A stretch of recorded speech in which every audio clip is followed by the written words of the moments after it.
What is up with the squad? It's Cess, your favorite auntie with Uncle Tendencies. Let me tell y'all something. If you're trying to keep up with the WNBA, they got me going in circles. Well. Oh, round and round I go. I don't know who's loving who. Didn't I tell y'all that shit the other day? Tune in, baby. It's WNBA All-Star Weekend. What's the deal? Brittany, Commish, what's happening? Oh, hello. Not Auntie coming in with the song, Commish. Hey. We got to kick it off right. The Commish gonna come in with some other stuff. I got to tell you what the old people see with my old head eye. The blast of the WNBA All-Star Weekend. Commish, what's the hat? Quiet on the creek. Real quiet on the creek. Too loud. Quiet on the creek. Quiet on the creek. Damn, Auntie, how you gonna take my you could have waited. See, but that's all right. You got that version. I couldn't. I got the quiet on the creek. But I told you what's wrong with the quiet on the creek. I know it should be on the creek. But if they would put quiet on the creek with a P on it, everything would be all right. But they too loud on the creek. Too loud. Yes. Too loud. I told you, be loud on the creek. If a tree falls in the forest, does anybody hear it? We don't know. Don't be quiet on the creek. God damn it. Be quiet on the creek, please. Let's go. We're gonna get to that. Yeah, some people need to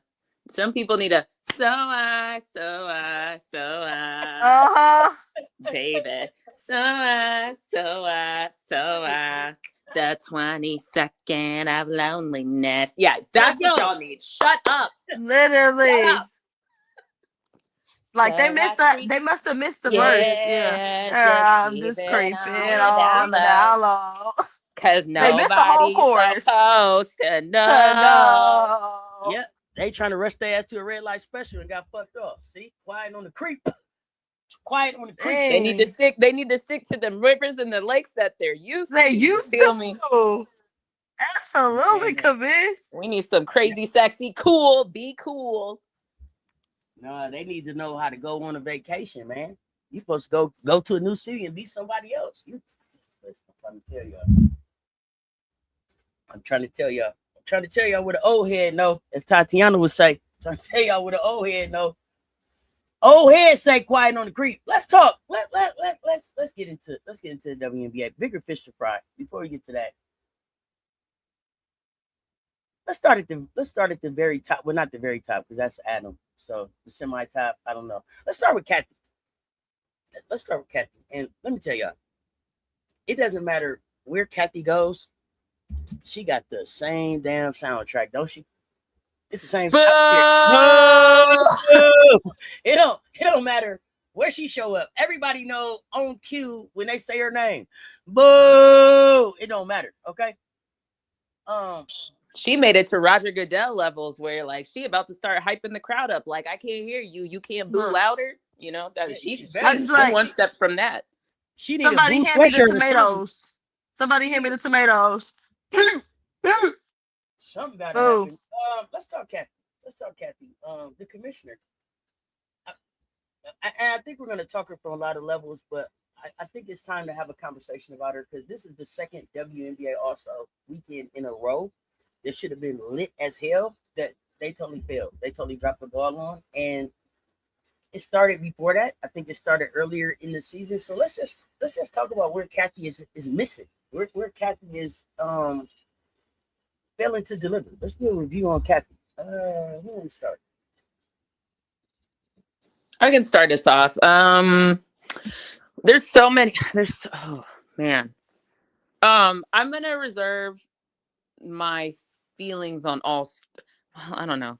Anyway, I got All-Star feelings, but we've been calling this out for a while. I've been calling out the narratives being a problem from all angles, right? That the WNBA has not done a good job of curtailing the narratives and actually making sure that the narratives are out there. They're either running interference or they're finding ways to, quell the noise. And quite frankly, whoever I know you said we're not going to talk about Adam, but I am, because I've been telling whatever for a while. We can talk Adam. We can talk Adam. But it's all included. Anybody associated with that has NBA in their name, whether it's the W or the M, fail. The entire communications department, fail. The entire public relations department, fail on both avenues. Even if it was solely just the W's fault, at what point are you not the overall entity and you say, we need to do a better job? Hey, let me come help you. This is what we do in the MNBA, because we know that they do it. So quite frankly, it's even Adam's issue. And that's why, like, I'm not surprised, the head of the snake is Adam. And the issues that have happened in the MNBA are now creeping, as in trickle down Reaganomics in a bad way to the W. So I'm actually not surprised, because leadership sucks all around. Adam, you suck. Cathy, you suck. Okay, great. Now let's talk more specifics. When it comes to the WNBA, furthermore, it's the 30th anniversary, as we all know. And we have yet to see any meaningful 30th anniversary. Actually, I'm about to go on a rant. Okay. I'll make my statement, and then I'm going to go back to the Cathy that hasn't anything to do with All-Star. The fact that they brought all those women out, majority Black, by the way, and let them just stand there without any panning of here's the person and their name and who they played for, any accolades, was a complete miss.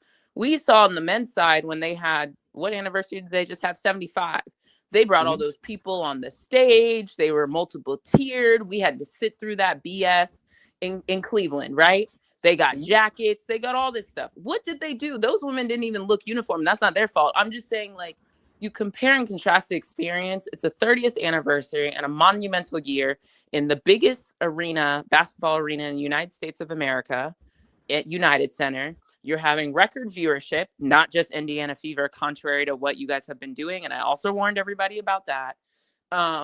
Ticket sales, all that. But you can't find a way to celebrate these women. It's actually like Cathy doesn't like basketball. Like I don't have, and it's not just Cathy, because even if Cathy wasn't a big basketball fan, no one else in that organization, no one else in that four walls says, hey, at the very least, let's do, and it shouldn't be, a watered down version of what the MNBA just did in Cleveland only 3 years ago. Like, it's disgusting. And quite frankly, it's giving. We don't care about these women when they're Black, but we care about them when they're white. And it's disgusting. Okay, back to Cathy. The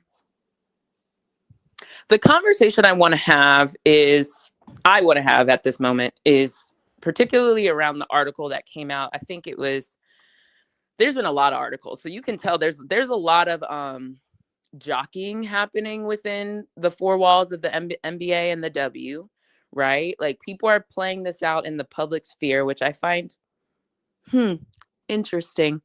There's politicking going on within the organization. And here's how you know. There was, one of them, actually, I don't like them, so I'm not going to give them credit. One of these outlets ran a piece that said that Adam came in and basically overrode Cathy on the AT thing.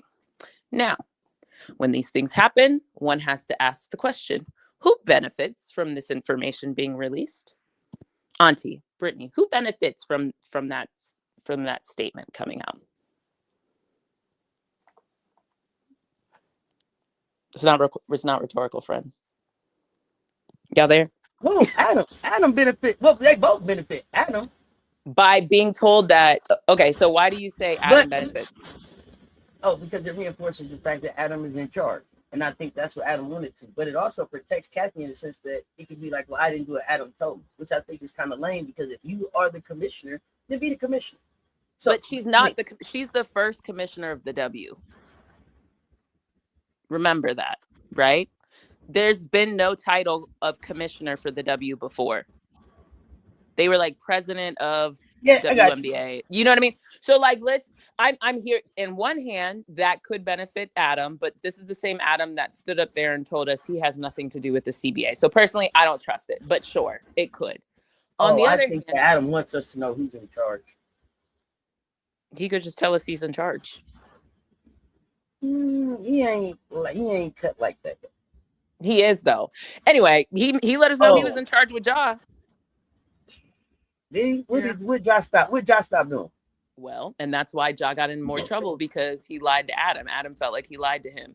1, 2, the whole LeBron thing, him making sure that everybody knew we're waiting on LeBron to make it. Like Adam does the stuff in the public sphere. Yeah. So anyway, let's in the LeBron decision. We'll come back to that. Yeah, we'll put a pin in that one. But what I'm trying to say is, okay, I can see that point of view. My point of view, however, is the opposite. I believe Cathy is trying to run interference because she knows they're trying to get her up out of there, right? Even the questions that were asked to her this weekend, which I found it so interesting. No one person asked Cathy. Hold on. I'm sorry, 1 second. All right. Whoever this is, you don't even have to apologize because you won't be here. I don't know if I got a wrench in the building that can see like this name, but coming in here like this with the disrespect to a grown-up conversation is not tolerated here. So if a wrench don't get you, I will. But you ain't got to apologize. You won't be here. Go ahead, Commish. I'm not doing that shit today. Go ahead.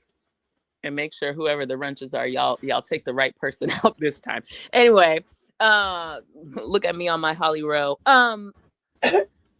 The point though I want to make sure is, where was I? Yeah. Don't do that up here. We grown up. I think that there is Cathy. Oh, the question that even Cathy was asked, or one, I was going to make an aside that I noticed no one asked Cathy about Sophie's comments. Meanwhile, she's up there saying we're an inclusionary group. So that's interesting. Right. Furthermore, I think the questions that were allowed to be asked were from friendlies. So even the fact that someone asked her in the presser about, basically, do you think you're doing a good job? And she used that whole time to basically be like, I'm a mother. Bitch, ain't nobody care. Like, I'm tired of your children are grown. They're not 5. They are grown ass adults out of college, or maybe one's in college, one's about to graduate. I don't want to hear it. I don't want to hear it. Like this whole victimhood, white tear shit between that other girl that I said I'm not going to talk about no more and Cathy. I'm over it. Like, who cares? You are a commissioner making however much money you make. I assume it's close in the mill, if not more. You know, like at the end of the day, like, do your damn job. I'm tired of hearing like, woe is me. And it's always funny, this victimhood, like we supposed to feel bad for you and you're a person that has real feelings. What about everybody else that gets bulldozed in your path? They don't have feelings. AT didn't have feelings on both sides of those, by the way.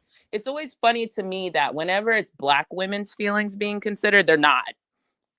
And clearly their feelings don't matter, only your feelings and the people you want to protect and you see as high esteem. Like, y'all be telling on yourself with how you talk. That's why I let people talk. They will always tell on themselves unless they're sociopaths. But eventually they'll tell on themselves. And I think that's the thing with Cathy that I just get really irritated every time she gets asked about, oh, well, you wouldn't ask me if I were a man. Actually, we would. Secondly, like, what's that got to do with the thing? What's that got to do with the situation? You're a woman who's in charge of a women's league, but you're not doing the thing to protect the women. That's actually like 3 times as worse, if by my math. So I really don't want to hear it, Cathy. Stop bringing your children into the bullshit. And quite frankly, part of your job is not just growing the league. You have employees. You have elite employees, and they're called your players, and you're not doing a good enough job. Now, we can get into a conversation whether she needs to be buddy-buddy with all of them, but I do think the lack of relationship that you do have in whatever mission you want, right? Because I don't think she should be buddy-buddy with a specific one, but I think that's also problematic, and I think whoever they get her up out of here for, I think it's a problem. So I want everybody to realize by the way, I am one of the people booing Cathy. I've been clear on this for a while, but I do think when we ask for Cathy to be removed, we also need to be holding Adam's feet to the fire, which is why I've always been saying From here on out, when I whack Cathy, I'm whacking Adam. Adam cannot get off this scot-free.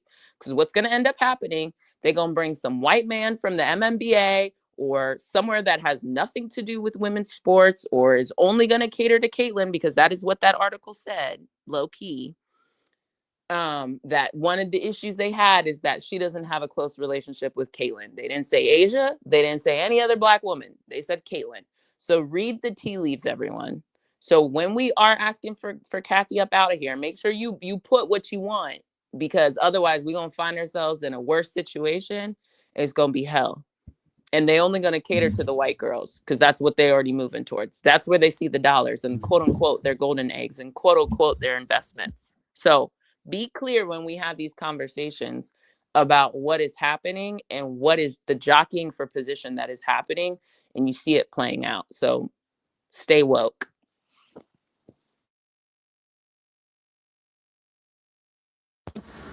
Brittany? Ooh. Commish hit everything on the head. Cathy. I think every time we talk about Cathy, it's just always something that Cathy's not doing, and or whatever Cathy's doing, she's just bad at it. I think again, this All-Star game, or this All-Star voting period, there was an issue in terms of someone else didn't get a call from her that they were an All-Star. Sony. Yeah, Sony's Sony. call Yeah, went to okay. Gabby. Yeah, like, yeah. How incompetent. I was like, how does that happen? You have Asia saying like, "Hey, my relationship with her is just I see her whenever she brings me awards." So I like seeing her. Second year in a row, Asia's told us this, mind you. Yeah, she made it very clear. I ain't got no relationship with that lady. I see that lady when she's here to bring me an award. Outside of that, I don't talk to her. We ain't got no relationship. And that's A-okay.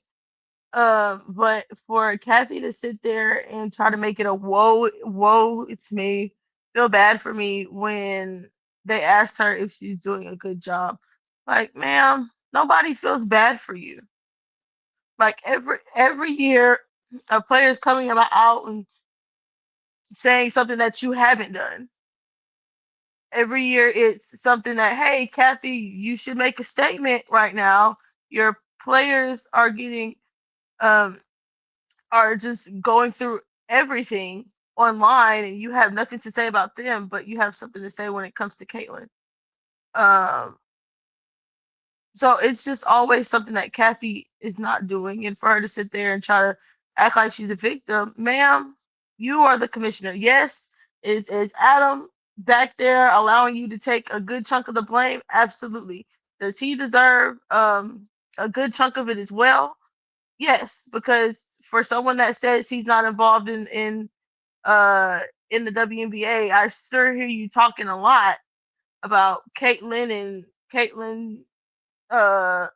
being being used as a political uh pawn and just things like that. You have so much to say, and you had a lot to say during CBA negotiations. It's like, sir, we know that you were once kind of like the quiet guy in the background. We knew he was there, but we didn't know how to what extent he was involved with the dub. But it continues.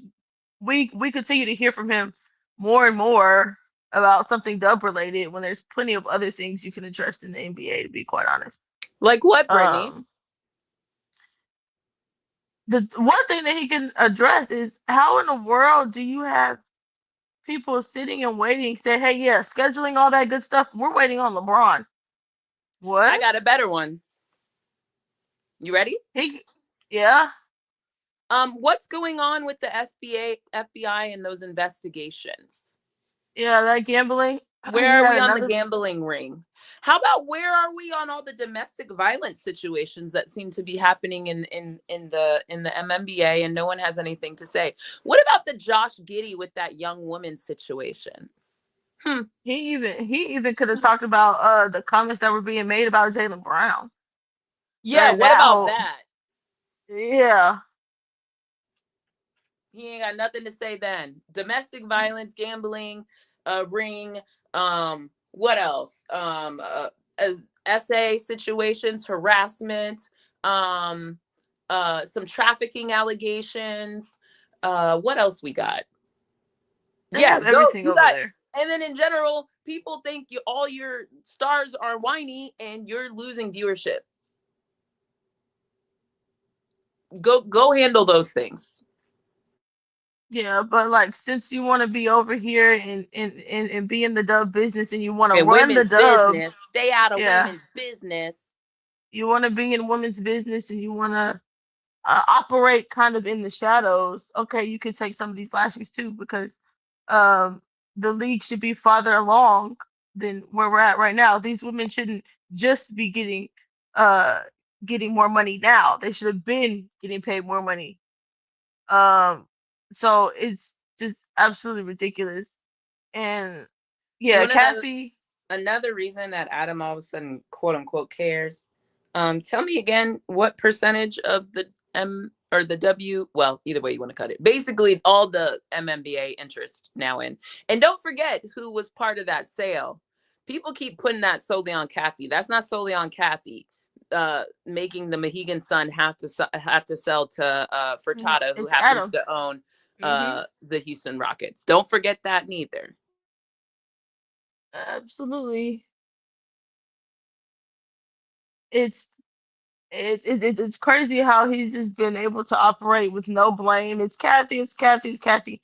Yes, it's Cathy. Does Cathy suck at her damn job? Yes. But that man is also no better. And it kind of when people say like, yeah, all right, like you see articles, Cathy's gonna be on her way out. I think okay, good, but I also don't. I don't know whether to feel at ease because she's gonna be up out of there. Hopefully sooner And rather than later. who's gonna make the decision? Exactly. That's the part Adam, that's not the same one easy. that brought Cathy in. Like y'all keep fucking playing, it's gonna fuck around and be Rebecca Lobo. Um, like that's the It's gonna other be part that RFK Jr. Y'all keep playing. yeah, yeah. Um, like that's the other part about it. It's like, okay, cool. Cathy's finna be about that seat, but the next person he put in that seat, I don't think it's gonna be. I'm not too excited about who could potentially be next. Next up. But yeah, Cathy, I don't feel sorry for that lady. It's like you've had time after time after time to prove that hey, yeah, I've made mistakes. I can do better, but you choose not to. It's just absolutely ridiculous how you have rookies that haven't heard from you since they've been drafted, haven't seen you since they've been drafted. You have veterans like, yeah, fuck, that's just really just like, man, fuck her. We don't have no relationship. That is crazy. And the worst part about it is she's probably absolutely okay with it, but will come to the media and act like I'm a victim. Like the stuff that ends up happening with Cathy, like people not getting phone calls and or people not getting the correct phone calls, things like that. That those things shouldn't happen. For those things just don't happen for competent commissioners. For like if you can't make the call, okay, cool. That's when you make the call to the president of the organization. Of you make the call to the president of the team and or the GM. Hey, cool. Hey, they made All-Star. You can make the announcement however you see fit to them. But okay, cool. If you want to do it like that, there's plenty of other ways for you to get around to doing things in a proper manner, and you just continue to not do that. Um, so yeah, I get Cathy up out of here, but I'm not too excited about who could potentially be next. Because the other part about it is, if with this All Star game and All Star weekend, I was very hesitant because of the way it came about. Like, okay, cool. Chicago, it's going to Chicago because Chicago was really one of the only teams that wanted it. I was like, oh, I don't know how this gonna look. I don't know whether to be excited or all right, this might be bad. But for the most part, I would say this All-Star Weekend seemed a bit more fun compared to the last one, in part because they had to talk business.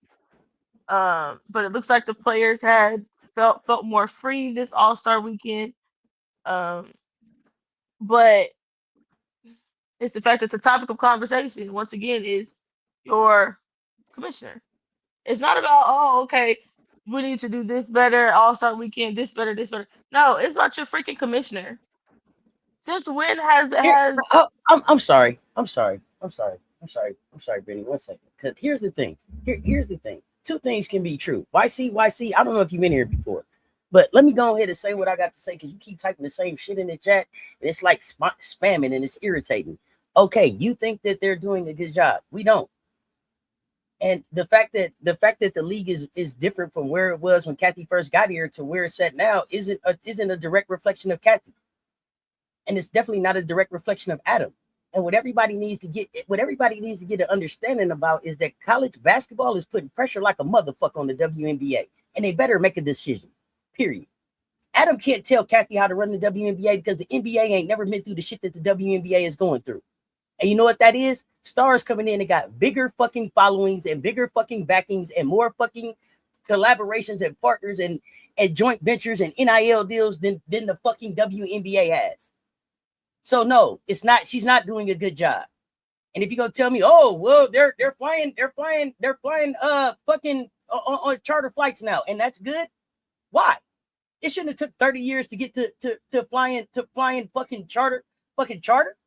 You gonna tell me that they making more money now? They're not making more money now because of Cathy. They're making more money because they went to bat in the CBA and got some nickels, but they should have stayed at the table a little bit longer because they didn't get everything that they should have got out of the deal. They're still getting fucked out the deal. Cathy hasn't showed up one time, pulled up her big girl panties, and been a boss in this bitch yet.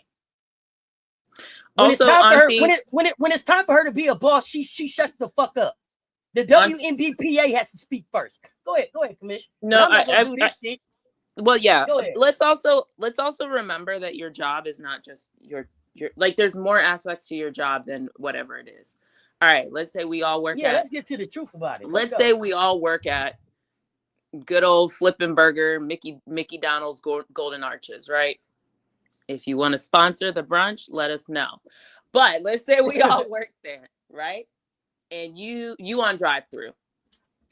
Well, I took the money. My drive-through doesn't have a long line, but the inside got hella long line. Like, that doesn't mean you're doing your job. Like, that's not the only part of your job. You feel me? Like, that's not the only determination of success. You know why? Because if you did Mickey D's drive-through, you getting the money ain't the final vote. Did you get them in and out of here in 3 minutes or less, 6 minutes, whatever the fuck that clock say up there? So if you took the money and we still backed up, then you better get your ass back there for taking the money and bag some fries, get these fucking burgers going, wrap up some bags, and get the whole fucking mission moving forward. Right. The fact that she's standing up here, that's why she gets booed everywhere she goes. See, her reputation precedes her. People know what she is. People ain't just booing her to be booing her. That shit's not funny.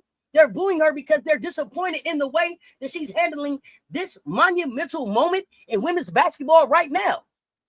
And she doesn't give a fuck about the moment because she doesn't have any skin in the fucking game. Yeah, that's why they're being handled like this. There's no fucking way in 30 years of the WNBA that I'm looking at them talking about, look, the 30-year chain made it around the fucking league. Ain't that a bitch? Y'all couldn't get 30 fucking chains? Stop playing with me, bro. Y'all should have had a 30 for 30 list of the best 30 players in the league. Y'all should have gave them all a 30 for 30 chain or whatever that was, a coat. They should have had a documentary. Y'all should have been up here really putting them in a position to be able to continue to build on their brand in this moment of women's basketball because they built this shit on their back. And you didn't do none of that shit. So everybody sitting up talking about, oh, Cathy doing a good job. Fuck that. That's not the only part of her job. Put the receipts in the chat of what the fuck she did that's going so fucking well. I mean, I'm telling you, I don't want to hear shit about a charter flight. or expansion. But here's the thing. Here's what I'm trying to because to I'm looking at say I'm looking at a broken league. I'm sorry, Commish. Let me just get this off, and then I'm gonna get off my soapbox. I'm looking at a broken league. I'm looking at a league where people are scared to be themselves. I'm looking at a time when we have genuine superstars in this league that we should be building on, celebrating on, and we're worried about a manufactured superstar who only goes hard when it's time, when the spotlight is on.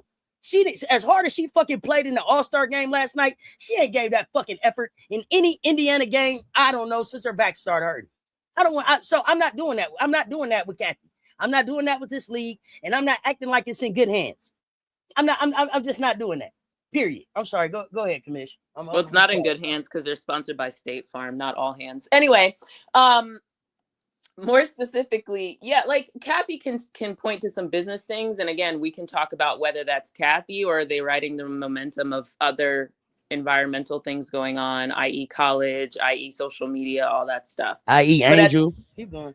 Sure. Asia. At the end of the day, what I'm trying to say is, and often, you know, especially people of color get told this, doing your job and going home is typically not what's going to get you promoted or successful, right? Like the relation, if you own a franchise of a Golden Arches and everybody hates your guts and keeps leaving and going over to Chick-fil-A, you got a problem.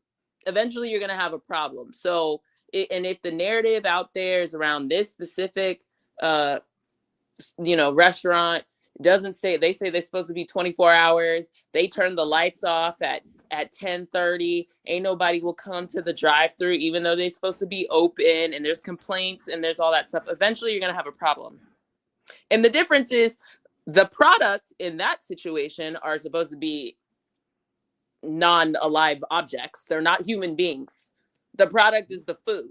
Well, the problem here is the product is the basketball. And right now it's everything but the basketball. When you and Adam have allowed this situation to be the co-opting ground for everything else in this country. So that's your problem. You didn't do a good enough job 3 years ago. You didn't do a good enough job when South Carolina fans told you shit was getting nasty in Dallas when Iowa played South Carolina. No one wanted to listen. Matter of fact, Jason Sudeikis, take off fucking South Carolina shit, because you were part of the problem when you were over there hyping up Iowa all the time and then hyping up Sabrina, hyping up every other white girl. So I'm on you, fucking Ted Lasso. You ain't shit. You on my list. Anyway, everybody was cool. Wait. Leave Ted Lasso out of this now. Jason Sudeikis, he's trash. Jason Sudeikis. Yeah, but the character on TV, he ain't got a motherfucking thing to do with this. Leave Ted alone. I don't care. Jason, you don't even listen to your own. You don't even listen to your own bullshit. Like, so listen to your character. Anyway, because that's just a made up shit for TV. Who he really is who he got the issue with. Sure, but you get what I'm saying. Him, you're a grifter. Get the fuck off of South Carolina shit, unless you actually gonna be about it. And I don't think you have the capability to be about it. You don't know enough. But you just over there fucking grifting.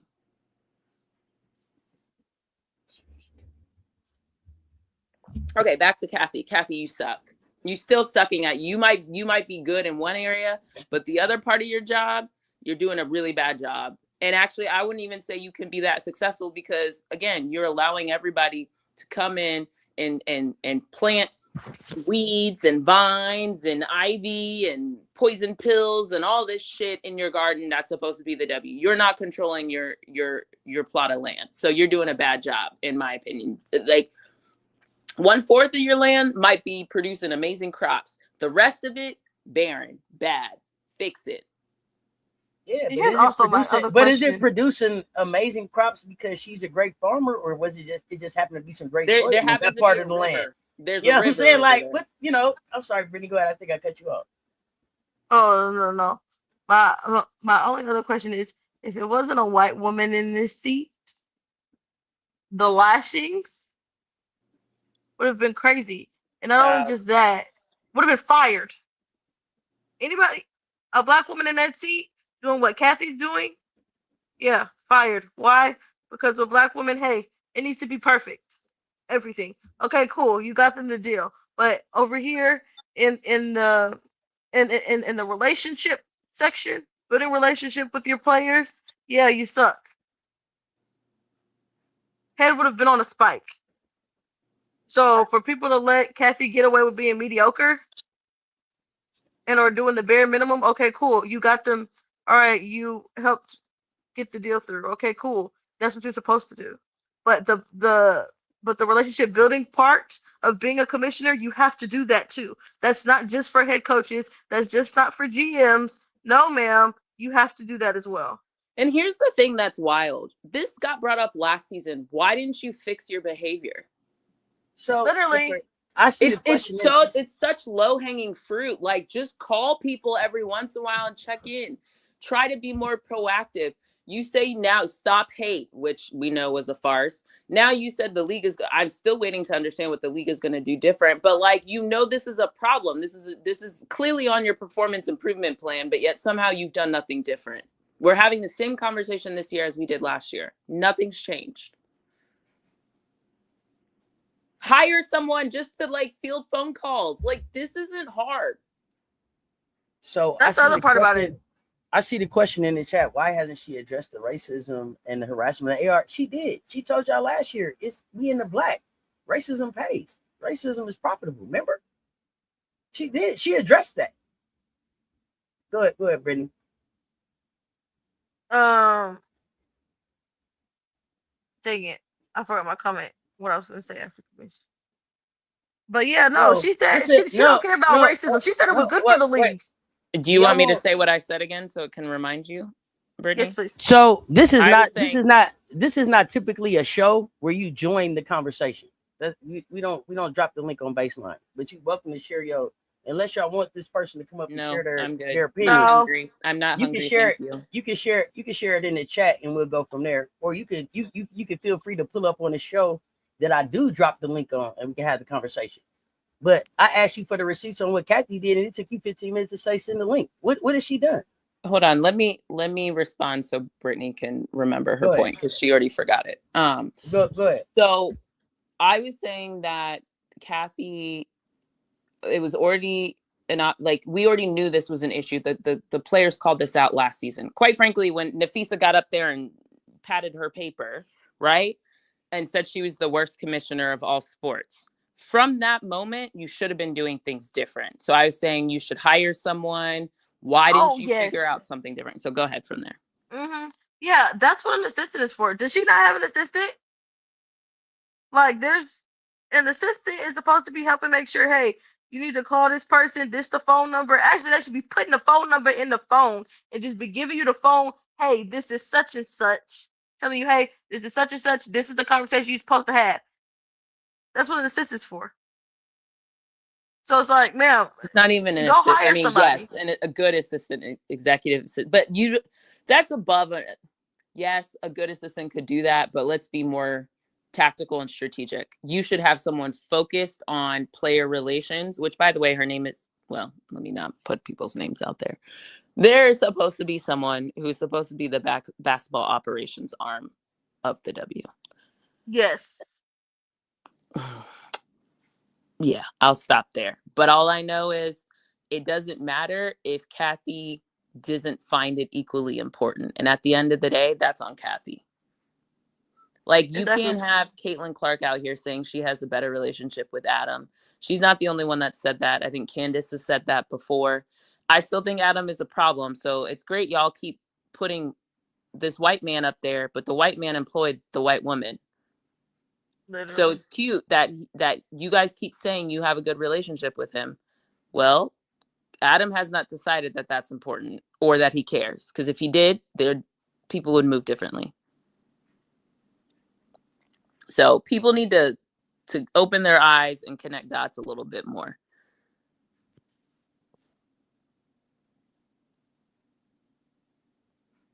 So it is great that some people think they have better relationships with Adam. And by the way, I haven't heard everybody say that. I've heard, like I said, I've definitely heard Caitlin say that. Clearly, she just said that again this weekend. And I've heard Candace say that. Candace also does a lot of MNBA stuff. So you have to remember that she's in different circles. I've never heard Asia say she has a relationship with Adam. Heck no. I might have heard Sabrina say she has a good, again, there's a theme. There's a theme here of who Adam does and doesn't have good relationships with. So use your brain. Absolutely.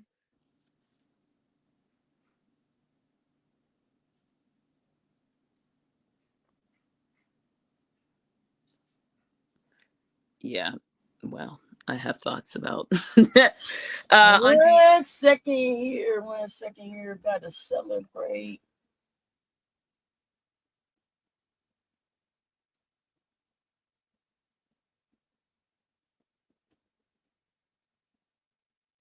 What is going on here with sorry, y'all. StreamYard just went crazy on me. But let me celebrate the Jews.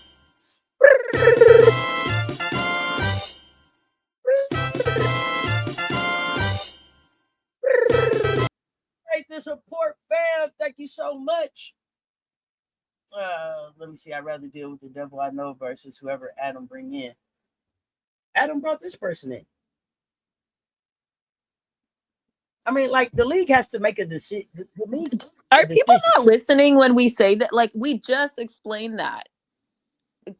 Adam hired Cathy. If you don't remember the background, Cathy. So, I mean, the devil that you're going to continue to deal with is Adam, right? Hold on. But, like, Bugs, pay attention when we talking, because we've said this before on Baseline. The whole inception of Cathy was originally supposed to be part of the group that bought the Liberty. Before Josiah, Cathy was who Adam went to Cathy to be part of. There was a collective of people who were gonna take over ownership for the Liberty. One reason or another, it fell through. That's how Adam and Cathy originally were part of each other's ecosystem. Cathy was previous, I don't know what her technical, CEO basically of Deloitte. Cathy clearly has business connections, which is why Cathy is being effective from just a business, quote unquote, perspective and quote unquote, the change maker program, of which ironically, Deloitte is one of the sponsors. So yes, some of this is like her connections, but at a certain point, it's not going really past that if we're being honest. But anyway, that is how Cathy was brought in by Adam. Adam is the ultimate boss, and Adam's bosses are the owners of the MNBA. It's now gotten even more convoluted with the latest capital raise that they did do and the latest people who specifically got the expansion teams are more MNBA owners. So now we're basically reverting back to originally when David Stern came on and it was a sister league spun out from the MNBA. Pay attention. Cathy, in this specific Baseline, we've already addressed. Cathy's boss is Adam. Adam brought Cathy in. Okay, thank you. Go ahead, Auntie.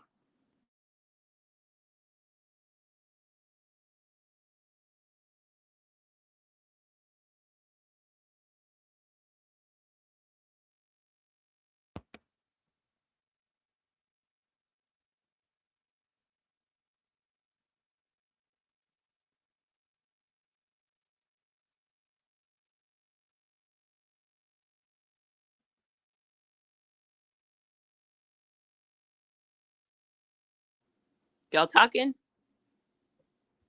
I just got sound back. Okay. I thought Brittany was finna go. Oh, no. I didn't have anything else about Cathy. Besides she just, for people that are super excited about Cathy potentially being gone, yeah, cool, but don't get too excited yet. We don't know who's or next just up hold in that Adam accountable. That's really Yeah, that's all I'm really that trying too. to say is people every time we whack Cathy, they should have booed Adam in that stadium too. And I don't know if they did because from the TV broadcast, I don't think we really, when we saw Adam, it was like, oh, he's with his family. Stop using your kids as shields. Boo his ass too. He's part of the problem. It'll work, buddy. So from here on out, every time everybody whacks Cathy, make sure Adam's name is in the tweet. Make sure Adam's name is listed. We did this during the college season. I told y'all, for every black woman y'all want to fire in college, give me at least 3 other white people. We doing the same thing now. Anytime y'all talk about Cathy, make sure Adam's name is in the mention too. Thank you. Actually, they can give them a cute little name. What you want? Catham? Catham?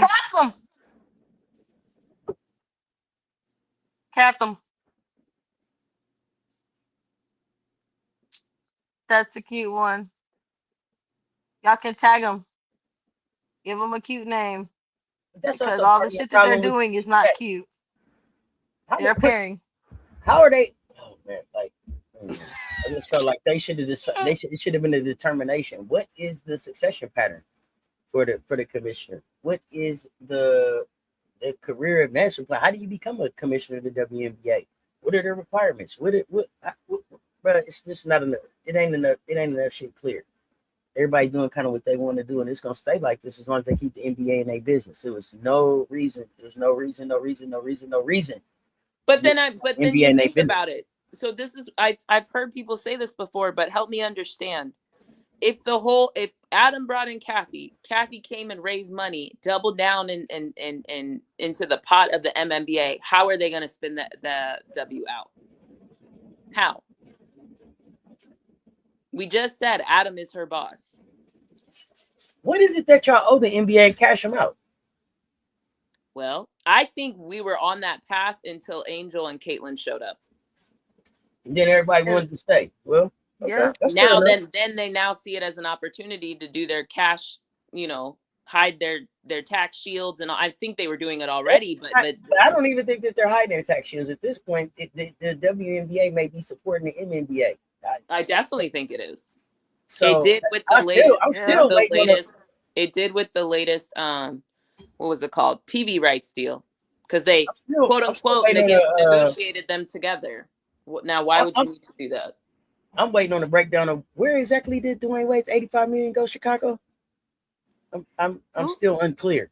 Dwayne Wade. He was in courtside for when he gave $85 million. Yeah, but he gave $85 million to shut the fuck up. That's the craziest shit in the world. But correct. Still, what did y'all do with it? You didn't get a facility. You didn't buy no food. You didn't get no new uniforms. Where is the $85 million? And how many other times did we take silent partner money, and where did it go? Open the book. See, it wasn't enough with the way the CBA went down. To me, I thought that they should have held out for some more things, but this is where we're at. But we don't have to stay on Cathy. What else we got? Cathy and Adam.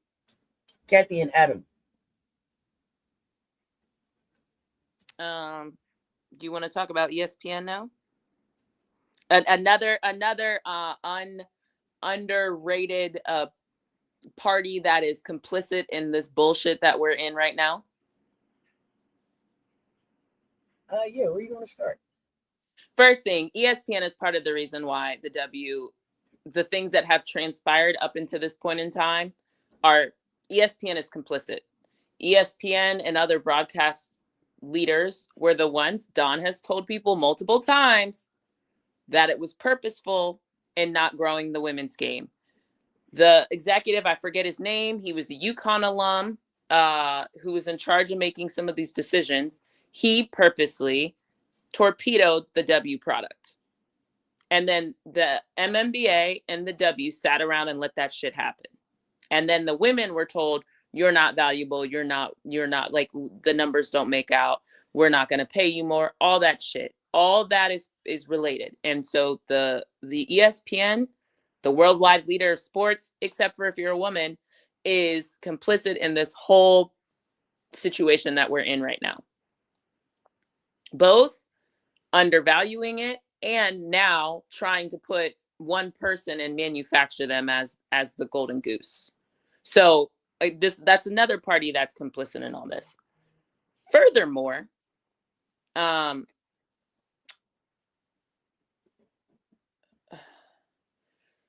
everything went down most recently with the layoffs also should give you another indication of what's happening. They got rid of all Black talent, basically, and are doubling down on a specific type of white audience and white rhetoric. The only Black talent for real that's still there is Stephen A. Smith, and y'all can have a conversation amongst yourselves around why he's still around.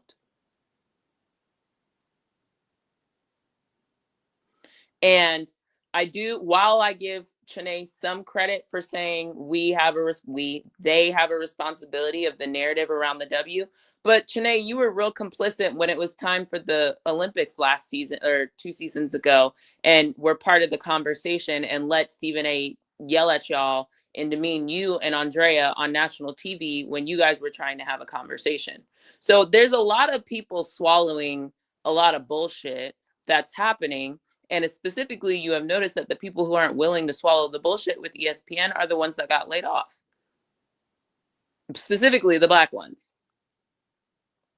So as much as you're sitting there saying it, either make a decision that you're going to continue to speak on it, or go find your other properties to have the conversation, because that's what's happening right now. Either you shut up and do what they want you to do, which is why the narratives have been the narratives over this point in time, right? Like, clearly, that's what's been happening. And anyone who wasn't willing to continue on with the narrative or wasn't complicit in that are the ones that are getting the axe, the ones that can't be controlled. So that's where we are. Let's have an honest conversation about what it is. Man, I think it's crazy. Like, layoffs happen, people get fired, people get laid off all the time. But it's still always crazy to see it happen. Like, oh shoot, like this Ryan Clark, he found out when they were filming the show. And they had Because the outkick audacity. coverage and that whole Outkick is Exactly. a problem too. Because Outkick, it was leaked to Outkick to purposely embarrass him. Literally. So have that conversation about how Outkick got that drop, ESPN. Like, things like that, they don't just happen. Those type of leaks, they don't just happen out of the blue. No, they're purposeful.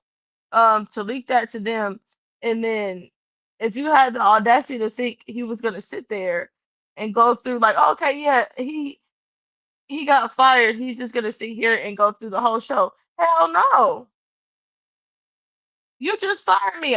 The minute you fire me, I'm gone. I'm not sitting here doing the rest of the show for you. And especially because y'all try to embarrass that man. And evidently it was another person that got laid off. They found out from a reporter asking them about it. Like, whoa, you're asking me about me being laid off. I didn't know I'm gone. Well, thanks for the information. It's absolutely crazy that the way in which ESPN, Disney handled that. You just fire people all willy-nilly and with no respect at all for them and the things that they've done for your company. These are human beings. For you to just hey, whenever you decide you don't want them anymore, you don't need them anymore, you just essentially just throw them away as though they haven't brought anything to you for years or months in some cases for some people.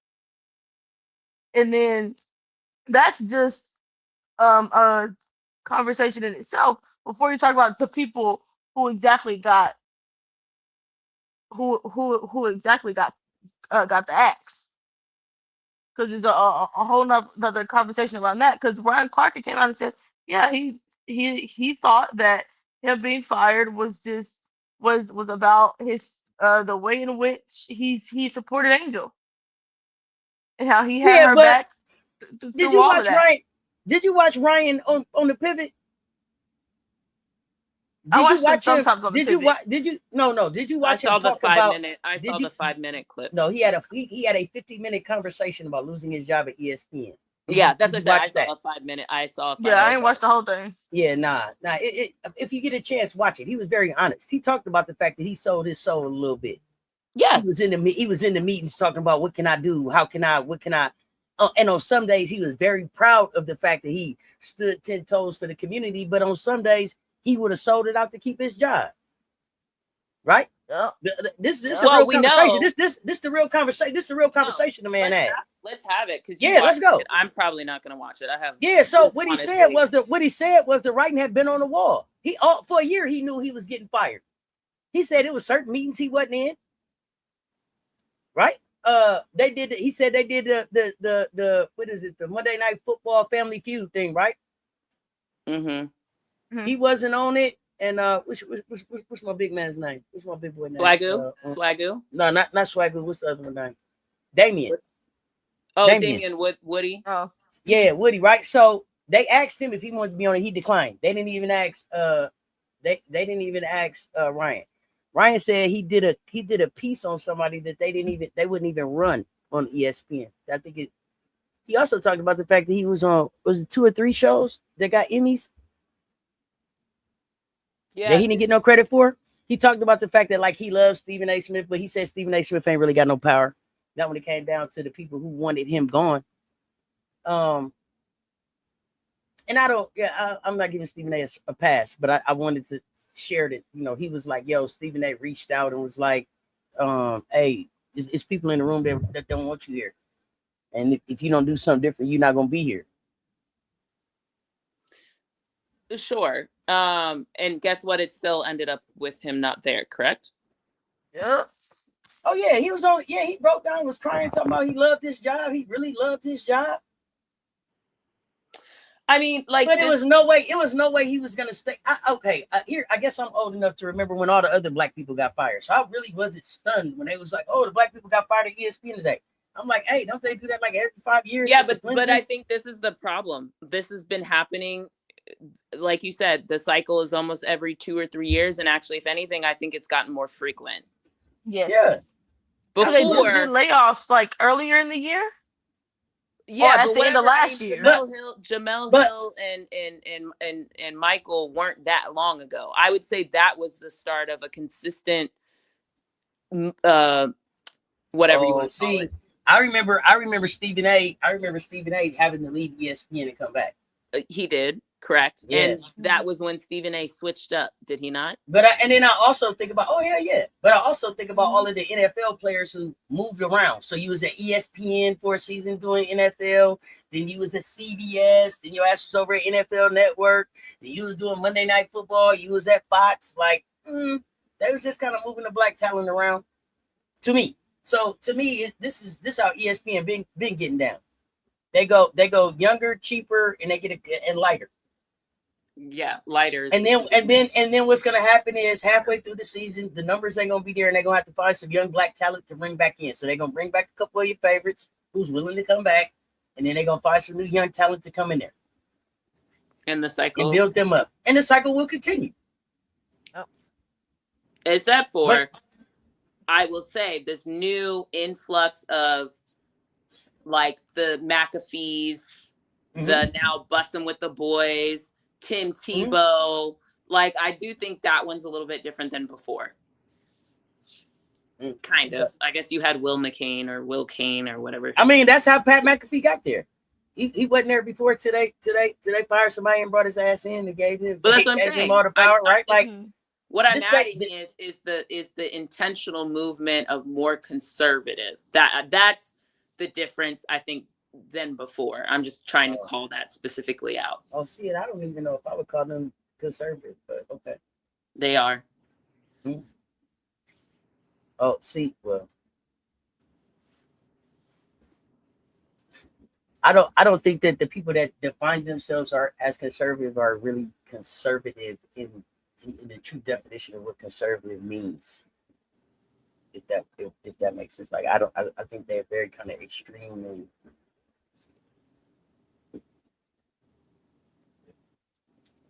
less about what's good for mainstream and everybody else, and more about what's good for a certain group of people.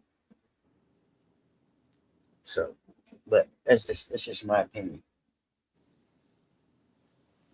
Said, I get it, conservative as far as like the label on the group, but I just don't think that they're conservative as people. The increased frequency in layoffs in media reflects bigger changes in the economy. Newsrooms are drying up. Nobody reading the overall higher, smaller, etc. Of course, because you got platforms like this where you can monetize yourself and not have to be under the thumb of what people are saying. Or they want you to unpack that. Commish, go ahead. Unpack what? I think the point that you just made. I'm sorry, I made a lot of points. About the increased frequency in layoffs. Yeah, it's what I just explained. The frequency of layoffs and who is getting laid off and for whom. Hence my conservative statement. Is there more? Is there more? Or is it just on a delay? It could have been on a delay. I'll wait and see if they say something back. Yeah, let me know if there's something more you want me to. I don't know. Sorry. It feels very clear what I'm saying. So help me out if there's something I need to.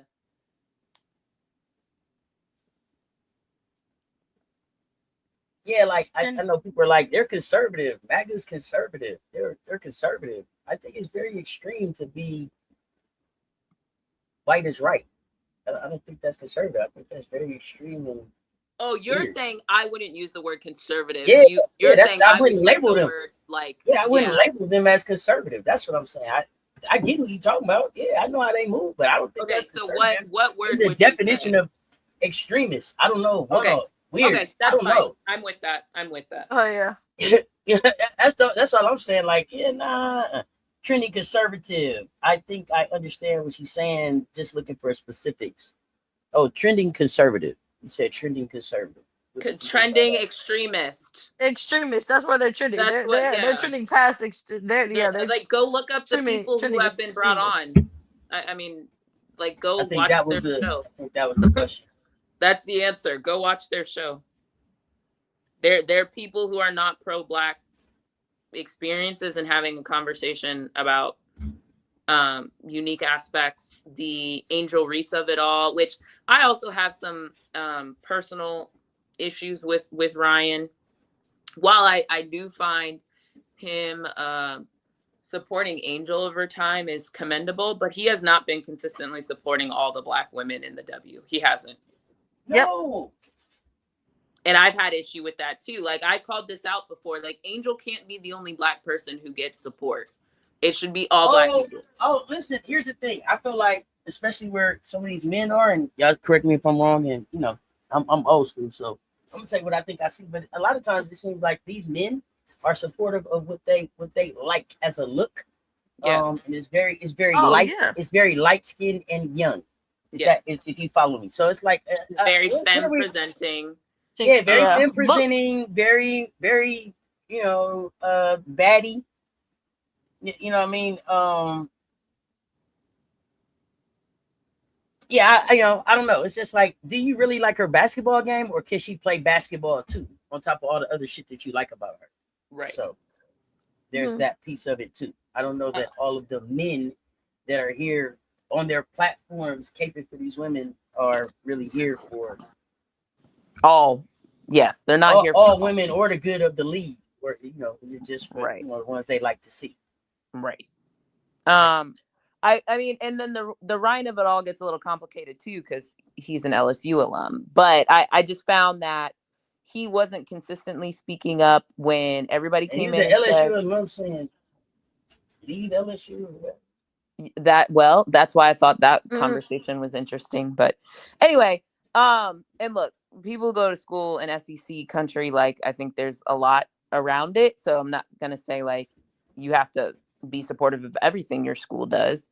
So it just I hate it a little bit because you want to be supportive, but it's also like, but there was a lot of stuff you weren't doing. So when it was time to shuck and drive and be like these, and I'm not saying Ryan was this way, because I don't think he was per se. There were some early comments that I was like, because I actually was messing with Ryan. I stopped because I felt very turned off by how things transpired.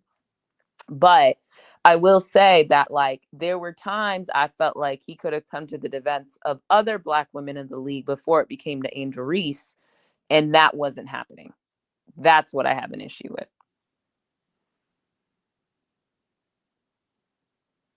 So And then I felt like some of the other stuff with the pivot. Again, I'll tune in but I don't go watch. Oh yeah.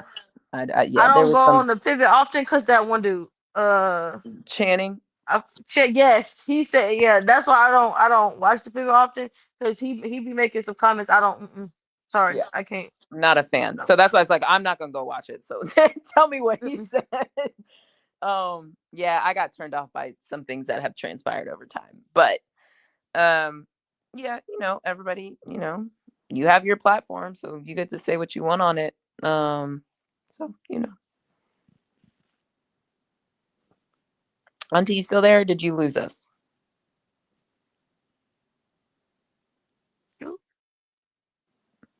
Okay, well, we'll keep talking. Let us know when you back. But like for a Go ahead, big Brittany. company like Disney, because that's the ESPN Disney, um, to the way in which they're moving, it kind of is like a ripple effect and kind of what to see going down the line for other companies. Also, it just starts that ripple like, whoa, boom, all right, other companies slowly start to trend more. We're moving from conservative, because that's kind of where we are at right now, conservative to you're pretty soon extremist. I think those certain comments are going to start to become normalized. Like, yeah, okay, that's not racist. They'll try to convince you, hey, what they said is not with wasn't racist. They'll try to say, yeah, it wasn't racist.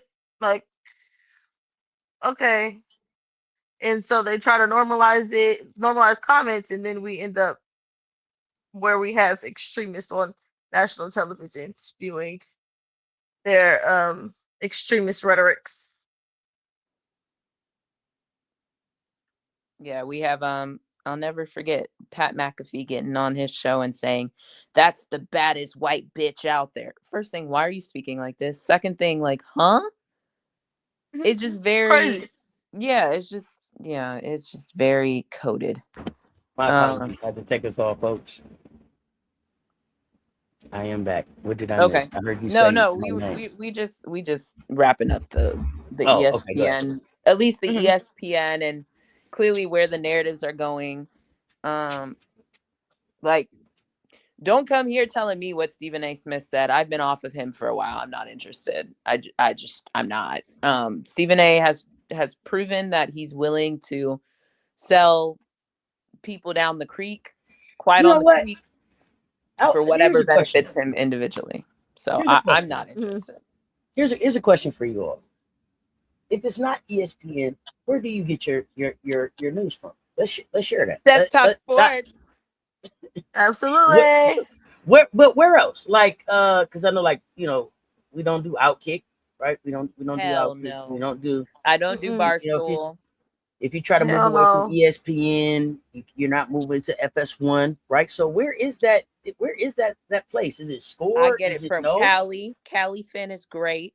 Okay, I let's, find let's share. specific. Let's start sharing some of those places. Yeah. NBC It's Sports. gonna have to be like No, local they're journalists individuals. that are I'm not even yeah, sure. It's local like, yeah. journalists that cover those Okay. specific teams. So And then like the based off Lulu, of the reading Lu- their work, the Lulu Kessins of the world, Lulu's great. Matt's great yeah. for South Matt. Carolina. Yeah, Yeah. let's do better about calling out the places that we do get good space, good stuff from, so that those places become the worldwide leader in sports, and people don't still think that we give a damn about ESPN, right? Like, Exactly. I believe in journalism, and in general in this country that's been an issue. So I find people who research, believe in factual data, and then don't put their own bias. I mean, everybody has bias, but you know what I mean? You sure. can at least tell when people are not Yeah. trying to, like, even who was, oh my God, they were talking about the W the other day. I caught a clip because, sometimes these things just be running. But someone on ESPN, she used to cover just NFL, but all of a sudden, because she's a woman and a white woman, she now covers and it's not Hannah Storm, which we'll get to her in a second. Oh I see yeah, her. I I want to see kick that her. one off.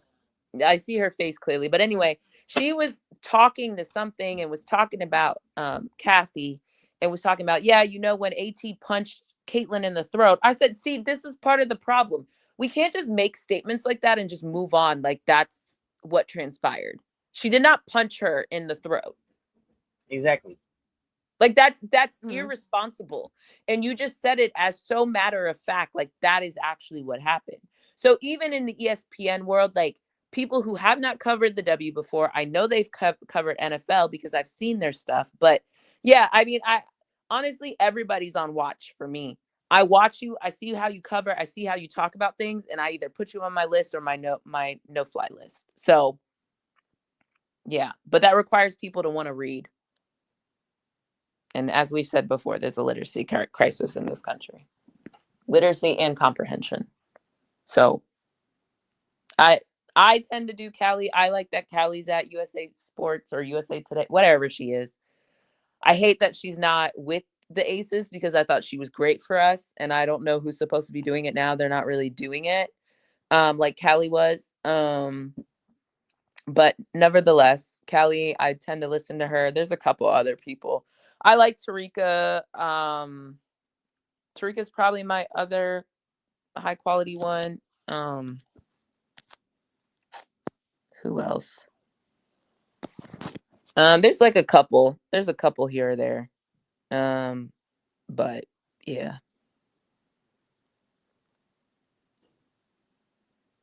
So then you got the Fever firing people who report things.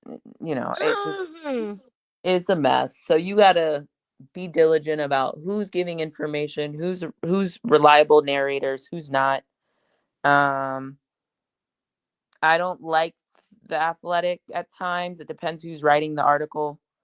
Definitely depends on who writing the article for The Athletic. Who's writing the article and what are they talking about? Because when Sabrina, that girl Sabrina Merchant, be talking about UConn, can't trust it. Well, trust it if you're a UConn fan, but I don't like it. It'd be so biased. And then she's not aware of her own bias. It's a whole thing, so whatever.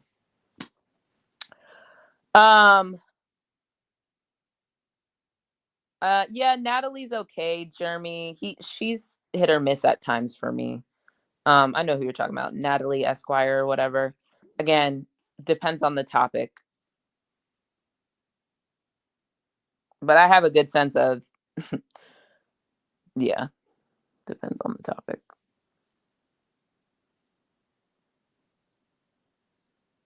And yes, New York Times, yeah, recipes, gaming, all that other stuff. And then everybody's getting sensational. It's all about sensationalization, clicks. And it's like, I don't read articles to be entertained. I read articles for knowledge, Yep, to be informed. Yeah. And I think this is where, making money becomes a problem. If we all do things to make money, then schools exist to make money. Soccer, which is why we have the current issue in our country that we do, is to make money. If everybody is here to make money, we're going to have problems. That is not a functioning society. But I'm not saying don't get your money, but like there has to be time and place where everything isn't about making money.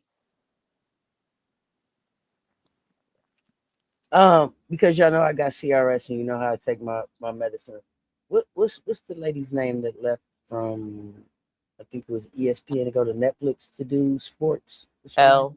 Is Elle doing has she done anything at Netflix yet? Have we seen anything come from that yet?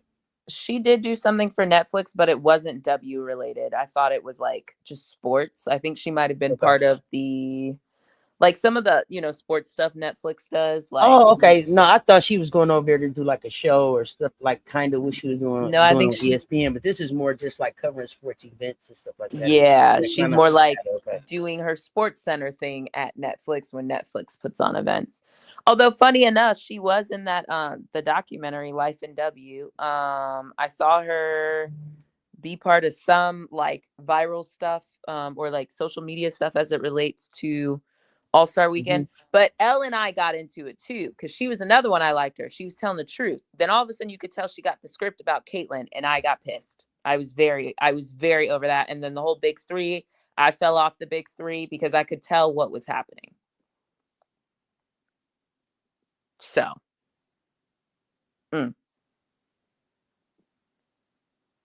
Elle gonna have to work to get my vote back. She on my I don't know about you Elle list because I watched what you did and that was nasty. And I see this comment too. Tanya says, "I'm concerned about the W removing access to many independent journalists and as we should be." Mm-hmm. Interesting. Doesn't exist just in the W. Anywhere journalism is supposed to be a backbone of democracy. Anytime people get access removed because of what they write, as long as it's based in facts, that's a problem. Absolutely. Called censorship.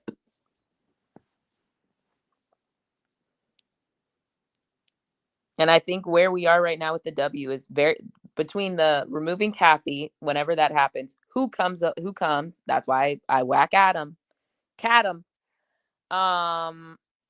People should be concerned about that. The move of all these MMBA people, and then when you look at who and their affiliations from the MMBA ownership, who they're affiliated with in the government, you should also be concerned. It's all going to trickle. So stay vigilant.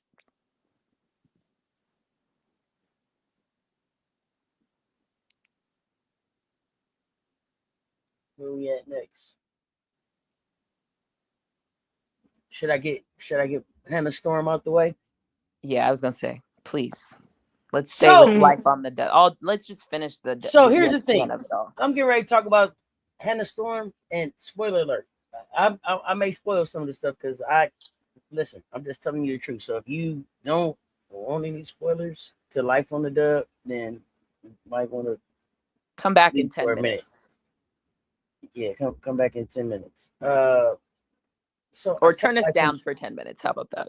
Yeah, life on the dub. I'm excited to see it. You know, I cut it on already. I sit down, and for those of y'all that don't know, this is a ESPN documentary series. It's Asia Wilson, it's DeWanna Bonner, and Nafisa Collier.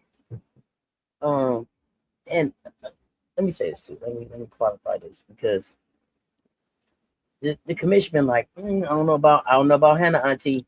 I don't know. Hannah Movie Funny Auntie. I don't know. Right? Hannah Storm. Yeah, Hannah Storm. There's been a lot of Hannah discussion. There's a lot of Hannahs out there. Thank you. Hannah Storm. I don't know, Auntie. I'm like, Hannah been around forever. It should be cool. Now we get to this, and this is what, and I took time to write a note. Because I'm starting here with Life After the Dub.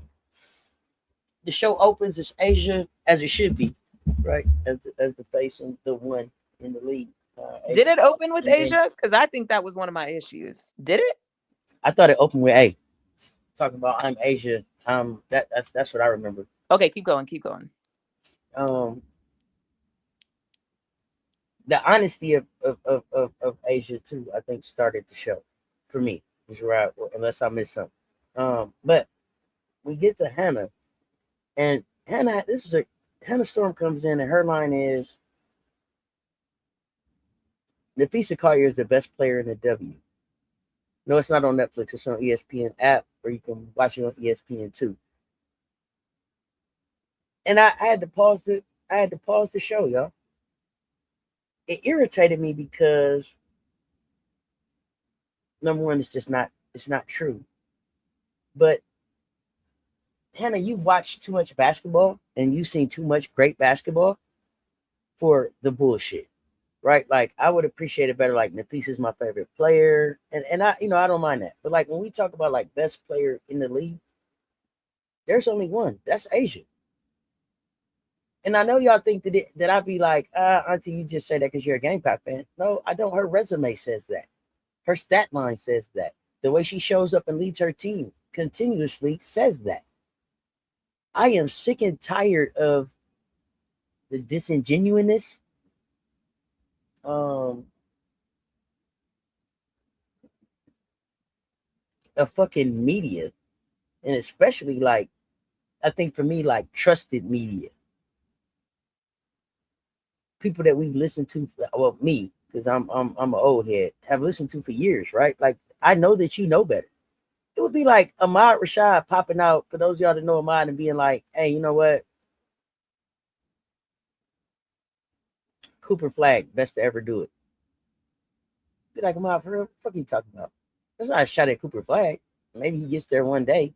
But the disingenuousness of it. And at this point, because Hannah also took a shot at the Gamecocks, it's looking like Hannah may have some hate for South Carolina. And so I want to know, is that about... So is that about Dawn? Is it about the Gamecocks? Is it about Asia? Where does this come from? Where did she go to school? Somebody help me understand the hate. Let's open the conversation. Yeah. Okay. So a couple things. And thank you for remembering. I've been telling you about Hannah. I just said, something in my spirit ain't right. Something in my spirit. And this was before even the what did she say to Booker? There's a special place. Joyce says there's a special place for teams they lose to, and said it all weird and in quotes and shady. Like, you better get her. Right. Even a little bit before that, I was just like, there's always just a little something with Hannah. I don't like it. But then we've watched Hannah move. Hannah, for everybody, because again, we talk about follow the money. Well, follow where people from and their loyalties. Hannah went to Notre Dame. Now, I don't know what her problem is, because we not your op, but somehow she got issues. Furthermore, I think Hannah got some, there's some colorism situation going on with her, because I can't say it's fully black, but it feels weird. And I hate that, well, Elle left, and then quite frankly, since Elle's left, they've had Malika, they've had Hannah sitting in on W conversations, and just something about it you got to listen to the way people talk. You really do. I be trying to tell people, you got it. When people talk, you need to listen. We need to turn it on. Turn it on. Hannah has been saying shady, weird shit about certain groups of people for quite some time now. And this is supposed to be, what do they say? Girls, girl. That's why I hate the terminology. I hate it. You want to present yourself as a woman who's for other women, but you really not. You only for a certain subset of people. Hannah be doing weird shit. So thank you for remembering. I've been telling y'all, I don't know. Hannah and my spidey senses have not been cool. And then all this other stuff has transpired. So continue to watch Hannah, how she speaks, who she speaks about, who she gives glowing reviews to, who she always got to have some side comments about. And again, college season about to be here. Unfortunately, Hannah's still around, clearly. So keep it in mind. Don't say I didn't warn you. I kid y'all not. Auntie, when you said that she said that, I had to go on mute because I screamed, bitch! The loudest. Ain't no fucking way. You went on a on this TV show, on this little TV series, and said Fee was the best part of the. Yeah, you're smoking. Put it down. And get that hate out your heart. You could. I What's don't wrong with know just what. saying that's my favorite player? Exactly. I don't understand where people struggle to just be able to just hey, you're a fan of her. Say that's your favorite player. But let's not sit here and continue on this narrative. Like the whole Queen Fee thing, it kind of I ignore it. Like, hey, cool. You wanna you're branding yourself as Queen Fee? Okay, cool, you can have it. Whatever. But as people continue on that narrative from last season, and I'm just like, hey, man, let that go. Just say that's your favorite player. But it's giving LeBron calling him a king before he did king shit. You know, it's just Yes, that's the. I'm just leaving it at hey.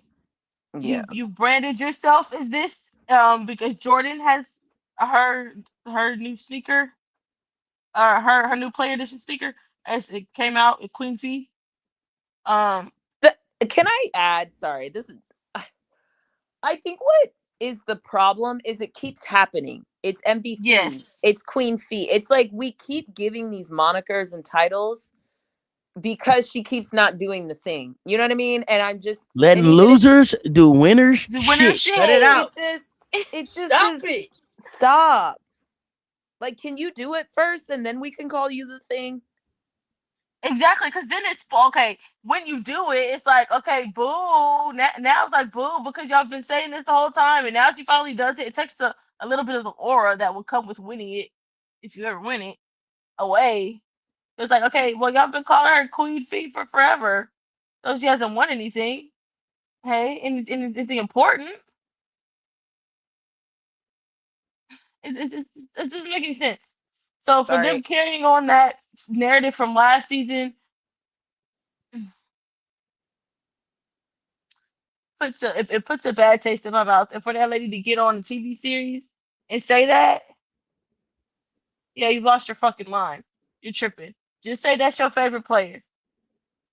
You can introduce her as your favorite player when nobody care about it. But because you say she's the best player in the league.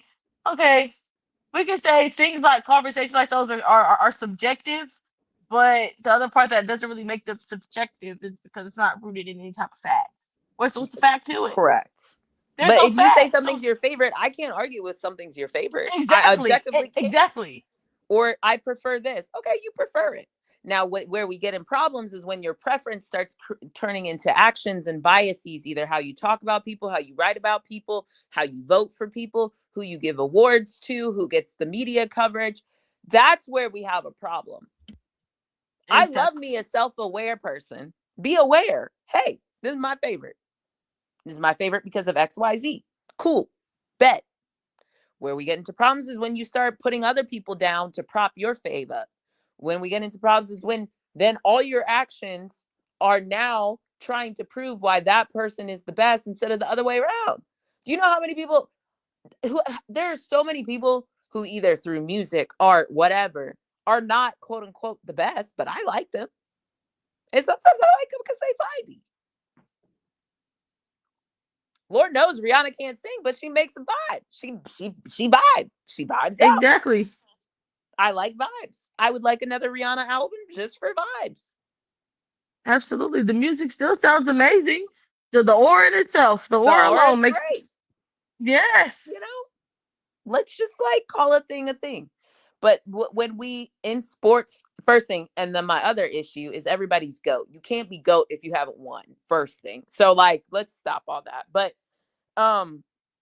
back to the show, Auntie. I think the other thing. So Hannah on my shit list. Just everybody be prepared when we start college season. Just don't ask me no questions. I'm very clear about this. The other thing I will say is Brittany, you haven't watched it yet, so I'm gonna try not to spoil too much. When you watch, there's a couple phrases and terminology that people are using that I found interesting. Oh goodness. Is it basketball terminology? Oh, no, not like that. Just more. Okay, this is gonna be okay. One I do have to spoil roughly, but you It's should still okay. It's watch it. okay. I'm gonna watch it. I'm gonna watch it. Okay. There was a conversation about they pick it up right around, and that's why I was a little confused, Auntie, but you're right. Asia technically was still the first, but the longest segment, when they started getting into the life of the W, and they weren't talking about overall signing deals, CBA, all that. Once they got into it, like 5-10 minutes into it, the first segment was fee, which I thought was strange. They did open with Asia saying, "Hey, I'm the Asia Wilson, blah, blah, blah, blah." That is true. But the first like deep dive was on fee, which I thought was interesting. Because they started in Minneapolis and they were talking about how Minneapolis was the number 1 seed. They were rocking, they were rolling, all this stuff, right?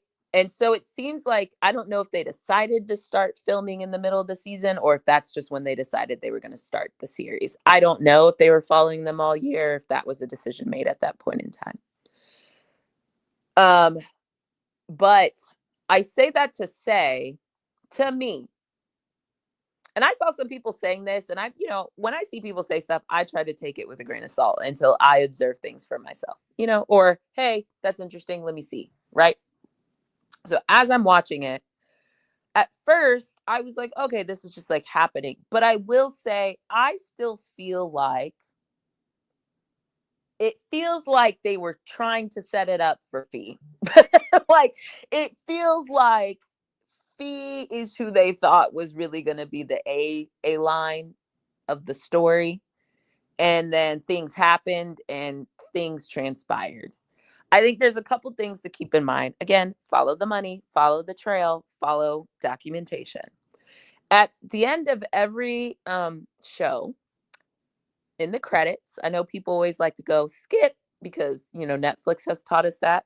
But I encourage people to watch the credits. Why? Because it tells you who executively produced this. First thing, Cookie and Jar or something like that productions. Never heard of it before. Apparently it's a Dick's Sporting Good production or whatever. Okay, whatever. Interesting.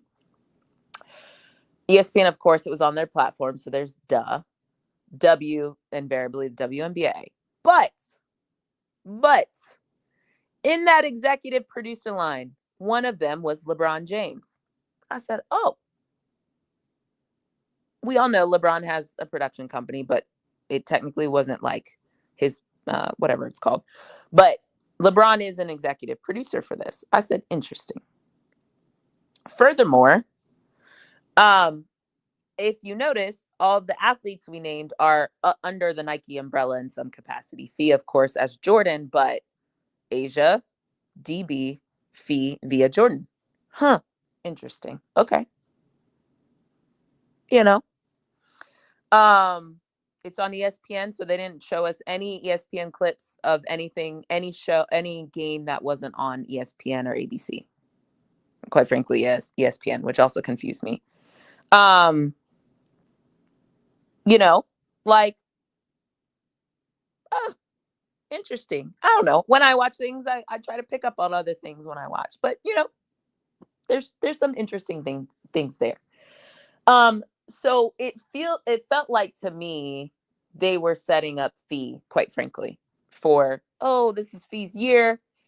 And furthermore, Fee, we've talked many a times, ESPN's relationship with UConn.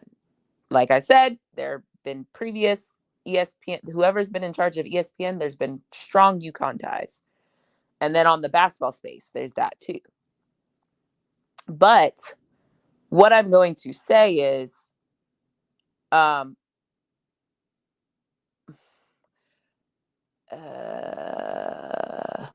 yeah, I'm gonna just say that. And I think that also ties into some of the Asia and Bam being part of the conversation too. I mean, they did everybody's like partner, significant other. I honestly, at this point in time, also want to just say, before I get more into some other comments, well, sorry, there's a lot to say. Let's just stick with Fee for a second. I personally felt like, I don't know if this is Fee's personality, but it did give a little bitter to me. Again, I also, you can tell, like, I don't know how much of this was editing. So I also want to give a little bit of grace to, I could even tell some of the clips with Asia felt like not bad editing, but a little like, okay, you took that from a prior conversation and inserted it here. So I do think there's some grace there anytime you watch anything and there's editing, but I did feel like at times there was some messy boots editing happening here. So I don't know if that was true for Fee or not, but I did feel like some of it was it was given bitter. It was given negative Nancy. I felt like there were times where you heard clearly the MVP race was going on. Even hearing about how Dewana Bronner chose to speak of Indianapolis, or they edited it out, but what we saw, I thought she could have gone in a little bit more. I don't think that's what she wanted to do, but she could have gone in a little bit more. I think even how one of the things that irritated me is when they were showing the Indiana Fever, they made damn sure to show me Caitlin in street clothes.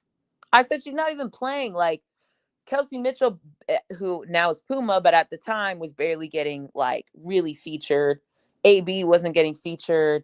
It felt like they featured like Odyssey Sims, like her plays a little bit more than like a AB or Kelsey even at times. I just felt like it was very it was very imbalanced, and it was very Caitlyn clapping on the sidelines. And we know LeBron's relationship with Caitlyn. So again, important to know who produced.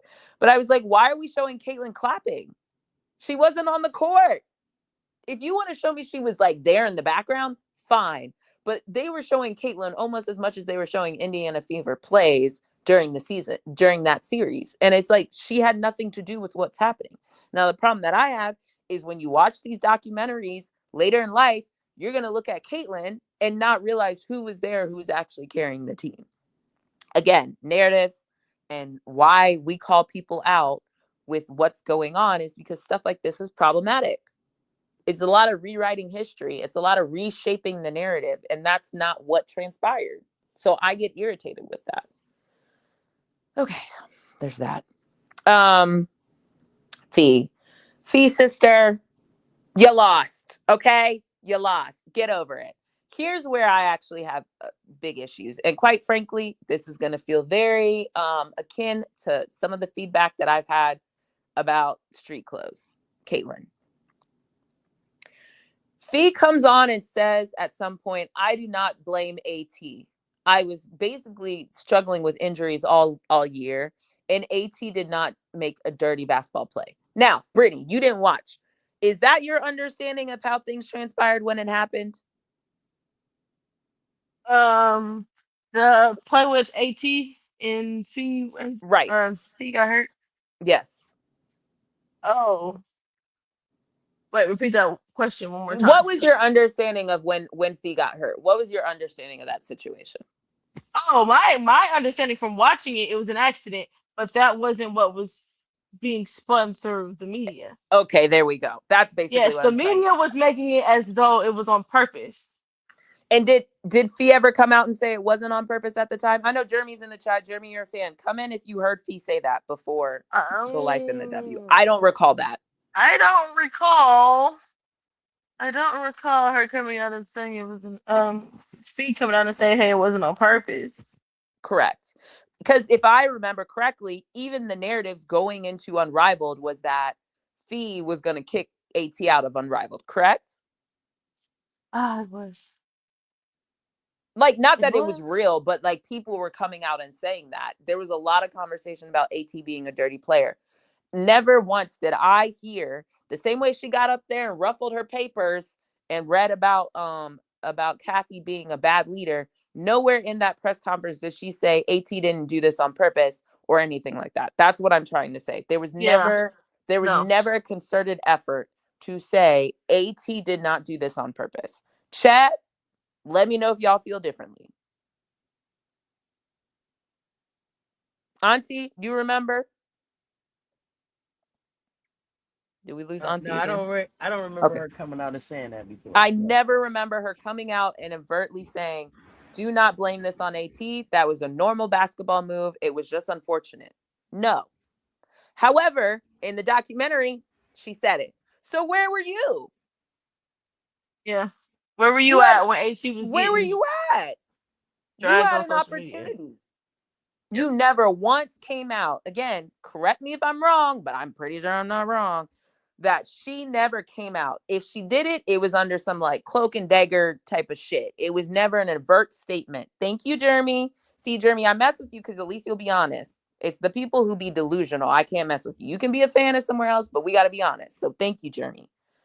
She never came out and said it. So to hear her say that on Life in the W, I was disappointed.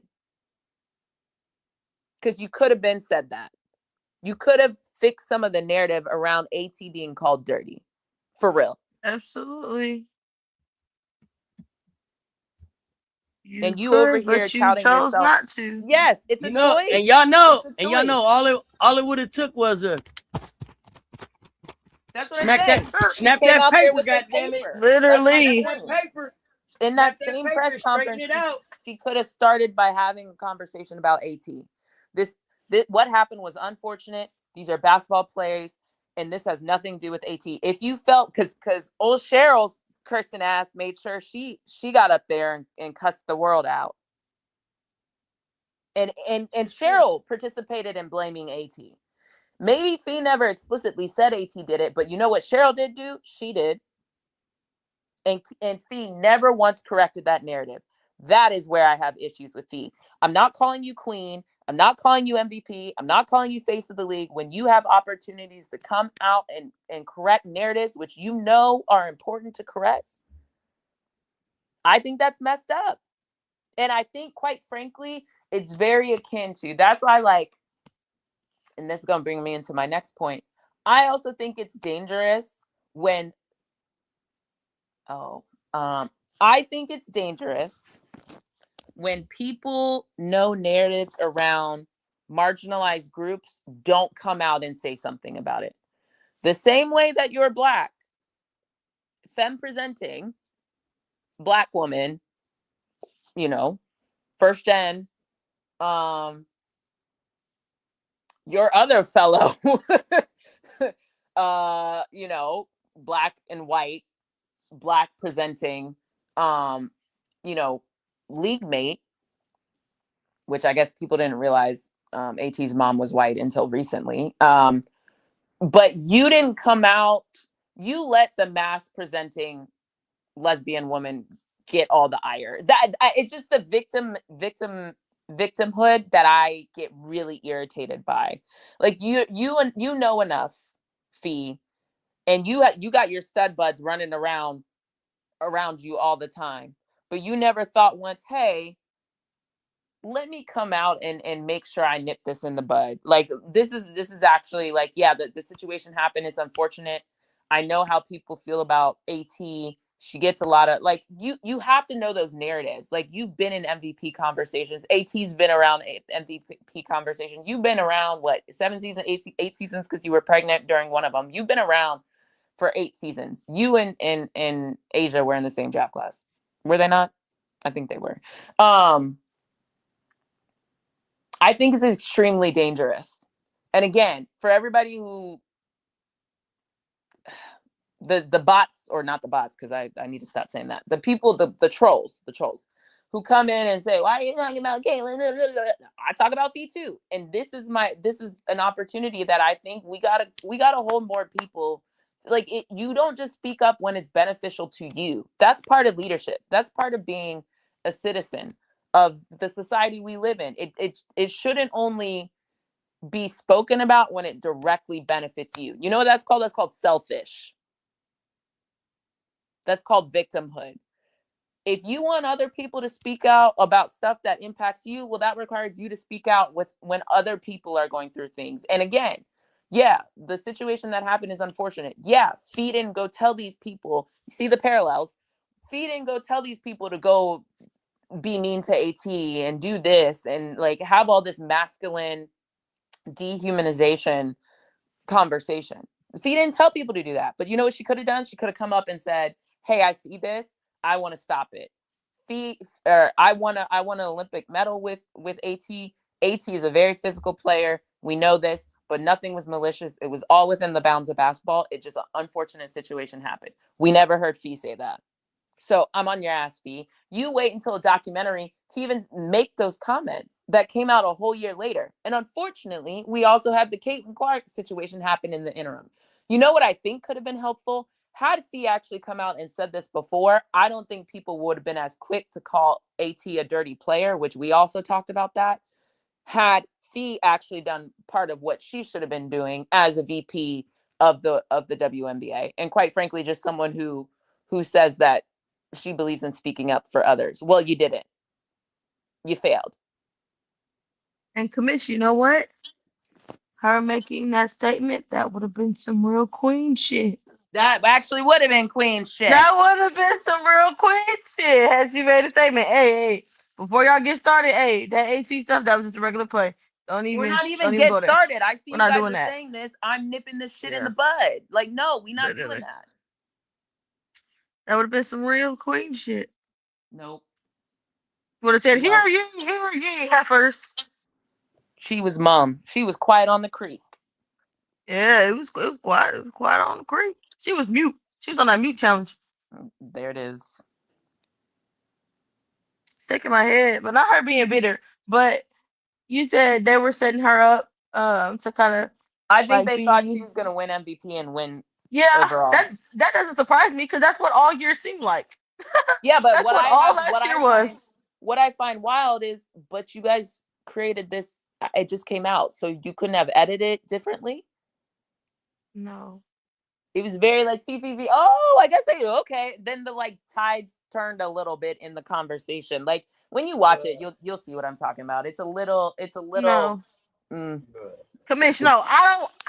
I wouldn't want them to go back and edit it and that's go fair. back and I don't want you to do that. No. I want to know the real raw setup. This is how it was. We were setting it up for her to be MVP, and then boom, Asia came in, took that bitch in their eyes. Though it was never like that to me. But I will Asia didn't say, just come in and swoop and take it. but in feet, okay. So this was one of the bitter comments, and I was like, "Fee, sister, this is why." See, this that shit. It's that shit. Yeah. I was listening and I was like, okay, granted, I'm partial Asia, of course, but like, again, I listen to the words people use. I would be more amendable if she had, who came out higher in my eyes, personally, me at the end of watching all this? AT and DV, quite frankly. Like, I have more respect for them, but not only as a couple, but just like even as individuals than I did coming into this. And I wouldn't say it was like, yes, yes, yes, we can talk about it.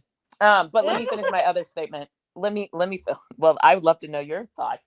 Let me finish my other statement. The other thing I will say is so specifically conversations that Fee had. So the other thing was at some point, and I think it was after the season, because you can tell based on like the backgrounds of, again, see, I just be paying attention.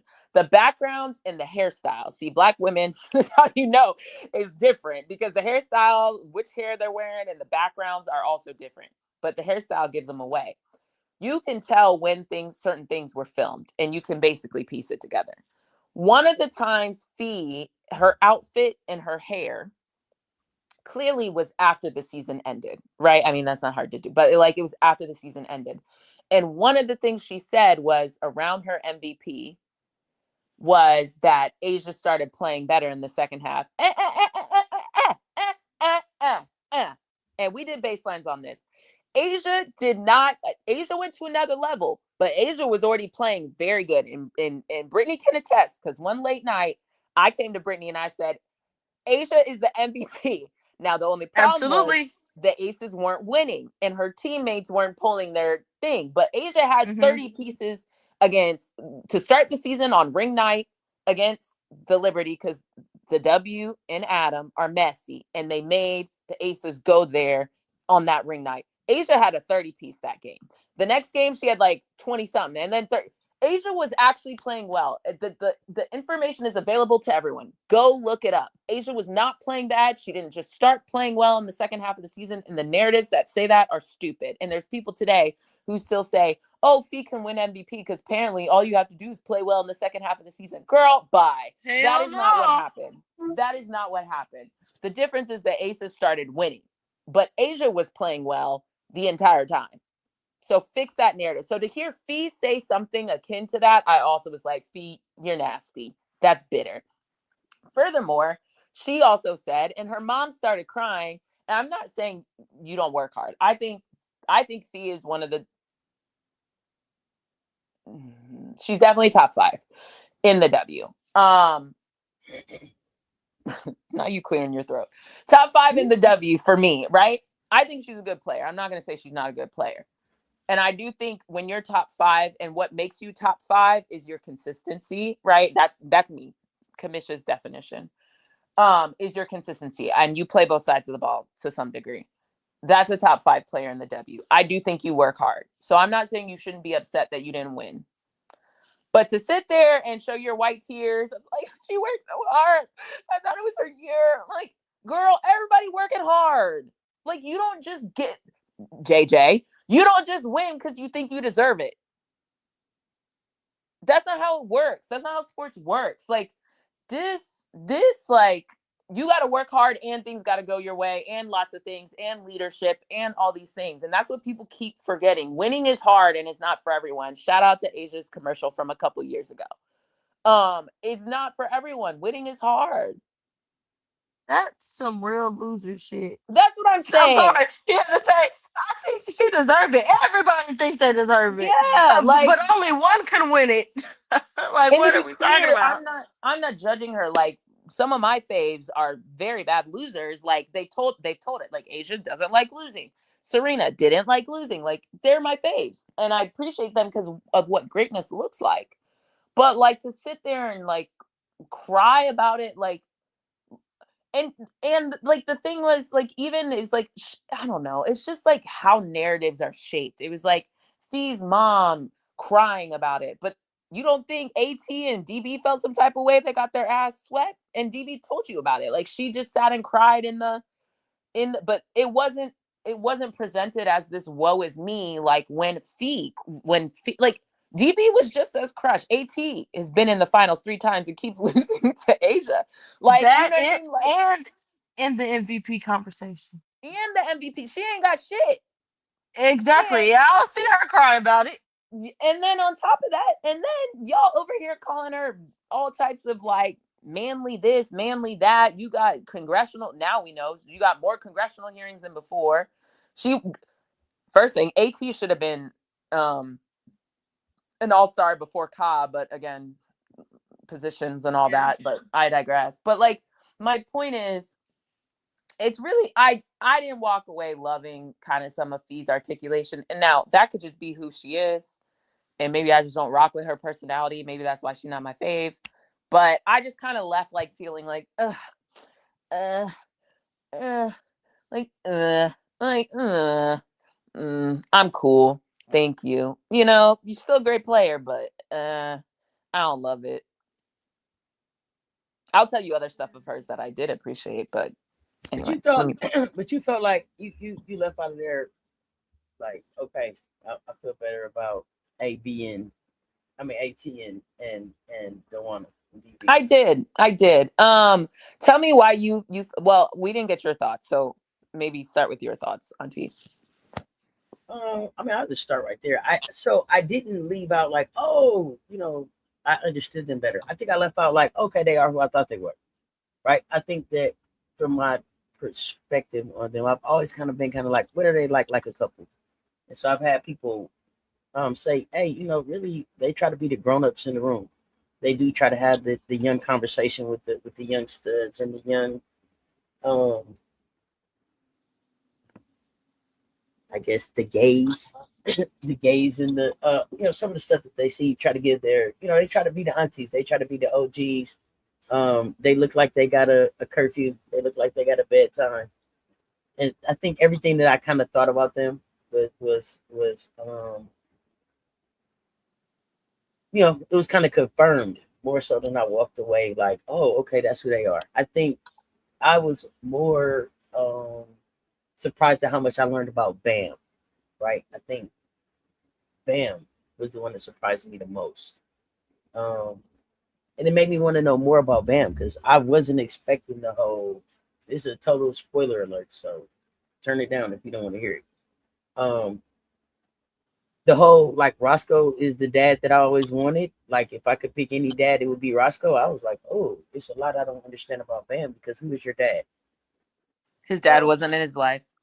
Yeah, but it took me into like, damn, Bam, I didn't even realize that about you, right? So I think this is interesting. So as I'm hearing you talk, I think it's also like a perspective of what you know about the people, right? Mm-hmm. I didn't know a whole lot about AT and D. I knew some stuff, but not to the degree that I was able to like peek into their life. Whereas Bam, even before Asia, I knew a lot about Bam. And so, but I also I left thinking, so Bam and Asia married already. That's how I thought that feeling before. like that. Yeah. Asia slipped up once and she had some ring on her finger and she had a ring on it. She had a ring on in this one, didn't she? Not that hand. I don't know. I don't seem like I remember seeing a ring, but maybe not that hand. Not that hand. But Asia is the type that it would be on, but it wouldn't be that hand. You wouldn't know. Right. If you let me finish where I'm going. She slipped up in an interview this season. I think Nikias was interviewing her for something. and it was like a pre-shoot around, pre-game type of thing. Like, you know how they'd be like near the seats, like in the baseline or whatever. And like he had asked her a couple questions, and then I think he asked her a question about Bam. And I think she like felt her ring. And I think in the moment she was like, oh shit, let me move. And so she moved the ring that was on her hand, on that finger, to another finger and I was like, now, Asia, you don't mess up. See, I wasn't going to say nothing. I kept that to myself till now because I was like, you already put your business. I saw that. I wasn't going to say nothing, but I was like, you slipped up, Asia, because I noticed that. I think either they're engaged. I even think back to the Kyle Lowry like face when Kyle was with the 76ers. Bam, of course, playing. And I mean, I remember the ring question and everything. It's in the works. I heard all of that, but yeah, okay.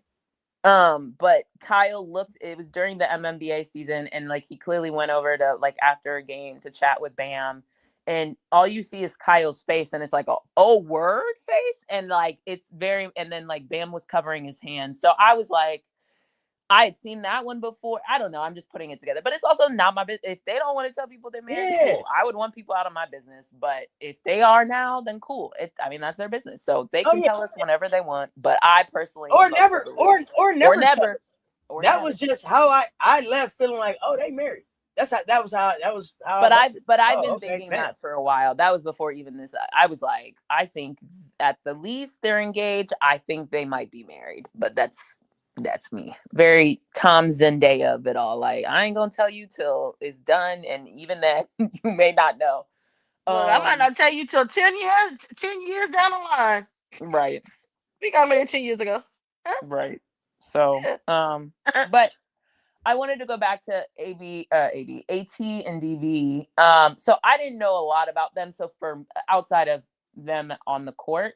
So for me, it was more interesting to learn about them and their dynamic. I did leave a little bit like if DB, I could see DB really wasn't going to play this season.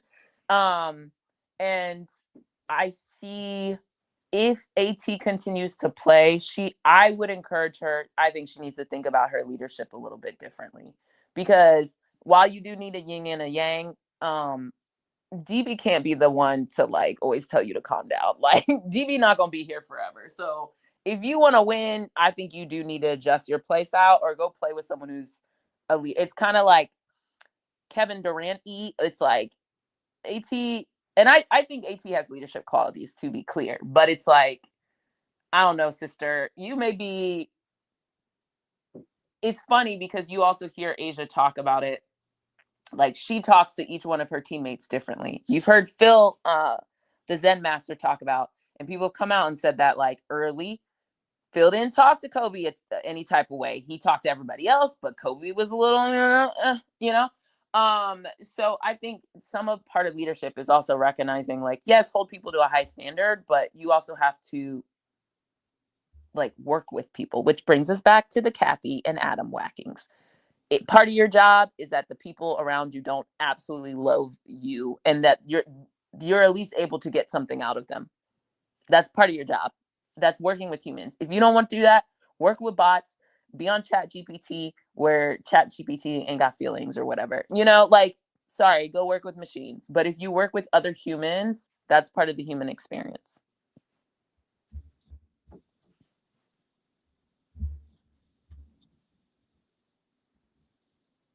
So the thing they suck at building relationships. So here's the thing. Yeah, and I get that marriage is public record, but how many people really go check for that? Everybody ain't going to check. See if Asia's married. Like, I don't care. You gotta be, I only care for purposes of this. Like, I don't care. You gotta be super nosy for that, bro. But I mean, that's like the people who be like, oh, they unfollow so and so. I don't know who. I don't care. Yeah, that's for them people. That's them people to do they took that out their bio. God damn, I don't know what my bio say, bro. How you somebody else? I had time for that. That's weirdo shit.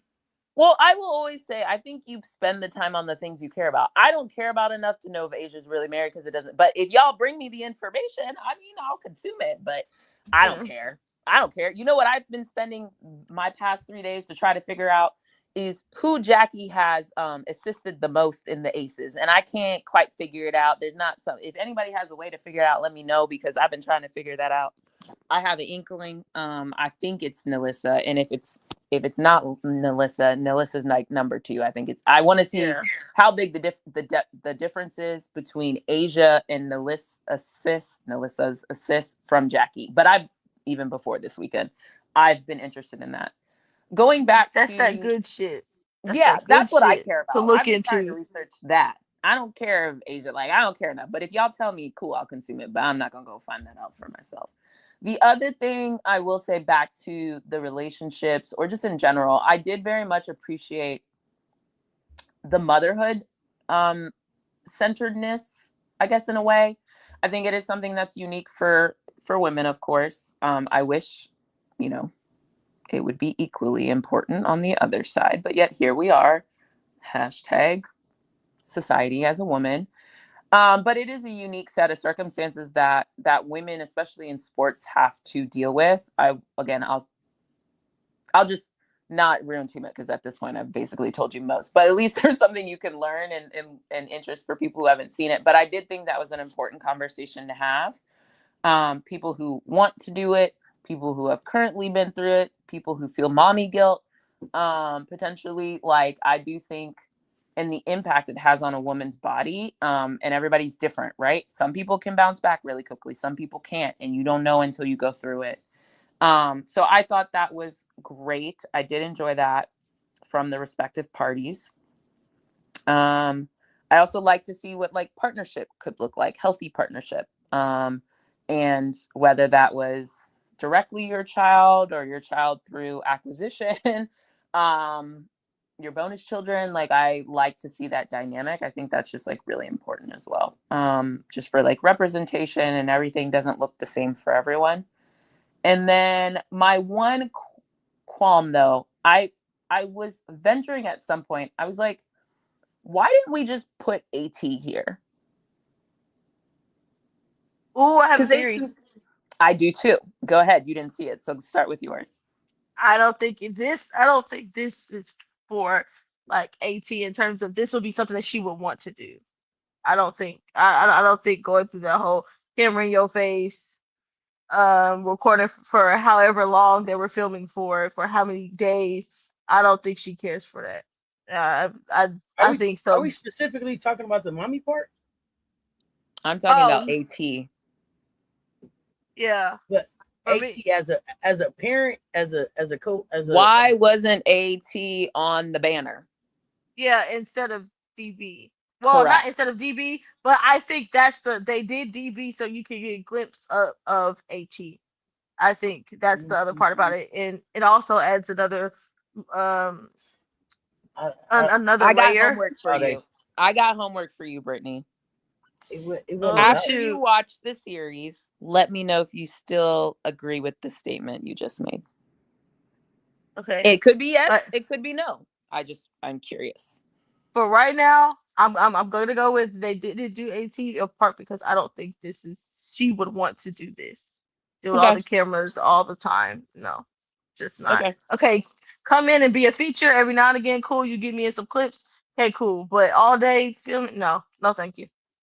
Okay. All right. Said, let me know if you feel that way. Auntie, what's your statement you wanted to make? I didn't think it was about her.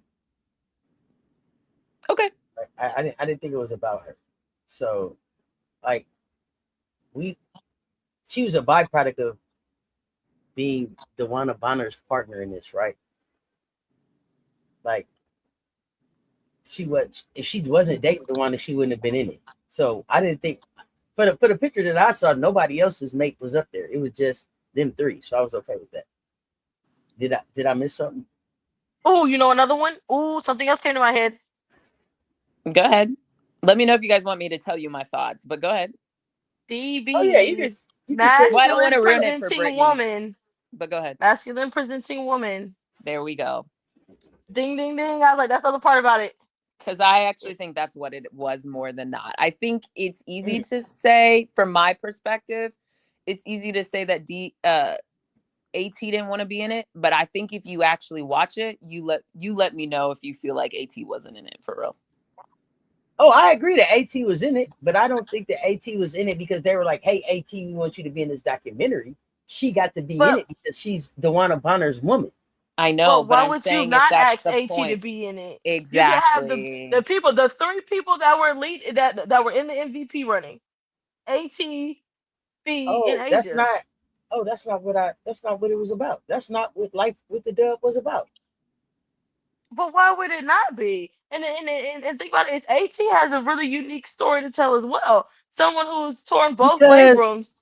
No, because And the point of, you gotta watch it. The point of this was, what was the stories that they wanted to tell? They wanted Nafisa to be the MVP, and they tried to tell that story. That didn't work. Asia ended up being MVP. Like, here's the by default, if they could have not had Asia be in this, Asia wouldn't have been in it. But Asia won everything. How could you not have her be in it? In my opinion. And then with DeWanna, they wanted to tell the Indiana story. To me, this was more about what stories they wanted to tell than it was about. I don't think they wanted to tell the Indiana story. It was yeah, I think so. Oh, okay.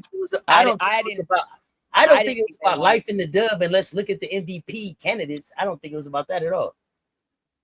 Not at all. I feel like my opinion of airtime, right? Okay, so like fine, let's just ignore DB, Asia, Fee, even though I have my opinions about the relative airtime there. We barely saw Mr. Nafisa, for real. Like, he wasn't interviewed the same way. Bam was more than him, and I felt like AT was the most of the quote unquote partners.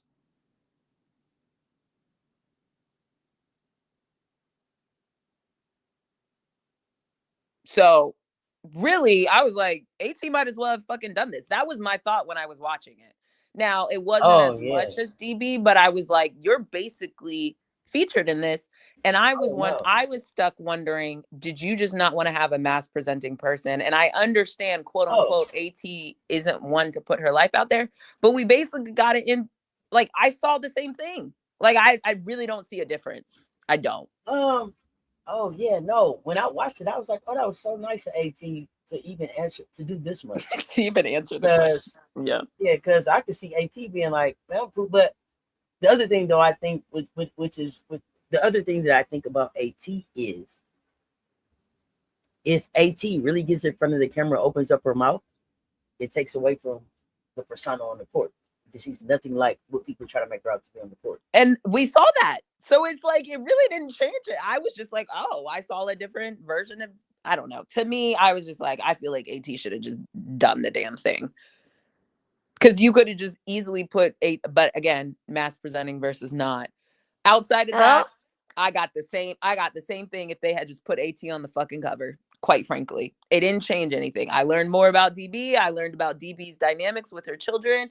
I learned about her dynamics with her ex-wife. I would have gotten all this same information. I don't think it changed anything. You would have got more, but they would have had to spend more time talking about AT. It would have been a 4-parter instead of a 3-parter. I think I got a good bit of AT anyway.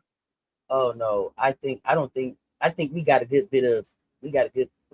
piece of who AT is as a partner to DeWanna Bonner, but I don't think that we got a real good look at just who Alyssa Thomas is as a player. I didn't walk away from it like that. I walked away like, okay. This was a cool glimpse of who they are together. And maybe I feel this way. Them. But yeah. Because they're partners and teammates, I actually got a lot of, that's why I said I learned a lot about AT. But they didn't say nothing that I didn't know, right? Like, tap the sign. But again, we're different. What is it? Tap the sign. What is it? Tap the sign. Never wrong. Just early. Remember I told y'all 2 seasons ago when DeWanna couldn't hit Alyssa in her spot? They was gonna have a conversation on the way home. What they told us in the thing? What did they tell? Hey, sometimes I need some hours. I need a few hours. Don't get away from me now. After the game, I don't want to hear that. Sometimes in the game, they get into it. Hey, get on your shit, homie. You ain't doing your job. I didn't learn nothing new from them. You know what I'm saying? So, but I think it comes from your perspective. Like you said, that's why I didn't learn that much new for Bam. Like I knew that. So it all just depends on your. To me, I just kind of walked away like, yeah, I understand. like AT in theory, but she still did a lot. Like, you still learned a lot about AT off the court through DB's articulation of how AT is as a player. So I just didn't really see it that different. Anyway, let me know. Watch it. Let me know. This makes me ask another question. Since you asked that question, I said, baby, and she's masculine presenting, and all the ties that are in this, in the making of this between ESPN, Disney, Nike. How many of those companies have featured masculine presenting women? That's what I'm saying. How many of them have Paige on them? Is Paige mask presenting? That's the part about Paige. What would you say Paige is? I think she could be moving there, but I would put AT more mask presenting than Paige. They about the same to me. They about the same to me. And the thing is, I can pull up a picture of Alyssa Thomas with a bust down on and some heels. Can you pull up one of Paige like that? Yes, in the SBs. It wasn't bust down because she's a white girl. Oh no! Yeah. Nah, I just seen Alyssa do that. So I think that they're both. I also saw. I would say that they're Howard both and JJ with that. It's the times, you know what I mean? No, but what I'm saying is, I think that they're the same, right? How they dress now, mass presenting. I'm not looking at Paige like, oh yeah, she's not a stud. No. Okay, here's why I say it's a little different. Who has the Coach sponsorship? I think what's different about them is that Paige is a white male presenting stud, and AT's black. That may be the difference. But I think you can also pass. But the pass coach Paige like on as a STEM. I think that's hell more no. You can pass as a STEM. Here's the thing. All that STEM made up shit the motherfuckers is on. I don't understand that shit. I have zero understanding of she's a STEM now. What the fuck is that? I'm not. You asked the question, I answered. Yeah, no. And I'm telling y'all, and I'm being honest about where I'm at in my life. That shit don't fly for me. Yeah. I think I think I'll give you white. I still and I think there's an intersectionality there. No. I'll give, but I think the mere fact that Paige has ain't shit about the way that girl stripped down to her bra yesterday a STEM. Okay, sure. I ain't doing that with. But I still think the person who has the coach deal is Paige. So if that's because she's white, fine. Yeah, but I don't think that Paige got the coach deal because she's a STEM. I think Paige got the coach deal because she's Paige. Okay, that will be another topic for another day. Let's move on. Because it's just like gonna result in just like okay, sure, we'll just move on. It's some shit that Paige is gonna get because she's the next one up. Caitlyn didn't work. They got it. We rounded the corner back to Paige. She's gonna get them deals before any black girl. STEM, film, stud, straight, any of it. Like I said, moving on. We can agree in some aspects. I got you. Let's see what else. We have lots of other things to talk about. That's why I was like, let's move on. Let's see. I think I'm done with the life as a W. I just liked I still think they can get a little bit more diversified, which is basically my point. It still felt very femme presenting. Yeah. Who's allowed to be featured and who's seen as marketable? I still think that's an issue, which is really where my point was around that statement earlier.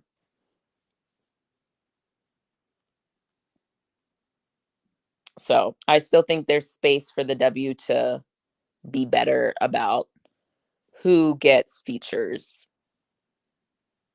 Oh, absolutely. I think there's a lot of stories that need to be told in the dub. And I actually would like if they did a story on they've done the college stories. They've done Are we talking about ESPN? Because actually I'm not hungry, thank you. I would actually like someone else to do it. Because that's part of the problem. Absolutely somebody else. I just want a story to be told about some of the players that are kind of how do I put it? Certain role players. Yeah. I would like one for the role players to kind of see how their life in the dub is different from, okay, you have your stars, but hey, Yep. these really high level Who has to go and high overseas? Right. exactly Who has to and, make a and highly decision? Do sought I go to after role AU? Do players. I do Yep. this? Do I go overseas? Do I spend time with my family? That's who I want. Yeah, that's basically what I'm Absolutely. getting Those at. Is like, stories are also stories I want to see because it's right. like, okay, we've seen the stories from the MVPs, the winners and the stars. Okay, let's also see the story of these the role players, how they have to go overseas or play AU and how the transition between having to pick up and leave because you got traded or just something like that. Like how is that? How is life like that? Just Yeah. at one moment you're there, and then the next moment, hey, you might got to pick up and leave because you were in a deal for either a big name player or you're just one of those players that, hey, they're really good, but the amount the how much their contract is, it's very tradable. Yep. I'd be interested in that. I would love to see that. Just not from ESPN. Somebody else do it. Yeah.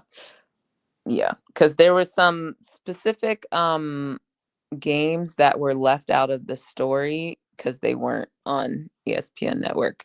I noticed that. I was like, we missed something here. I'm queuing this up tonight. Yeah, that's what I was like, watch it, because I tried to tell you I got thoughts, but let me know, come back. Let's see, do we want to talk All-Star now? Auntie, you want to kick us off?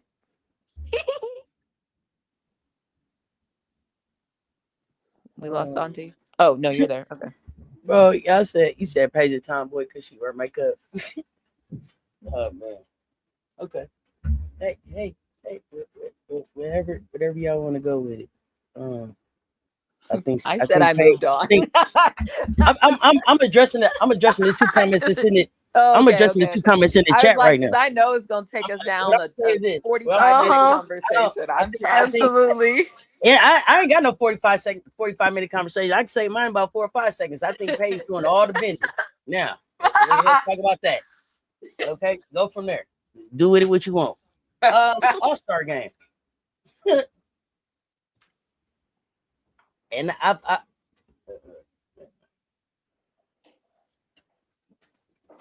All-Star game was trash.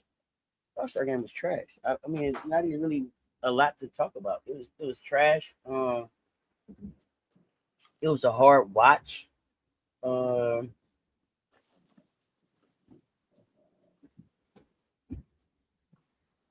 John Quill, you ain't played that hard for New York all season.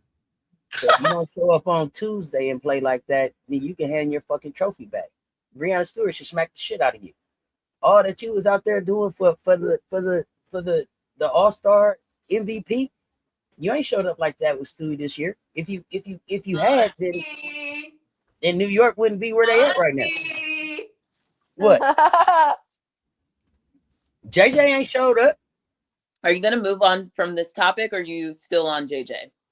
Yeah, where you want to go? Okay. Are you sure JJ hasn't played like this all season? Oh, yeah, I'm sure. Okay, sure. Tell me. JJ wanted it last night. I ain't seen JJ wanted no games in New York. I just seen JJ just out there loafing, looking around. Now, did JJ take some fuck threes as she was trying to make sure she won? Yeah. But JJ went out and wanted this. You could tell because she showed up and had an effort. She ain't showed up with no effort in New York. Not once. Tell me the games. No. Hold on. I think my thing is, I don't think this is any different than how she's been playing. The difference is the All-Star game, ain't nobody playing defense, and she made all her threes. I don't think it was that different. That's what I'm trying to say. My thing is her effort to even get the rebounds, to get the ball, to be able to take the threes. She was demanding the ball, calling the ball, all that shit. She ain't did none of that shit in New York. Okay. You can go back to Barclays. She ain't did that. I just meant to say, I guess what I'm trying to say is, I don't. I get what you saying. Winning basketball either. What you saying is her style, her game is the same. Shots fell tonight, and she got to shoot over some cones and shit. I get you on that part, but the fact that she was even able to go get it, because they were. If you wasn't watching, They were trying to hand this shit to Caitlyn. They were trying to hand it to her early. And JJ just wouldn't go away. And then at some point, it seemed like everybody else decided to just, maybe Caitlyn wasn't going to be the MVP. I don't know. You watch the game. You tell me what you think. They made sure she wasn't the MVP. But for me, Caitlyn, you haven't really showed up like this either. Like, is your back hurt or not?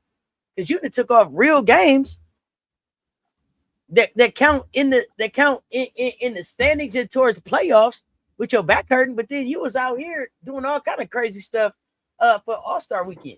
Launching them threes like there was a 4-point line. Letting them bitches go. Let me say this. Let me say this too. Oh, go ahead. No. I was gonna add to your Caitlyn comment, but go ahead, keep going. Oh, because I'm going someplace else with Caitlyn. Go ahead. Okay. I was gonna say my other favorite thing. Speaking of, if you really want to be honest, JJ and Caitlyn, if I would apply more to Caitlyn than JJ, the comment you made from my perspective. Trying to play some damn defense. Short. Yes, but because I spoke more towards JJ because she won the thing. Yeah. But Caitlyn was the one I was looking at, like, oh, so you do know how to play defense. I said, not you trying to trap, trying to steal balls, trying to steal the inbound. Like, oh my goodness! But don't worry, the real Caitlyn came as the game continued. So yeah, the minute them shots stopped falling. With a real Caitlyn Clark, please stand up. Please stand up. With a real Caitlyn Clark, please stand up. It's like Slim Shady. We ain't got time for that shit. You got to play basketball when it's time to play basketball, and she ain't been doing that. She just ain't been doing that. So I thought it was trash.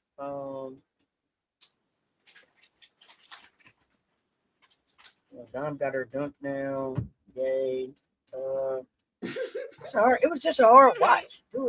My favorite was when they came back from halftime and Rebecca Loeb was like, "This is a really good All-Star game." I was like, "Of course you would bleeping say this. What is wrong with you?"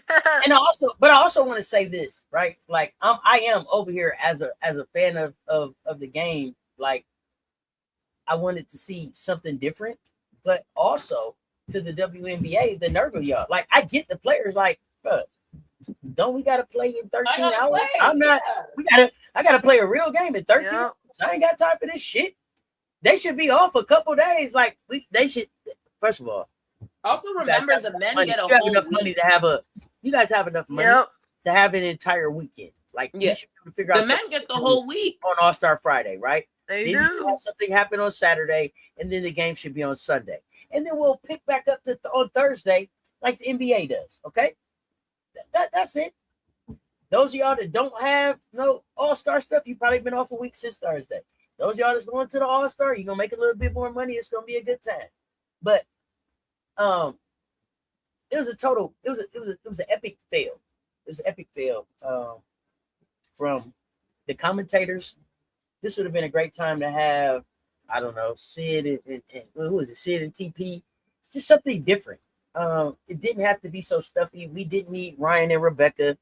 We didn't need Holly. Yeah, definitely didn't need Holly. Holly got to the party and turned up a little bit. It's hard to not have Holly. I don't know. She just comes. We didn't need Ref 42. There ain't shit that Ref 42 has done all season that said they're an all-star caliber referee. And I don't even talk referees. But I was just disappointed at everything about the way this went down.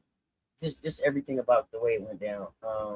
Shout out to Chicago though, because we showed out. Like, W fans showed up. When they showed the picture, the 360 view picture of the crowd that showed up to support women's hoops was on fire. And the WNBA is continuously disrespecting the fans and the support that we keep trying to give them.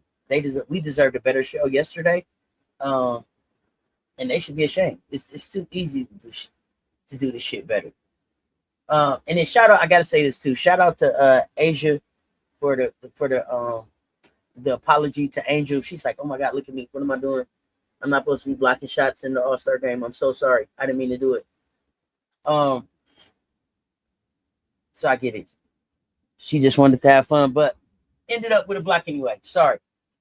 But yeah, go ahead. Y'all tell me what y'all think about it. I could have cut the live off at any time, but people was here, so I was hanging out. Go ahead, Brittany. Well, I think for the game, I was like, oh, thank goodness y'all threes are falling, because if they were not, oh, this game would have been worse than what it was. I think my expectations for All-Star games are very low. Just because I already know, like, all right, y'all are gonna shoot a bunch of threes. You might play a little defense come the second half. We'll see. So in terms of those things, it didn't suck for me. It wasn't that bad. Just because I just have to put aside, okay, yeah, this is not how basketball's played. This is not how basketball should be played. Those type of things. Gotta put it aside. But I do think the players had fun. I think this All-Star game compared to the All-Star game and All-Star Weekend of last year. I think they felt more free. They felt like they had more fun. And I love that for them. At the beginning of the game, I said, "Oh hell, please do not tell me y'all just finna let this white woman come out here and just shoot all these deep threes and just wow the crowd from making baskets, and y'all are gonna show no type of resistance, and or y'all are gonna just act like y'all don't want to be here." Um, that's what I was thinking at first. I was gonna say, "All right, man, I'm finna turn this off if y'all just finna do this." But I did not like. Can I add? Because you're not saying it just because it's Caitlin. You're saying it because of what comes with if she had gotten MVP, right? For people who are a little dense, maybe elaborate on that. It's just that. And because it sets up this whole narrative, oh, look at Caitlin, she won All-Star Game MVP, they can't touch her, things like that. And the thing about it is because, okay, it was just the manner in which they were just allowing her to she's literally just coming down and just shooting threes, nobody at least putting a hand up within 50 feet. That was the part that was just kind of like, okay, guys, can we actually like play just a little bit? And then I also didn't like that. Okay, y'all weren't playing, but she clearly is trying to play a bit. So I'm like, hey, let's kind of pick up the tempo, pick up the energy just a little bit. Thankfully, it picked up. Yeah, I think what I didn't like from her specifically is just the part that, hey, okay, you came out with all this energy, wanting to play defense, all this type of stuff, and you said it. So I hope you have that same energy when you get back to Indiana, and I hope you're ready to go defend for your team in games that actually matter. That was just my only thing about it. I was like, you're out here trapping and trying to trap and really guard the inbound, trying to get deflections and stuff like that. Okay, that's fine. But you should be able to do that when it comes back to when it comes down to games that matter and when your team needs you to do that. That was the part that I didn't like. It's like, okay, now we suddenly want to play like we're gonna play some defense. Well, you know good and damn well ain't nobody out here really trying to play no defense. Hey, Mike Hunt, you can stop with the paragraphs, but we don't believe none of that shit you talking about, and you don't got no receipts for none of that shit you taking. You talking about? We don't do lazy fucking takes over here. We do respecting receipts. Caitlin's not the lead.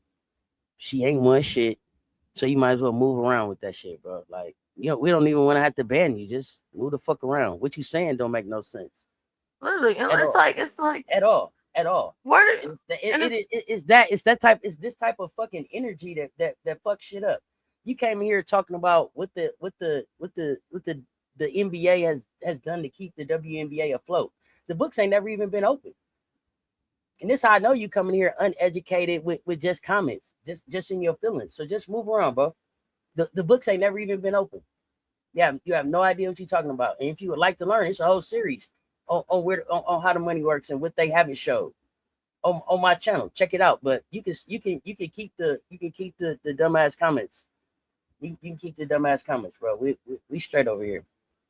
I still thought people, I don't know if Leash was like, I don't care.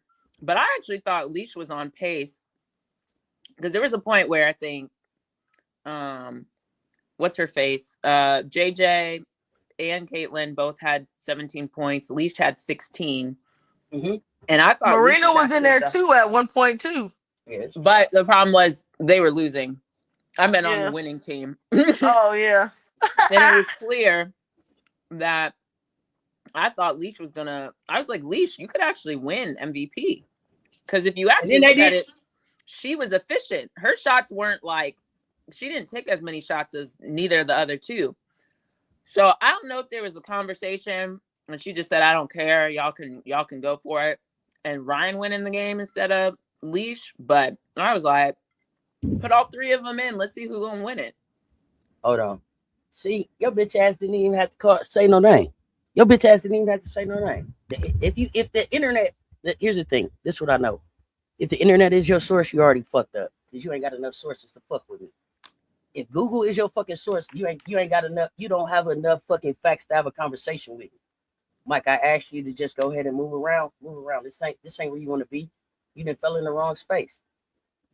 It's more than a third grade education up here. You're not really ready. You're not really ready for the conversation, and you're here to push a bullshit narrative instead of having a real conversation. And it's this type of fucking shit that keeps us from being able to really have a conversation and get the league to where it could be. So I'm gonna ask you again, just leave. Get the fuck on.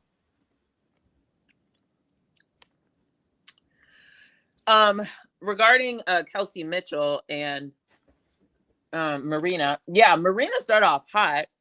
And yes, Kelsey Mitchell, I was annoyed with Kelsey. I was like, girl, that's the whole reason I thought Team Coop was gonna win, because you've been going gangbusters for the past, what felt like 10, 12 games. Like, shoot the damn ball. I don't know why a decision was made. Paige done told us, I think our team is going to try to get Marina the MVP. Well, that was part of the problem. Yeah, because at one point Marina just stopped. Marina stopped hitting. Marina was missing layups. And do y'all hit dunk? Is that something that y'all think that they plan every year? What? Which part? We're gonna pick somebody and get them the MVP. Or once they get hot, like, okay, kind of cooking, let's go ahead and game goes.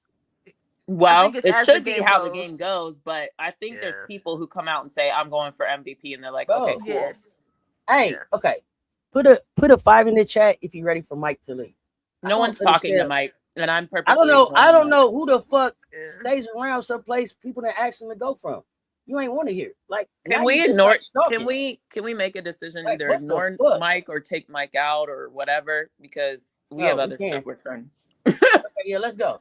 No one's talking to Mike. That's why I'm ignoring. I'm seeing a whole bunch of. I don't know who's talking to him. I'm seeing a whole bunch of paragraphs. It's like literally no one is talking to him.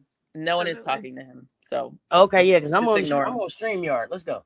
Yeah. Ignore him, or no one's comments are referring to him. So I also think another person that was in the running trying to get MVP might have been Olivia.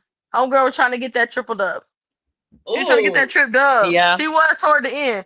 It was just like, hey. She was trying to get the trip dub, but they kept missing bunnies. I was like, dang. Dang, Olivia. I saw her. I was like, oh, she's on trip dub watch. I'm surprised somebody else was on trip dub watch too. Well, she wasn't on trip dub. She was on dub with no points. Was Jess? I was like, what is Jessica Shepard doing? You literally have the ball next to you under the basket, and no one's playing defense. Lay it up. When you said, hey, she was not shooting. I said, what is going on? Not with at her? all. She was just like, I'm gonna get everybody else the ball, come hell or high water. And it was like, girl, when she threw Asia that alley oop. Oh, JJ, it was JJ that was on trip dub watch. Yeah, she was the other one that was on trip dub watch. JJ. But it took JJ a while. Yeah. But towards the end, she had got it where she gonna get it, but she had done enough to get the MVP, so I think she slowed down. Yeah. And then, the two people, Dom, I was like, we still drunk or what? Actually, no. Is she 21? Let me not say that. Or she not 21, so let me not say that. I was just like, we're missing bunnies and no one's playing defense. What are you doing? Look, she said after she made that dunk, that was it. That's all she had to do. Girl, it took her a while for that dunk. Well, they told her she couldn't go back to Seattle if she didn't dunk in the All-Star game. She had to get that done. It was pressure. They strict over there. I ain't talking to you if you don't make this dunk. They strict over there. Oh, girl, Seattle, if a team won All-Star break It was Seattle. Seattle was one of the teams that won All-Star break. Did Seattle win or did Our Farm win? Hey, I was showed out. Listen, keep it on. If you know, you know. Hey man. So, I will say, I did. I mean, I think like Brittany was saying earlier, I quite frankly am just, last year taught me more than previous years. I feel like other years, like it still was somewhat competitive. Like it was somewhat of, you could call it a basketball game. But last season, after they collectively just decided we don't give a damn, I said, "Oh, okay, well, cool." I said, "I'm just here to see what happens on the broadcast." Mm-hmm. But I was like, let me do other things while I'm doing this. I'm not compared to last season. Yeah, this one was better, a better performance that they put on compared to last season. Last season, I was like, y'all, what the heck is this? But I think there was other stuff that they had going on. But they also had the 3-on-3, or was that sorry, that's Olympic year. I'm confusing that one. The Olympic year was good. Unrivaled versus everybody else. Okay. Was last year, and Unrivaled came out to play, and I was like, oh. Oh, because of fee. Yeah. Oh, okay. I was like, huh? Yeah, because of fee. Also, it was last year the first year where like the trophies were bigger and stuff, because Kelsey Plum was the last one to get that rinky-dink trophy. So I think so. Maybe it changed the dynamics a little bit. But yeah, so I think this year was kind of whatever. And I was actually surprised by Jess Shepard. I was like, this is your first All-Star and this is what you're doing? Like, Asia and Stewie, I understand, but like I thought you were gonna be out here trying to score something for real. I was like, you're not like, we're not even. I was like, y'all trying to get Asia points like it matters. Asia like, whatever. First thing she said when she sat down on that presser was, I didn't even do enough to be here right now. Why am I here? Literally. Why am I here? I actually was surprised. Paige surprised me. She only had like 3 points for the longest. I thought she was gonna try harder. Paige was like, I went out last night. I don't give a damn about that. And I'm going out tonight. I played in the All-Star game last year. Bro, it's all good. But last year, she only had, I think she had 0 points. Yeah, I don't think Paige is pressed about the All-Star trophy. Clearly. No, not even trophy, just like anything. Paige just be ready for the days with the weekends. Like, she ain't got the days. She ain't got when we done working. That's what she ready for during All-Star break.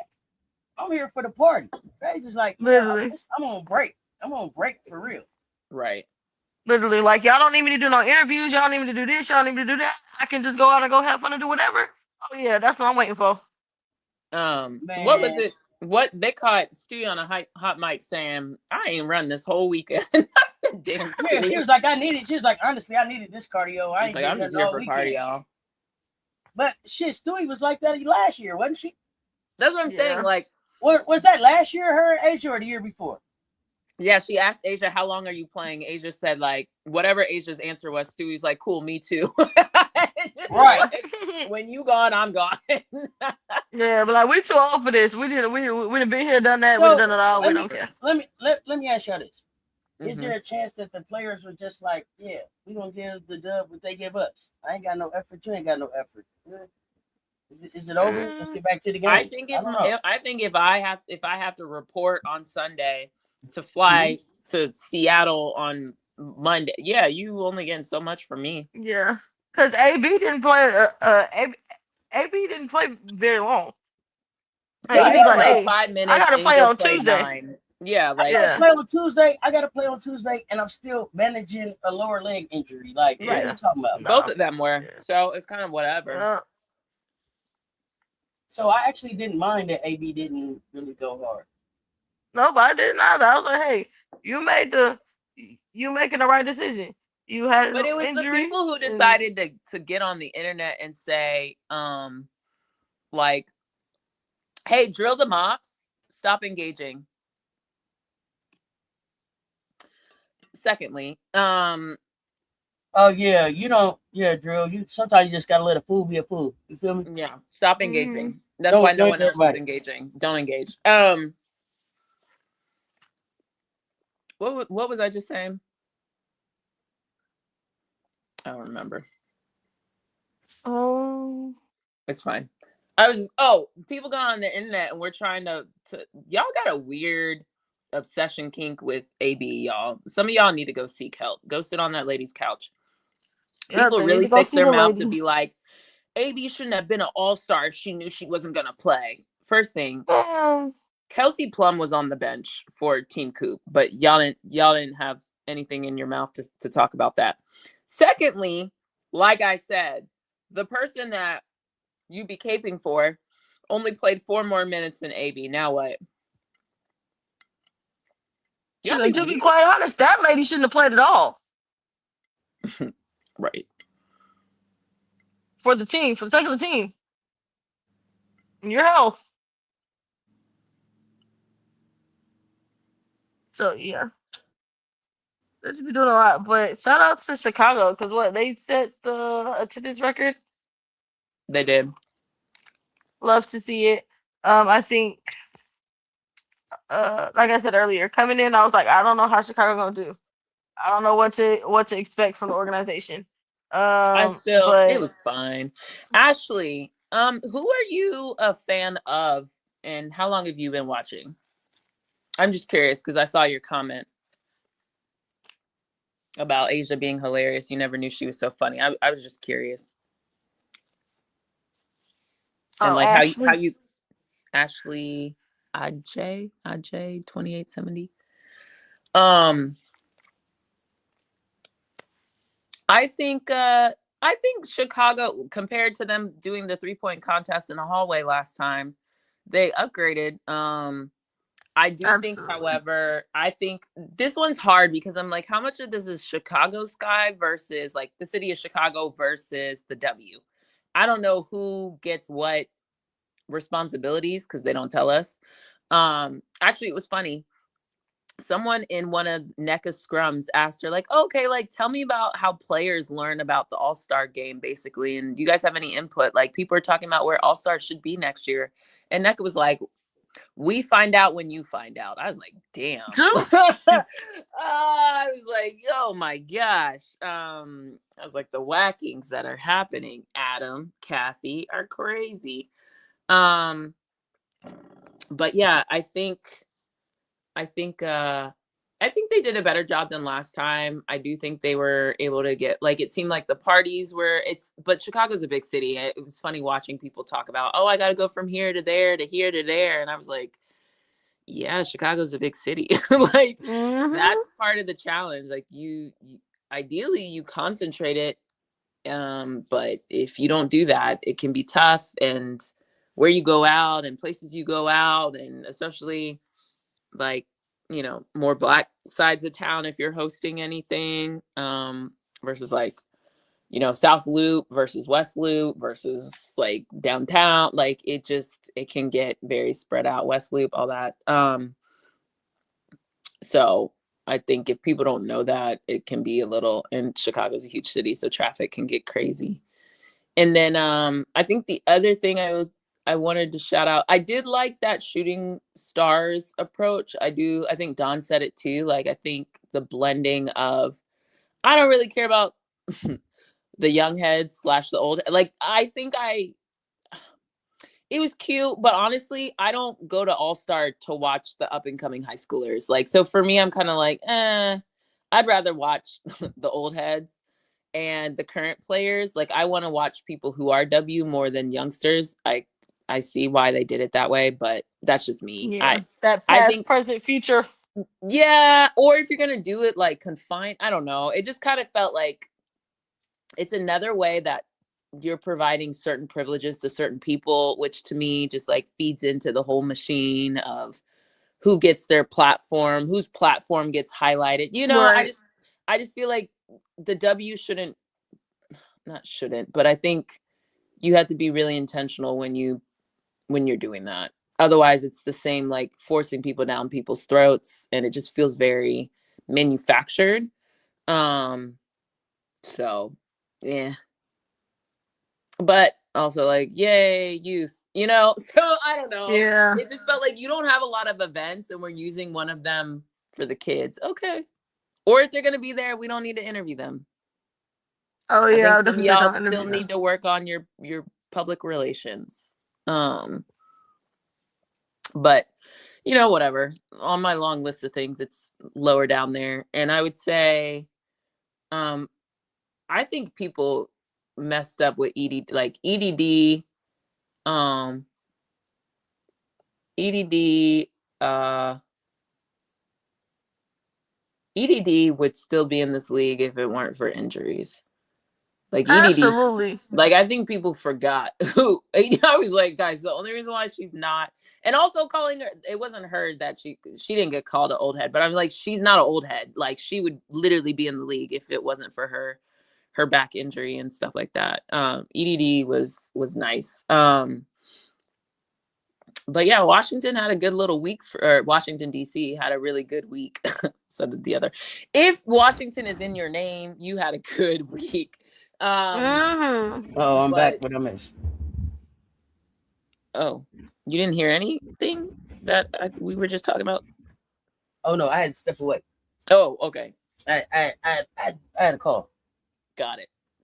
I don't know when you stepped away, so I don't know what you missed. But I was talking about the rest of All-Star. So, oh yeah, let's go. My bad. No, you're fine. Yeah, the Rising Star. Yeah, the Rising Star challenge was great. I need them to do better with the 3-point contest invitations. Cathy and Adam, what do we call them? Adam. Gotta do better. I think it was that bad. I guess what did you want different? What did you want done differently? Maybe let's start. The invitation. That's specifically the part. Because you had K-Max saying she didn't get her invitation or she got her invitation after other people declined, and then she said, yeah, no. Sabrina saying can't decline something that I didn't get. Okay, so I'm that portion. Okay, I agree with that. I think so. Apparently, because Tarika came back and said, well, a couple things. Because Tarika was like me. I was like, how we in Chicago and we don't have any Chicago representation anywhere? There we go. Start there. I still feel like how you gonna do the city shooting stars and not put a Chicago, like that's stupid. Yeah. But Tarika tweeted it and then she came back and she said, inside sources, I'm gonna delete my tweet. So I don't know what the answer is. Maybe people decline.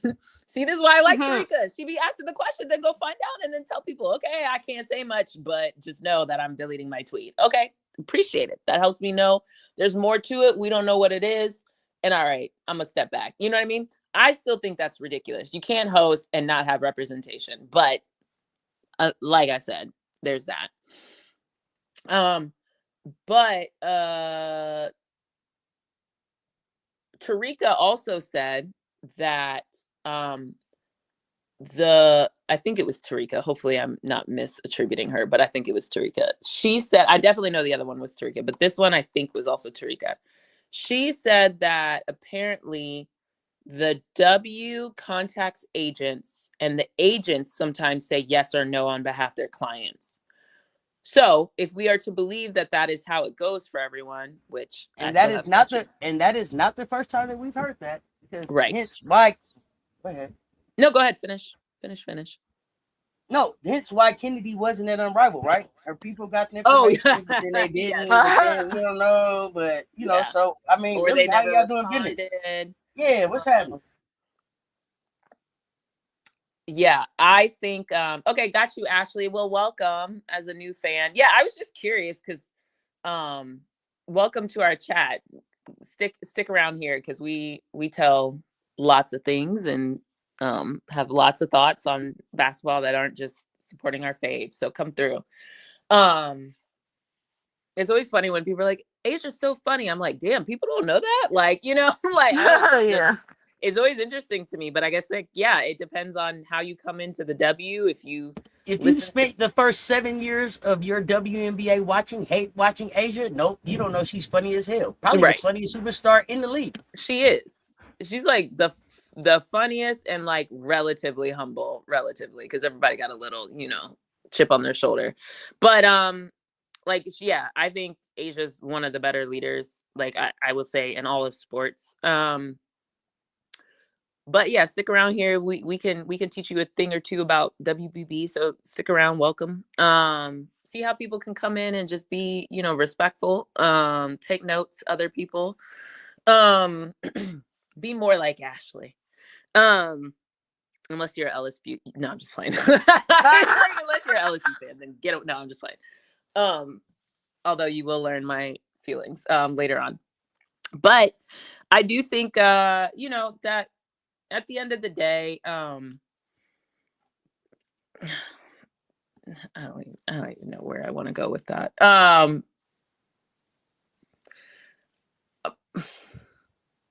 Yeah, I'll just stop there. You guys go ahead. Y'all got it. Auntie Brittany, go ahead. Still about All-Star, right? Yeah. Yeah. I think a part that I did like was them having practice at the presidential center, the library. I like that, especially because it just opened, introduced people to another first off, not only just a library, which for some very odd reason, I won't even say odd reason, but to the detriment of our society, libraries are being closed. Yeah. So it introduced not only people in the city of Chicago that have not been able to go yet because it's just open, or people that are not from Chicago who are in town, they're able to go to the presidential library. So I love that. How people were able to go and, yes, enjoy the players and enjoy that, but also go read a book. Please, thank you. But yeah, I did like that. Whether it was the Chicago Sky organization's idea or the city of Chicago, either way, I will give them a hand clap for that. That they highlighted a piece, a resource for the community there. So love that.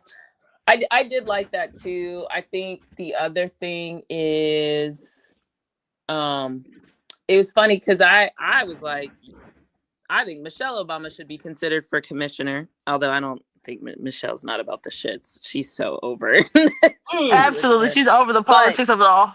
Yeah, wow. which would include the W. But yes, it's funny because I saw people saying make Barack I was like, now why would, and no disrespect to Barack, but like why would you go to Barack? I think people also have Michelle's resume real effed up.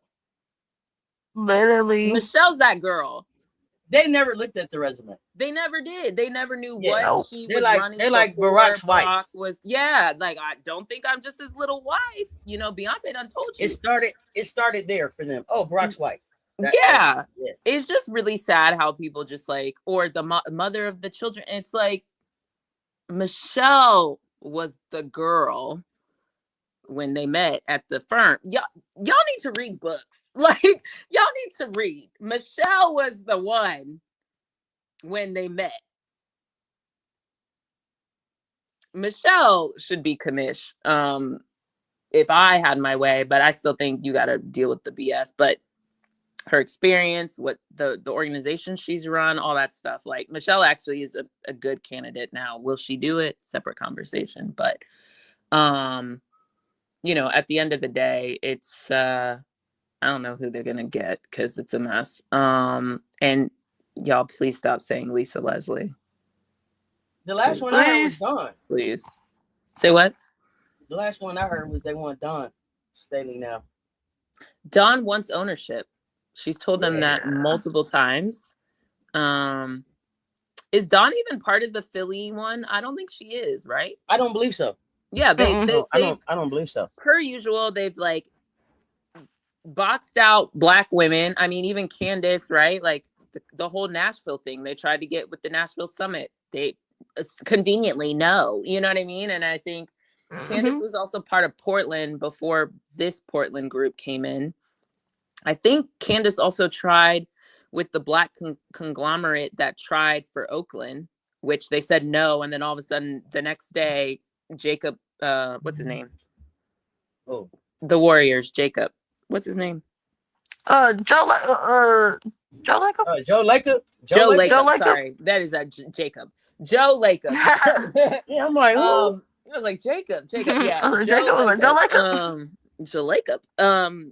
All of a sudden they gifted him. So it's been a problem, quite frankly. They're systematically and systemically pushing out, especially people of color, women of color, especially the ones who know the W. They don't want them in the W, it feels like. So that is part of the problem. That is just so circumstantial, right? That things are happening, which is why I continue to whack both Adam and Cathy.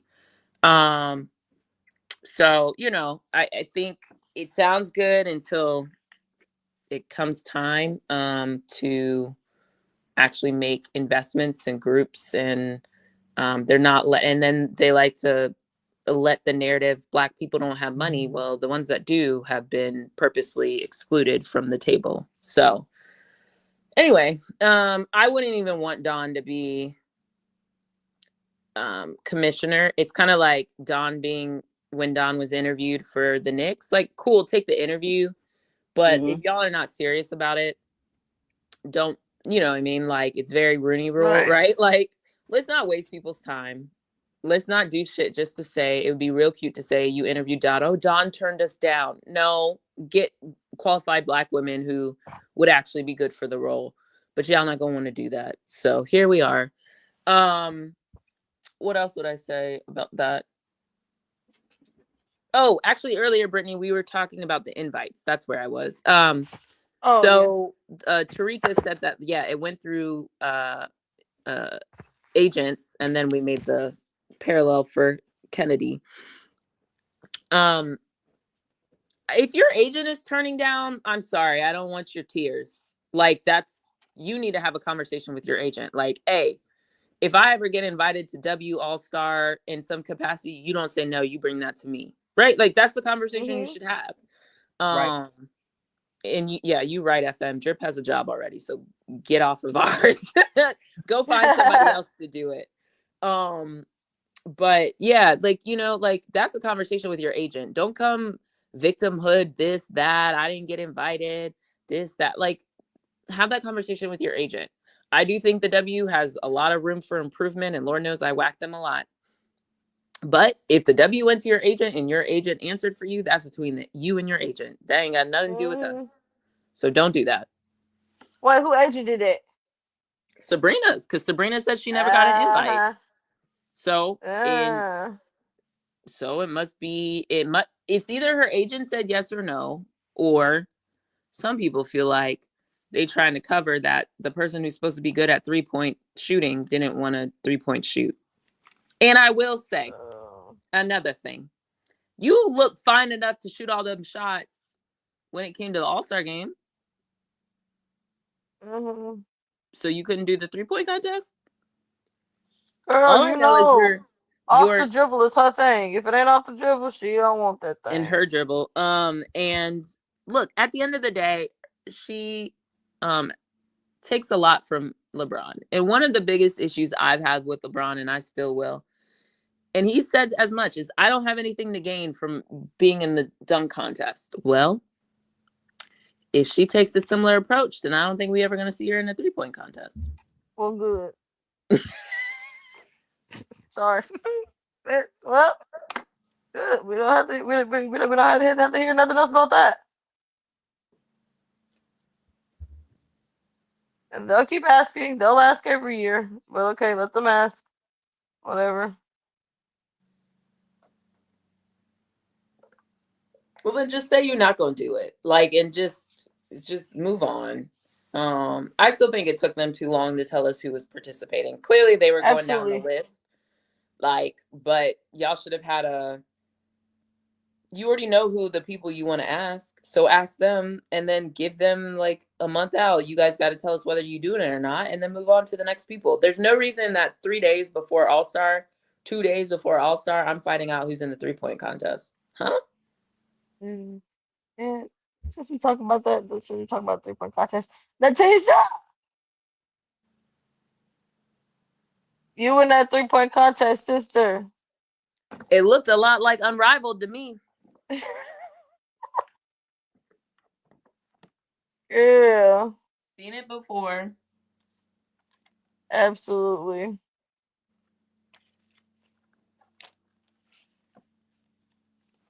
But it seemed like the 3-point contest was a success. The person that won was the person I thought was gonna win. Yeah, I had AC or Marina, yeah. so yeah. Although I will say, Friday night, Thursday night, whatever night it was, I saw AC out. I said, I don't know about this one. But she a young whippersnapper. Yeah, she a young whippersnapper, so she can yeah, hey, she'll be alright. She'll be alright. Just give her a little bit of sleep. She only about 2 hours. Give her 2-3 hours. She'll be alright. Some of them old heads though, They need a little bit more time.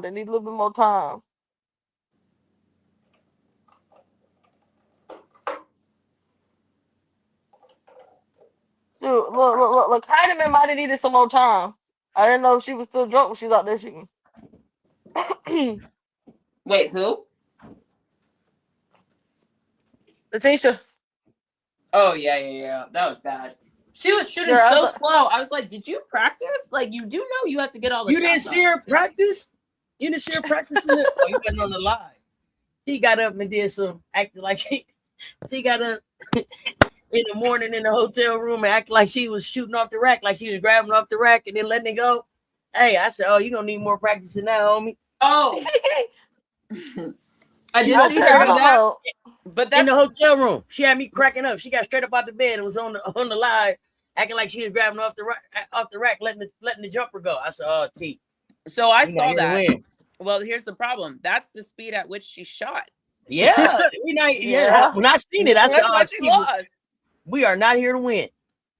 And then I forget what comment Courtney made somebody. If you came in last, you trashed or some shit. Oh, and then Kiki Palmer. That's what she told the Kiki Palmer. Yeah, and then T was like, "Damn, Court, I came in last. Like, what you doing?"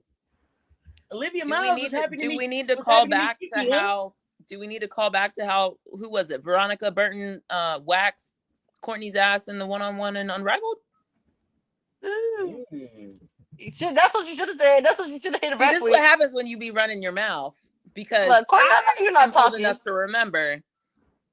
You got embarrassed. And they were laughing in the blender. You got put in the blender. Blender. If anybody survived the least amount of time, it was the quickest. It was whop, whop, whop, whop, whop. She gotta get quicker. She gotta get quicker at a comeback. She gotta get quicker, girl. I'm talking about quicker. Courtney. How you gonna open your mouth and say that? True, but I'm sorry, for T, she need to clap back quicker. She need to clap back. Come on, sister. Courtney just be whacking you. Oh yeah. I see what you should be like. Yeah. But you know what? Sometimes T couldn't clap back either, because she didn't last that much longer than Courtney. She did, but not that much longer. So it would be a double whack. Hey, look, I still lasted longer than you though. Something, come on, girl. But yeah, I was like, I don't know if she was still. And maybe she was thinking about the end of the day. She was thinking about the party at the end of the night. She was like, well, yeah, let's just fast forward to the party part. I wanted to put some context on something that people kept talking to me in the chat about. I forgot to put context on this before we get away from the All-Star game and the Stud Budz and everything. So everybody was like, "Hey, yeah, Caitlin called on the AT&T phone to ask them to wear her shoes, right?" Yes. Oh, okay. Lord. And on the live also, Courtney is like, "Hey, Caitlin came up to me at practice and was like, 'Hey, will you wear my shoe?' And I was like, 'Yeah.' And T was like, I want the shoes too. And then we were like, oh, okay, maybe because AT&T is sponsoring, it's the same thing. Maybe because they're on the same thing. This is how it came about, right? But as I'm scrolling on the interwebs, I hear the commission like, hey, context is everything. Okay. So now I catch a clip of JJ walking behind Caitlin, like, hey, you got to Stud Budz them shoes. I need some. Right. Caitlin goes, oh, it's just because we wear the same size. Bro, I fell out, bro. So the only reason that you had them wear the shoe, it wasn't like you thought about it and you wanted a collab or a partnership, or you was trying to build something with them. You looked around and was like, who wears the same size shoe that I wear? And that's how you pick? But context is everything. I just want to put that out there. Go ahead. They shouldn't award them shit. Giving that lady free promo. Giving that lady free promo. That's why she wasn't hitting shit. Literally, giving that lady free promo, ma'am. I'm not wearing these shoes for free. Got me putting them on my stream and stuff like that. I'm not doing your promo work for you. Not for free. And you know what they did? They sat there and went right along with it too. So that's on them. Literally.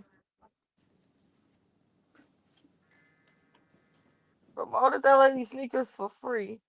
And she just played in your face.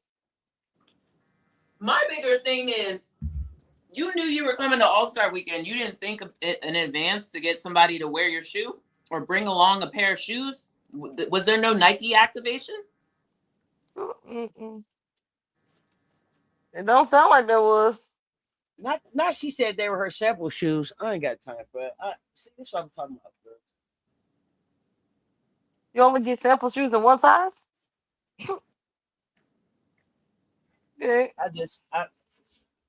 It's nothing. It's just nothing genuine about it. It's very transactional. But anyway, not to get into that lady. What else do you want to? Yeah, what else you got? Yeah, I was about to say, yeah. Was Stud Budz on the list? Stud Budz is always on the list. Stud Budz, Stud 1, Stud 2. Oh, I'm gonna let you get started. I will say this: I left with a very favorite Stud Bud, like Stud 2. Not really like you, man. You all right kind of people, man. You all right kind of people. It didn't matter how. One thing, I like good people. T seemed like she really good people. Not to say that Court not good people. I don't, what I saw about T, it was like, damn, T, you really are a good host. You really genuinely care about people. I seen T going above and beyond, trying to make sure everybody that attended some shit that they was associated with was comfortable, had what they wanted to drink, wasn't being bothered. Like I really got a newfound perspective on T. I still don't think that they're gonna keep you in Seattle, T. I still don't think that they're gonna keep you in Seattle. But I'm looking for a nice landing spot for you. But I T Heidemann, man, salute to you, dog. She, hey, you can host my party. But I think T might be a good teammate. You know what I mean? And not. Yeah. I don't mean that in a disrespectful way, because sometimes people get funny. Because apparently role player, even though everybody is a role player, has negative connotation. I think the same way that certain people on one of my favorite teams, I would like them not on the roster. But you know what? Sometimes it's just good to be unproblematic. What they call it? Personality hire. Sometimes you need the personality hire. You know? And to be clear, I'm not saying that that's all T brings. I'm just saying, I think T is a person you look at, and if you want to bring someone onto if you're a GM or a coach, I don't think someone says no because of, like, you know what I mean? I think T is someone who, if you want someone of her skill set, there's no hesitation about bringing her on. You don't have to have a conversation about, will she get along with so-and-so? Can't let, T ain't caused no issues. Even her and Cheryl had an interaction. It was chill. It was good. Like, she was still calling her coach. Like, there's respect there. So I think T I think out of this weekend, T also moved up my board. Yep. I like the dynamic that the Seattle girls had. I thought T was chill in a lot of. I just thought like T was like pretty good. Like even on the sprinter vans, you would see her like. Sometimes it would be Zaya. Sometimes it would be Fam. Who else did I see get on the sprinter van? I think even Marta. I saw Marta there. It just seemed chill. Like, you know, T wasn't causing problems. Even at the height of her scheduling IV treatments, you know, like it still was, it was messy, but it was always with the consideration of others. And I think her character still was, you know, on display in some very interesting situations. I think she was the one that was constantly trying to get with the bouncer issues. She was trying to, you know, make peace, try to help people get in the door. You know, she was like constantly, hey, Right. where's so-and-so, looking out for people. So I think there was that creepy man with AZ at some point.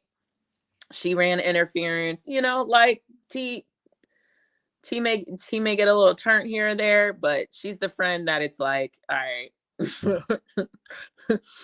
you still good people, you know? Yeah. I think like year 2 of them streaming, you could definitely see the changes and some things that they took away from the first year that they did it. Like what? I think they kind of cleaned it up a bit in terms of like, hey, muting where they needed to mute. Could they mute some more? No, did I like how they muted sometimes? I was like, bro, no, why are we okay, why okay. I think it was a little more organized with the filming, and I think for them it was like, okay, cool, we're gonna do this. It was a success the first year, and like we're gonna do it again, but we're gonna make sure that it's a little more, it's fun, but also the people that don't want to be in it, we're not like forcing them to be, and I won't say forcing them, but putting too much attention on them. So Yeah. everyone seemed a little bit more like comfortable around it. Yeah. Better protocols around, hey, when I say mute, cut the, you know what I mean? Like, I'll give you that. Yeah. So it's like, okay, they did it another year. Okay. So I definitely like last year better than this year. And the reason what I liked about it was that it was authentic. It wasn't corporate. Yeah. It was very corporate. It was very sponsored. And if y'all are listening, Stud Budz, I would love to help y'all coordinate. Y'all don't gotta invite me. I don't want to come. I don't want to be on the stream. I don't want to be in the city. But let me help you set that up better, because you had too many sponsors to be in a room with 2 beds. First of all, where was the suite this year? If you didn't have anything else, you should at least have joining rooms. Did all of the All-Stars have to bunk up? You didn't even get your own room at the All-Star Weekend. Everybody had a roommate. That's a question. So there should have been a room like we in here doing this, and then you come back in and bam, we partying in here and live stream is going, and then we doing other stuff in here. Cameraman, tighten up. Cameraman, tighten up. Tighten up. Tighten up. I don't know. Or don't. I don't know. Or don't. Or don't. No. When I'm saying I'm playing. When I'm saying tighten up, at least when you take us off, when you like, okay, we finna put the camera down. We put the camera down. I don't want to watch somebody crotch for 15 fucking minutes. Yeah, dog. that's true. Yeah. Like put it on the ground or something. Like, what are you putting it on? Like, be better. Yeah. Or they need like a banner, you know what I mean? Like, it's like Stud Budz, be back in a moment. Yeah, something. I know, and the mods was working hard in the Twitch. I appreciate that, and the chat was going crazy. Good for all of that. But it's just some ways that we could have made this look better. Hey, another thing, battery packs. I don't want to be at the middle of the party. T like, hey, the battery, the phone finna die. We got 20%. Where's the battery pack? Where are the battery packs? Y'all continue to lose mics. Just buy a couple mics. Who is the mic people? Sponsor it. How in the hell did you get to a venue that don't serve what you drink? What? Come on. And then if you was going to a venue that didn't serve what you drink, where was the Crown Apple sponsorship? Yeah, that one I was like, y'all gave Crown Apple hella free earned, unearned media at this point. Yeah. Shit. Then y'all did Sprite all dirty since they shit was all flat and everything on the line. Like, come on, now we got. Come on. It's the little stuff that it's the little things. It's absolutely the little things. They had the capability to be able to go from one camera to another camera to show what's T doing right now to what Courtney's doing right now. Instead of putting the camera on the ground, show something else. It just I don't know. I don't know. At this point, I just did a little glitch. So well, I was gonna make I don't want to hold on. No, let me think about it. Let me think it through. Let me think if it's a good idea to make this statement. Oh, well, while you thinking about that, let me say this. I'm just gonna shout out my generation. I'm gonna say this about the young people. And shout out Rob the Man Media for pointing this out. It must have been their parents that was lit because y'all didn't dance to none of that new shit. But from the windows to the walls, y'all danced to everything that I danced to in the club when I was in college, man. Come on, man. If it wasn't including this one, Auntie, including these two. Which one? When I see you, when I see you. Yeah, listen. But y'all, for all that old head shit y'all was talking about, y'all love some old head music. Goddamn. Look, they were screaming love. They were screaming love to the top of their lungs. I was gonna say between love and Fantasia. Come on, man. Yeah, get it right. I probably partied with some of y'all parents, man. They was lit as fuck. But y'all playlist, y'all didn't dance to no new music. I was watching TRL and 106 in Park. I know these music videos. Well, you know, nowadays that music is TikTok music. They gotta do TikTok dances, and y'all know that's too much. That's too much for them to do in the club. Quiet on the Creek. You know what I actually meant? I meant to come in here singing T's song. What's that? A Party with Her Baddie or whatever. Baddie and all her friends. Not Baddie and all her friends. The other thing I will say too is I think, you know, it will be interesting to see how they evolve it. Yeah. I honestly, at this point, they might as well like have honorary stud buds, and like you said, like when there's times when they're not available, there are other people who are around that you might as well just give them a mic. It's still y'all's ish at the end of the day, but it could have been like whatever with Papa Courtney's sister came through at some point too. Like you might as well make it a family affair and just, you know, bop over to your family people then. Definitely could have had some fun with it. And I mean, and it's not to say that they didn't have fun. This is the feedback on what the end user experience was like for what it was that y'all were trying to do.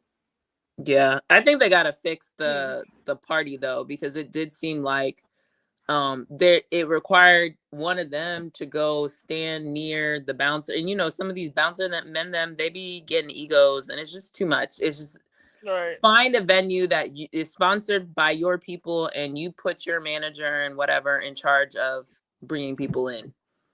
That's because being in the club and then being like, hey, y'all, so the police outside right now, so we're gonna turn the music down and we're gonna sing, okay? We're gonna sing in here until the police. And then we're gonna sing melodies from heaven, all right? And then they turned on Keisha Cole. Then they turned on Keisha Cole and sang "Rain Down on Me." Rain down on me. And they did "Love" by Keisha Cole. So I mean, it's just things that they could have done better.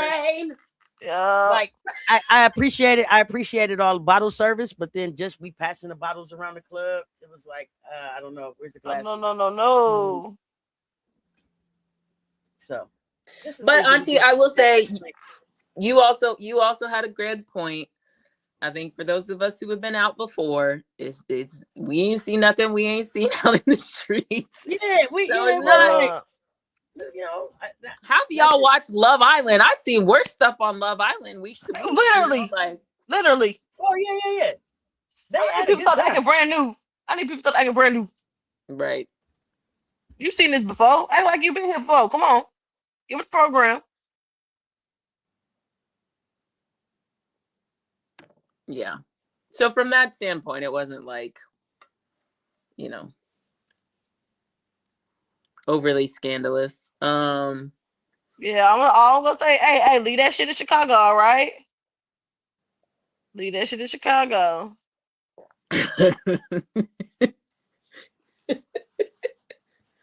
Or don't,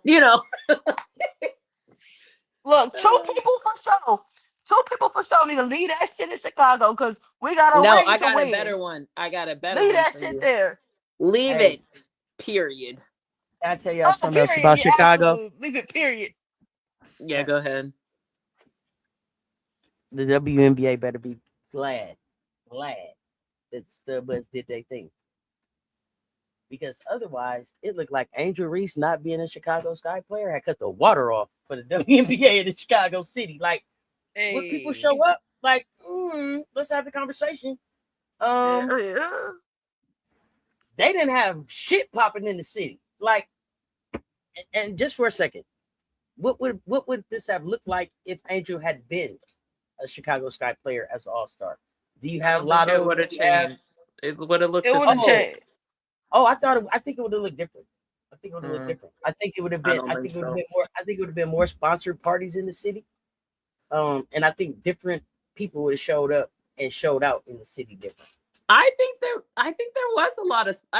Okay. So at what level are we talking about though?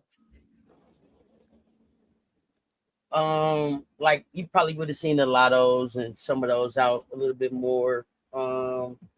Asia had an A-list party. Here's the thing. I just think it was behind closed doors. Yeah. So, but everything that the Gamecocks do is always behind closed doors. Their water ain't cut off in no city. Any place they go, they shit gonna crack. It's gonna pop. It's right. It's A1. That's not what I'm talking about. I'm talking about the overall experience and what they had out there for everybody who came out for this to be is this the highest attendance WNBA All-Star game? Where they were able to go in the city. Because the parties that I saw that they went to, I was disappointed. This is where we at. But the parties that regular people went to, they had a good. That's what I'm like. What level are we talking about? Stud Budz regular, because the Stud Budz. That's a different. Okay, let's start it. The first party, the dub party that they went to first. I thought it was regular, and kind of. I think a lot of people were running from the Stud Budz camera. I think that's another issue. Maybe, but I mean, even when they walked in the venue, it wasn't like WNBA All-Star stuff popping off in there. It wasn't for it to even be a. Let us remember, they were in Indiana last year. You only got so many spots in Indiana you can turn up, whereas Chicago is bigger. I don't care. Indiana turned up. It was. That's what I'm saying. Like if I have less spots I can go to. I don't. So you gonna see more people in that. You gonna see more in that one. there. Chicago, you probably have parties all over the place. Yeah, I don't think so. Okay. I don't think so. I don't think it was just out like that. The party, it was just cracking in the city like that. But who in here from Chicago? What was popping in y'all city this weekend? And do you think it would have been different if Angel was a Chicago Sky All-Star? Let us know. I don't think it would have made a difference. I don't think it would have made a difference for like regular people. I think it might have been more. She might have had a separate party for like celebrity. Yeah, for celebrities, bigger ones. Yeah, that might have been her thing. Yeah, but like for regular people, I think no, it was. Yeah, I think it was gonna be all right. Because I think if Angel would have did something, it wouldn't have been for regular people. Because of the people that would have been in there would have said, "Yeah, no, I can't. We're not going to be hanging out partying with regular people." Correct. Like Clutch had a closed event. Jordan had a closed event. Asia had her closed event. That's not. Yeah, that joint would have been a closed event for. That sound like work, not just a party. Correct. But yeah, not just a party. But I think the issue but I'm also speaking from a person who experienced the Bay Area in 2000. So right, I'm yeah. the way the city turned up, the way the Bay turned up, the way it was parties everywhere. What you mean, regular, degular? We all in this bitch. My money spent just like yours. You know what I mean? Like, yeah. So I, but if that's if that's what y'all on in 2026, regular, that's what I was degular gonna here, say. this It's there. also a That's different what they are. times. Yeah. Like, the times now, are different. no. That's why They're that's not. why the party. That's why the parties look back. That's why we Yeah, ain't got like- good club music. Yeah.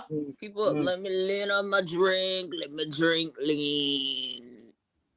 Yeah, like the hell we talk about. Yeah. Her party probably would have been in some. Okay, we got X amount of tickets for certain people, or somebody that knows somebody. You get you that type of Well, I think that thing.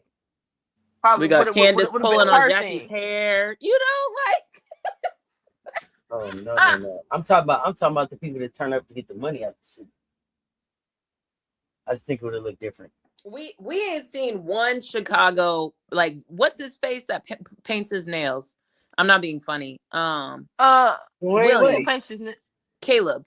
Did you see Caleb this weekend? No. Did you see any Chicago Bear person this weekend? You know when I did see Caleb? When Angel was a Sky player. I don't disagree with that. So and that's why Katie's ass was running around. But never mind. And that is exactly my point. That's exactly my point. Angel brings a different type of crowd, different type of people show up. You would have seen Caleb out. You would have said who was that trying to pay the fine for Angel and shit? Who was that? No clue. What's his big brother name? LaMelo, La something. One of them. LaMelo, the oldest one. The oldest one is not LaMelo. The oldest. Lonzo? No, Lonzo's middle. The one that, Lonzo. That's what I'm talking about. Lonzo's the oldest. That's what I'm talking about. Lonzo's not the oldest. It's Lonzo, LaMelo, LaGello. Yes, Lonzo's the oldest. Lonzo got drafted Lonzo's first. the one that ain't got no knees. Lonzo is the one, and he got drafted first. He's the oldest. Yeah, then LaMelo came. Is he? Okay, yes, sorry. He got. Who's the one? But Lonzo isn't the it's- one with the song. No, that's LaGello, the baby. Yeah, Okay. D'Angelo. Whoa. He was like, yeah, I'm straight on the basketball career. Let me go and he signed a music deal. It's Lonzo, LiAngelo, LaMelo. LiAngelo. Okay, so who got the song? Whoa. LaMelo. I mean LaGello, sorry. LiAngelo. There you go. I was like, huh? Sorry. It's like the Ninja Turtles. Okay, got it. Yeah. I was like, Lonzo ain't got I know Lonzo. I was like, the one without the knees ain't got the song. That's all I knew. Okay. Then those people come out. Then people come out. Yeah. Different type of folk show. Got it. Whatever. I could have been, could have not been, but meh. Did anybody watch Kennedy's 1v1? I've only saw clips. I tuned into it at the time. The score was like 1-0, and they just both kept missing back and forth. I saw the final score. Did she win? Oh, yeah. She did. The final score looked like a lot too little, but when I tuned in, I said, I'm not doing this. Yeah, I heard the start was not great. So all they keep showing is Ken doing the air ball layup right at the rim. Yeah, that's what I saw. Like that.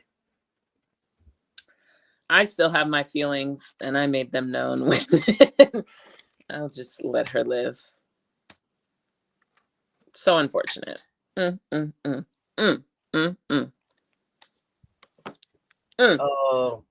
So did you watch John Quill apologize at the post-game presser about the viral move? Yes, I did. Do you want my thoughts, or where? I want to know do you know exactly what she said? So one of the hot mics picked her up one of the nights saying that basically she really wanted to win a championship. I think she was talking to T or Courtney, don't know which one. She really wanted to win when she was with Connecticut. And then she thought that the Lynx were the better team the year that the Liberty won. That's what she said. So what she apologized for? Because she was caught on a hot mic. I mean, like she's literally like wiping her tears from her eyes and everything. I'm like, what did you say, dog? But she also said when she won the championship thing that her auntie passed. So I don't know if she's just like hypersensitive right now. Because I didn't feel like, I mean, you made your statement. Also, people are allowed to feel like the way. If you're a Liberty fan, I'd be pissed. Low key, not enough that I'm gonna like threaten you or anything, but like I'd be irritated.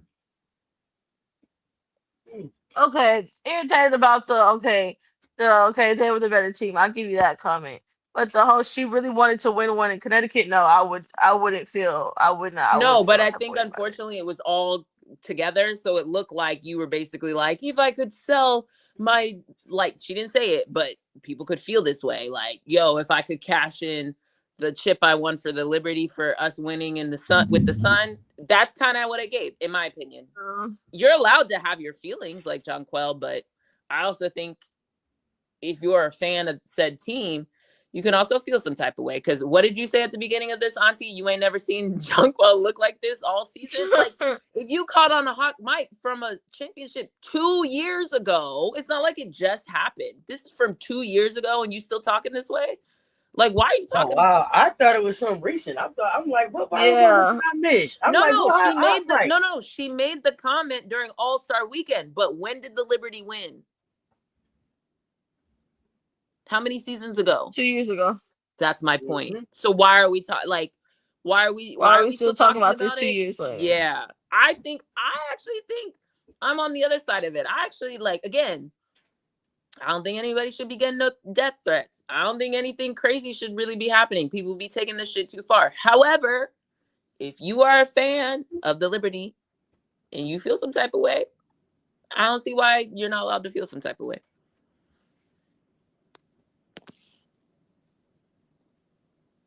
No, I understand them kind of feel some type of way. Like, damn, do you don't want to be here for real? I'd be like, and you just whatever. Like, what's tea? Like, why are we talking about this? Kind of like if people said they moved on with other people, why are you still talking about other people? You know what I mean? Yeah, I'm just saying. Let that be a lesson. Let that be a lesson. I don't even care no more. Like, I thought this was something that happened at All-Star Weekend, but why? Hey, come on, move on. Not Big Four is part of the Big Three. I got it. Big Four started the Big Three. Yeah, say let the Big Three cook, and it's Big Four, Fam, and Don. Let them cook. Some cooking. Let them cook. Flage say, give us some time to stir the pot a little bit. Get the gumbo cooking. Oh yeah, they ain't got nothing but time.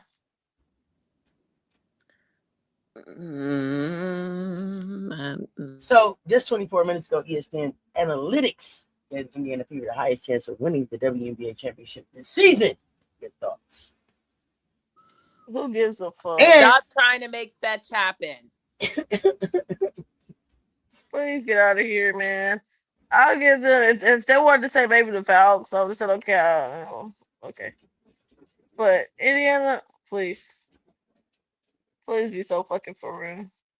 I want to say this too, man. I love the way that the WNBA mascots hang out. They look like they had a good goddamn time at WNBA All-Star Weekend too. A little too good. A little too good.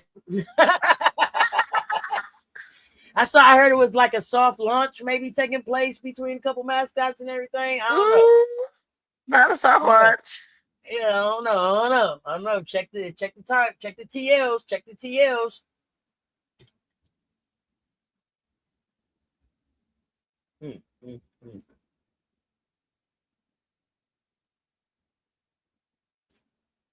What else you got? Anything else? Let me check. Did I get y'all best dressed outfits from the orange carpet?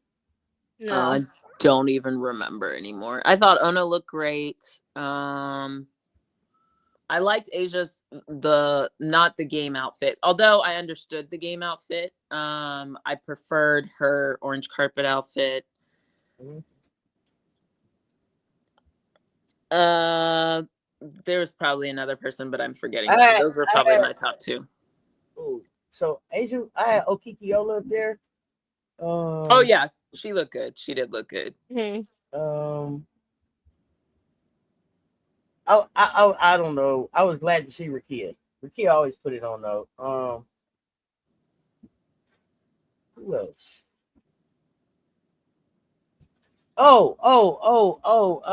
Natasha Howard. Natasha Howard. I thought she put it on for the old heads one time with her crop jacket, trying something new and everything. I thought she like mass presenting looked clean. I mean, she looked clean in general, but like I feel like she was the best dress in that category because everybody else was either wearing just like quite frankly some fuck I didn't shit. get to see Renika Hodges though. Was she in the building? Because I didn't see Renika. I don't yeah, that's what I'm saying. I don't know. I'm asking if she's there. She probably wasn't. Because no one from Connecticut was an all-star, right? I don't know, but like when the 30 years of WNBA vets is getting together, well, did they show anybody's names? We don't know. But here's my thing. Here's my thing. I believe that the old heads hung out too, and they had a good time too. I wish we ain't gonna see no pictures from that timeline, but they went somewhere too. Don't disagree. They should have had like a bruncheon or something like that for anybody who was retired or anything like that who wanted. It's just the lack of care and intentionality that gets put to the previous. Like we hear more from the current players, but the institution themselves could give a damn. Like quite frankly.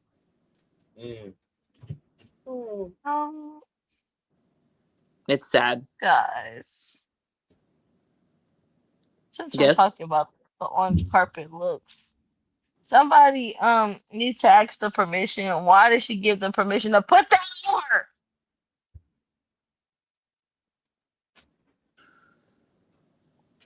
Why orange carpet outfit? Why?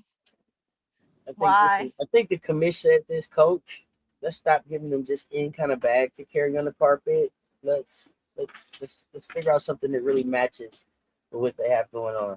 It was very weird. Some of the bags that they walked on the carpet with. Yeah, but I think we're having two. You're making a coach statement, which I don't disagree with. Clearly, I made it.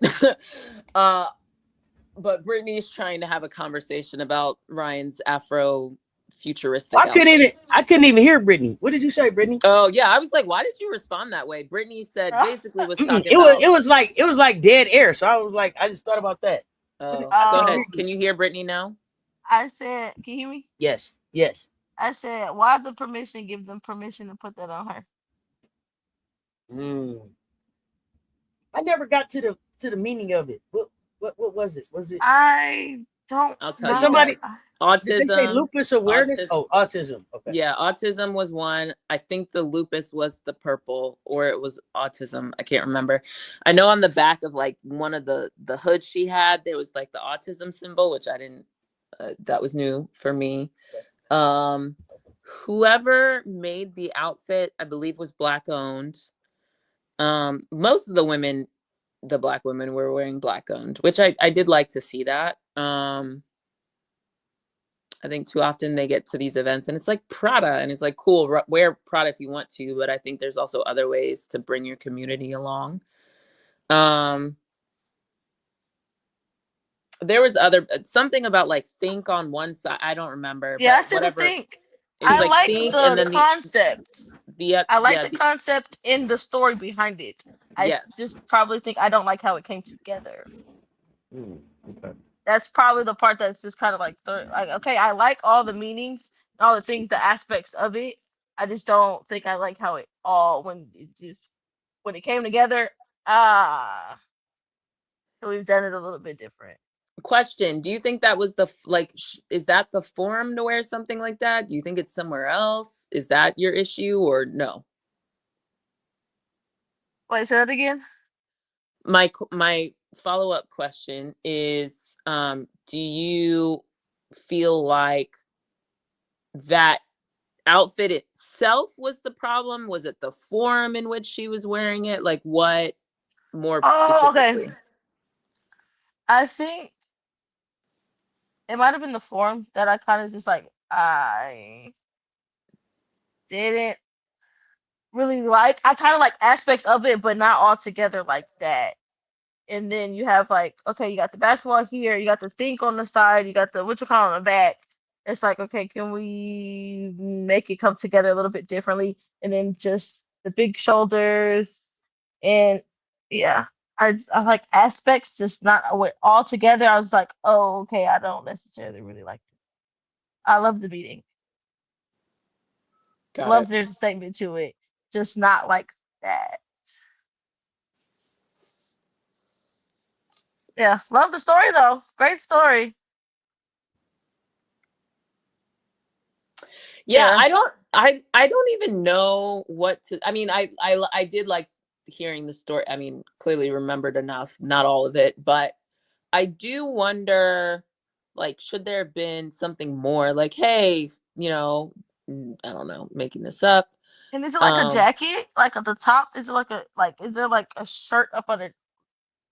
Girl, I don't And it know, might but I just feel like yeah. it would have felt a little bit more cohesive if it was like go to the Rhine Foundation and find out how you can help with like lupus and like autism. I don't know. It kind of just felt like it was a thing, but then we didn't do anything more. I don't know, but maybe Yeah. sometimes that's the I don't know. Maybe sometimes that's get people talking. I don't know, but maybe there could have been a little bit more, kind of like Natasha Cloud. Um, Girl, yeah.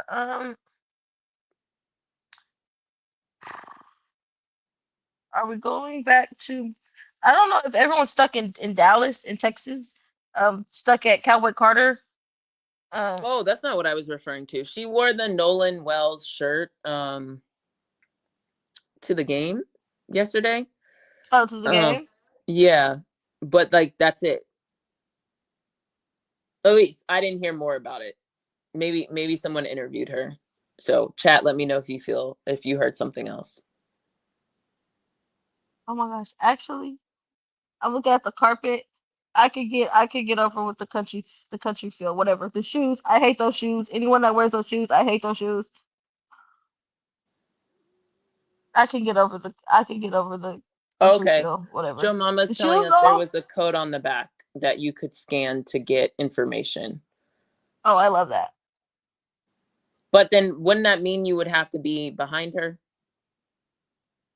Did anyone interview her? Yeah, because that's how I know the story. Oh hey, who interviewed her? I don't know. It was one of those like like orange carpet clips. Like, I don't know, maybe Vogue or somebody. One of the ones that was on the orange carpet. I just saw it. I don't remember who interviewed her. Oh yeah, no, I need that. I need that. That was the interview that okay. I need to see just pew pew pew everywhere. Platform just everywhere. That's why I was like, oh, this happened. I didn't know she got interviewed. Yeah, I knew she 'Cause got that's just interviewed. one I of didn't see the yeah. back, or I maybe stopped listening when she said, I saw Ari. Okay, cool. They're saying Ari Chambers. Alright, interviewed her. Okay, great. Love that. The code I mean, on the that is her front girl. would have probably been That's what I mean. Like, better. it wasn't Yeah, in on the the right front. place personally, but cool. All right, there's that. Just bring it to the front because not everybody's on your back. Yeah. Put it in the front bow. Okay, cool. And then what? You can scan a QR code through a picture, can't you? Yeah, depending on how good your camera picks it up sometimes. But yeah, I think by now they pick them up pretty well. Yeah. So I think we lost Auntie again. No, I'm here. I was listening. Oh, okay. Okay. Yeah, But then that's all I mean, those are my answers to best dress. I wonder. Oh gosh. Okay. What you got? Uh-oh. Okay. Last one. Nothing to do with All-Star, but need to have the Oh wait. conversation because Okay, wait. Before Okay. you got, I do have one All-Star question. Jersey Robinson attended All-Star with Juju and Aaliyah as part of what? Is it Probably Arrival? Nike. What was it? Oh, it was Probably Nike. Nike. Okay. I was just trying to figure out because I saw Yeah. Jersey, but I couldn't figure out what event she was in town for. She was in all white. She was clean as hell, but I couldn't figure out what she was doing. Okay. What you got? Yeah, I assume it's Nike because all of them were part of Diana Taurasi's whatever her version of Plum Dog Campus. She really saw a void and was like, yeah, let me do this. Anyway, oh,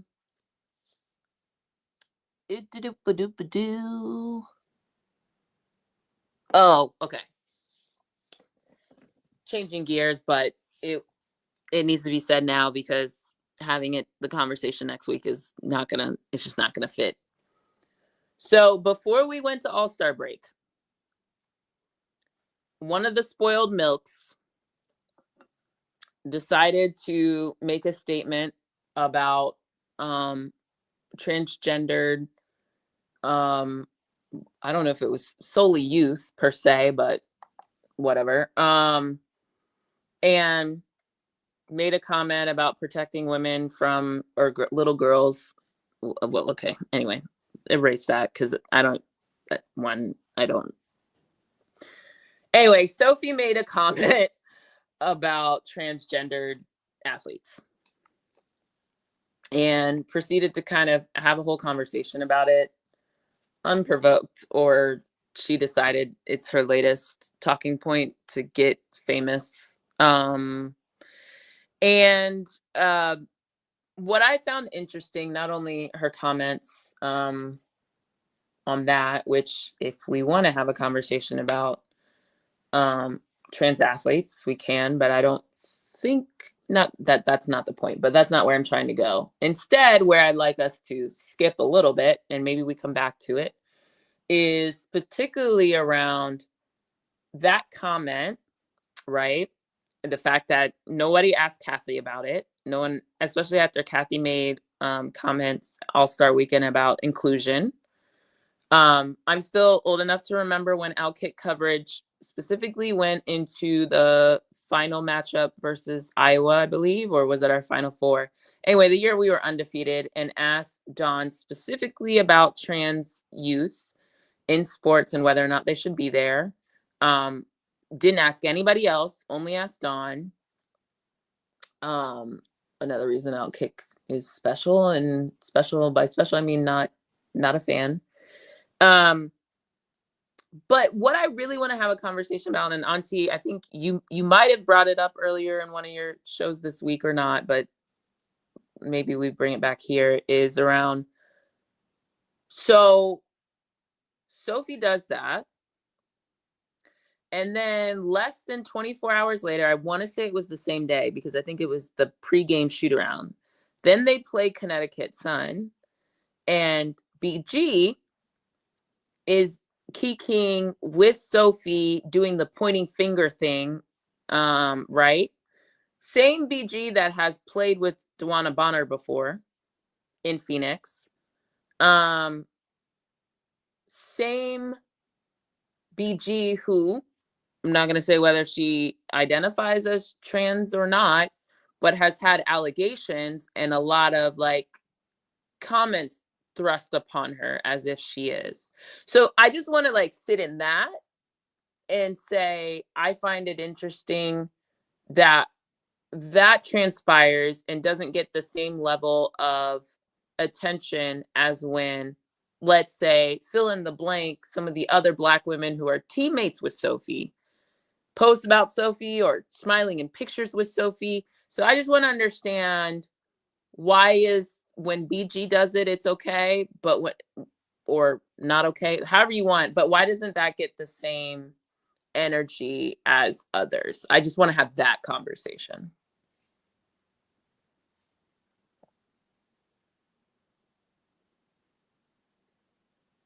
Take it however you guys want. So feel free to jump in if you want to, in what aspect makes sense for you. But I want to open the floor up for that. So the part, let me back up, because what I addressed on my show earlier this week, was it yesterday? I told you I don't want to hear nothing about it. Specifically was the energy that the Gamecocks get around how they interact or engage with Caitlin and Sophie.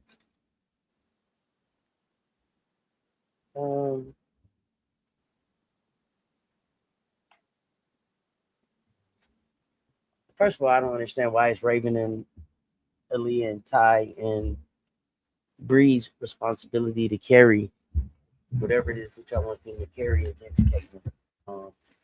But why are people so quick to give other people a pass and not just BG? Natasha Cloud before that, and Natasha Cloud, Kai Copper. Courtney was just asking for the shoes, and yep, I want all of the colors. I'm gonna be just like Alicia Gray with Asia Wilson. Like,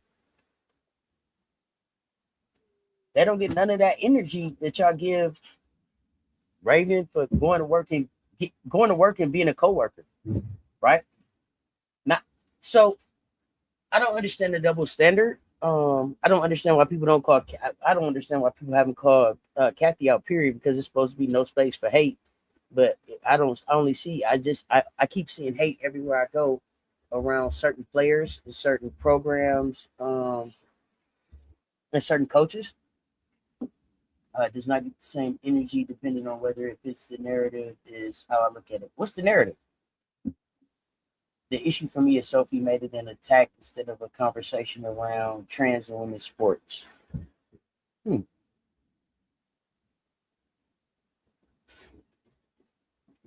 way she approached it didn't help. Shouldn't BG have checked Sophie, put her in her place, or that ain't how it worked? Y'all help me understand. I'm here for the conversation. Because just a week ago, y'all was telling me about people was soft and they was coonish and they was this and that. Because I don't know what y'all expect Raven and them to do when they go to work. Is they supposed to make it a hostile working environment? Are they supposed to? Well, I don't understand why some people are allowed to have this space and others aren't. That's the conversation I want to have. Like, so when Ka and Natasha Cloud thought it was a good idea to get on their backside and let Sophie sit on pictures. Yeah. I will never forget that. Interesting. But we haven't seen Raven do something like that. We've seen Raven just clap for her teammates. And to be fair, Sophie is not my favorite. Did we see Asia and Jackie recreate one of those pictures this weekend? That's different. No, I'm just asking. Yes, but no, but it's different, right? I think yes, different. Absolutely. Yes, context matters. Yes, and absolutely. If anything, the power dynamic is different because it's Asia who's been on the floor and Jackie is sitting on her. That's very different. So like there's a power dynamic, there's a race dynamic, there's like so many things that don't make that the same. Also it was 3 of them versus 2 of them. There's lots of things. Oh yeah, I agree. But when I mentioned it before, somebody said that Asia and Jackie did the same thing. I haven't necessarily seen the It's all different. Yeah, not to get into people's positioning, but the positioning of how they're also sitting, it's all different. And if you don't understand, not you, but like if people want to be obtuse about that, then read a history book where Black people's skin was made into leather for others to walk around with. Like, let's be honest, you know what I mean? And when Asia and Jackie have done it, it's never in a position of I have my hand on your head. I'm not like sitting on a throne that is your head. Worth 1,000 words. Yeah, like let's be honest about what it is. When Jackie and Asia does it, it's Asia on her, what's the opposite of supine? Whatever. She's on her stomach. And she's like smiling and her like hands are in her head is in her hands. It's like the cutesy smiley photo that you did when you were a kid. And then her legs are up and Jackie's like sitting on like the backside and like balancing on her legs. That's very different than I'm on a throne made of Black women. Yeah. Let's be different about the situation. Also, you wouldn't catch me posing in the position like, Sophie, get your ass down. I'm not fucking no, like you have to have some better pride and respect for yourself.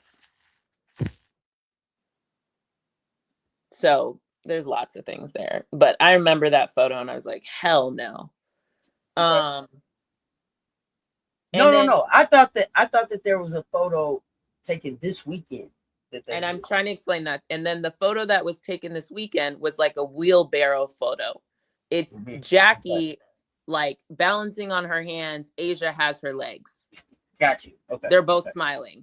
No. And I'm asking because when I went to like try to see what people describe, what I'm seeing is last year. So I'm like, I don't really see. Yeah, no. And then every media day, they do the one where Jackie's doing a handstand and they're all dancing around her. Like, again, context is different. Oh, they also take pictures where they're both smiling with each other like equals, you know? So again, back to my, not the same. You still don't understand why BG played nice.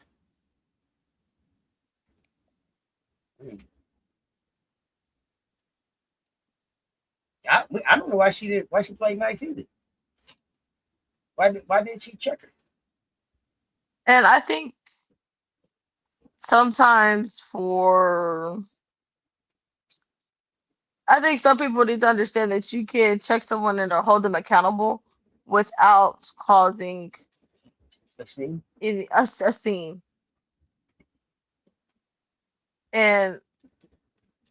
And I guess there's also some people like, hey. But what are we holding? I guess. Okay. Sorry. Finish. My bad. Well, particularly, but just her comments like, hey, I heard, hey, those comments that you said, I wanted to educate you on your comments and what you said was wrong. It's not the first time. That's kind of where I was going. This isn't the first time. That's why I was like, what are we educating? Well, I don't know if they've ever educated her on it at all. That's the part about it. I don't know. So if they have.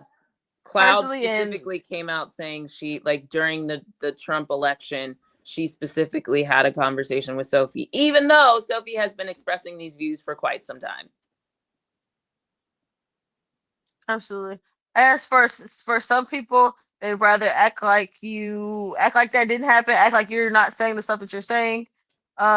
Sadly, rather than like, hey, yeah, your views are harmful to people and they're not okay. So I don't want to talk to you. I can't be cool with you. None of that, because you don't think that trans people should exist.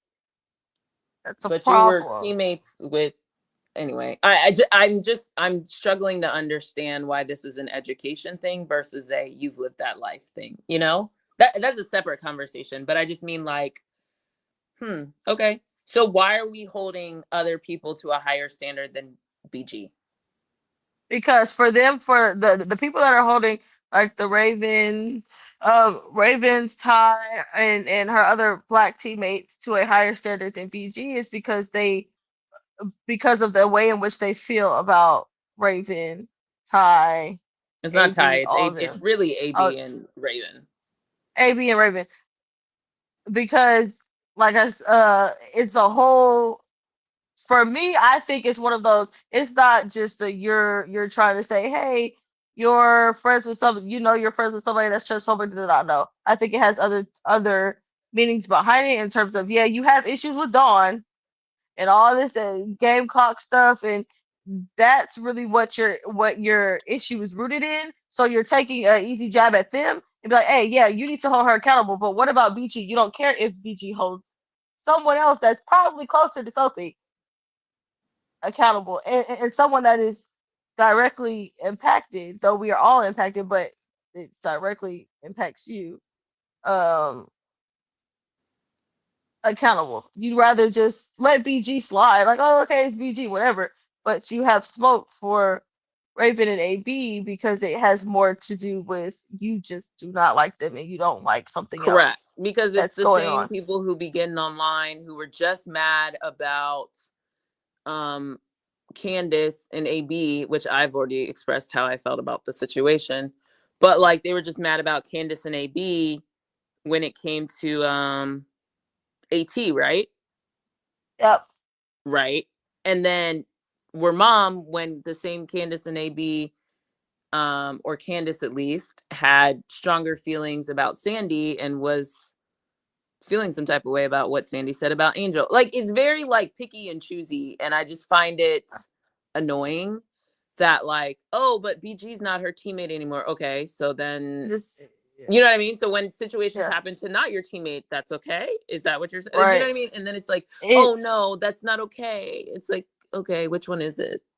them being concerned. Their concern is very disingenuous because you're not really concerned about you're not truly concerned about Sophie's comments. You're really concerned about, all right, you don't like the Gamecocks, you don't like Raven, you don't like AB, and so like yeah, it's I'm gonna come at them, yeah, because I don't really like you. It's not really about your problems aren't really about Sophie's comments in the in its entirety. It's about them. You don't like them, so yeah, I'm gonna hold you more accountable than I would a And the irony is Cloud they don't hold Kelsey or Mitchell accountable, BG who's been there or longer and who's getting exactly. her PhD and like something education. Like I feel like if we're gonna do it, like, can we be like, you know, let's be serious, No, because it's the same they people can't. that were like retweeting that BG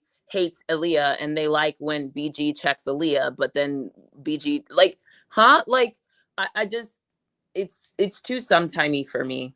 And to your point, Exactly. it's rooted in you don't like the person, so then you're letting certain things slide versus others. That's kind of what I'm just Exactly. trying to. If we're gonna say, hey, if we're gonna say, hey, people like Sophie that make these transphobic and racist comments, people like that, yeah, no one should associate with people like that. Okay, let's keep it like that across the board. And If then, we're yeah, bringing it back to ESPN, I never seen them do a feature story on somebody who scores less than 10 points a game. No, So now literally, we're I saw that drifting when I was back to my previous comments about ESPN. Now we're making Sophie a because actually sorry, that is where I think the anti-trans comments came from. Then they asked her about it in the pregame scrum. She doubled down on it, and then later that day you see BG and her kikiing and joking about the pointing thing. That's the timeline of events. And thank you, FM, I forgot. It's actually Ka who was the footstool for Sophie in that picture. Cloud got her head, whatever. How do you as two Black people sit there and take that photo? That's fucking wild to me. And the crazy thing that I saw the other day was, I guess she had a camp or something. Sophie had a camp for God knows why. I don't know why people would take their kids there. And you had little girls just coming and doing the point, just doing that, just doing that shit. Black little Want to girls, take that. Yes, Black little girls just want to take that picture with her, and it's just like, oh my goodness, why? I don't know why people are thinking like, okay, what she does is cool, like it's not harmful, and it's people being obtuse to what's really happening and what's really going on. We know what's really going on. You're just choosing to avoid it and act like it's not happening. Because if I act like it's not happening, okay, maybe it'll go away. It's not gonna go away. And to be honest, this is kind of why, like, on one hand, I understand DV, protect your peace, but also, like, this is actually kind of why I feel like you should say something. But it's just, yeah. It's like, because if you don't say anything, then everybody's like, oh, it's fine. It's just a point. It doesn't mean anything. And it's like, well, if you actually say what the hell transpired in Indiana, and Indiana still needs their whackings, and all these quote unquote journalists who like to write about the Aces getting investigated and something's coming down the pike on the Aces. But our mom, when it comes to a essay situation and the man got fired, but everybody don't have anything to say or nor investigation. What are we doing? Do your job. Yep. Because there's no way that whole situation, that essay situation, just went under the radar. And No journalist caught it. Nobody. Yeah, bullshit. But also, like, the statement that Indiana made was not anything. It's just like, we protect our employees. Which ones? Because that statement doesn't make any sense. You can't protect your employees by telling them, hey, yeah, you can't talk about this situation. That's not how you protect your employees. So I don't know what type of protection you're providing by telling them, okay, yeah, we fired him, but yeah, you can't speak on this at all. I don't want y'all to talk about it. Let's act like it didn't happen. That's not protection. That's just censorship. You're just censoring them.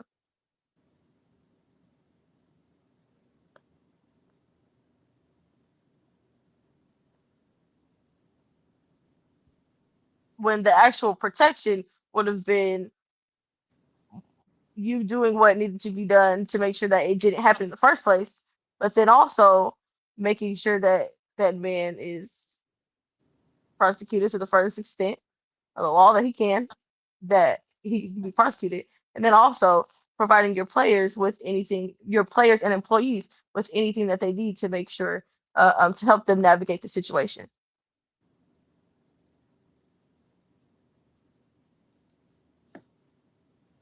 But hey, I don't know. I guess censoring people is just the go-to nowadays. Like, yeah, this happened. We're gonna acknowledge it happened by firing them, but yeah, you can't come out and say anything.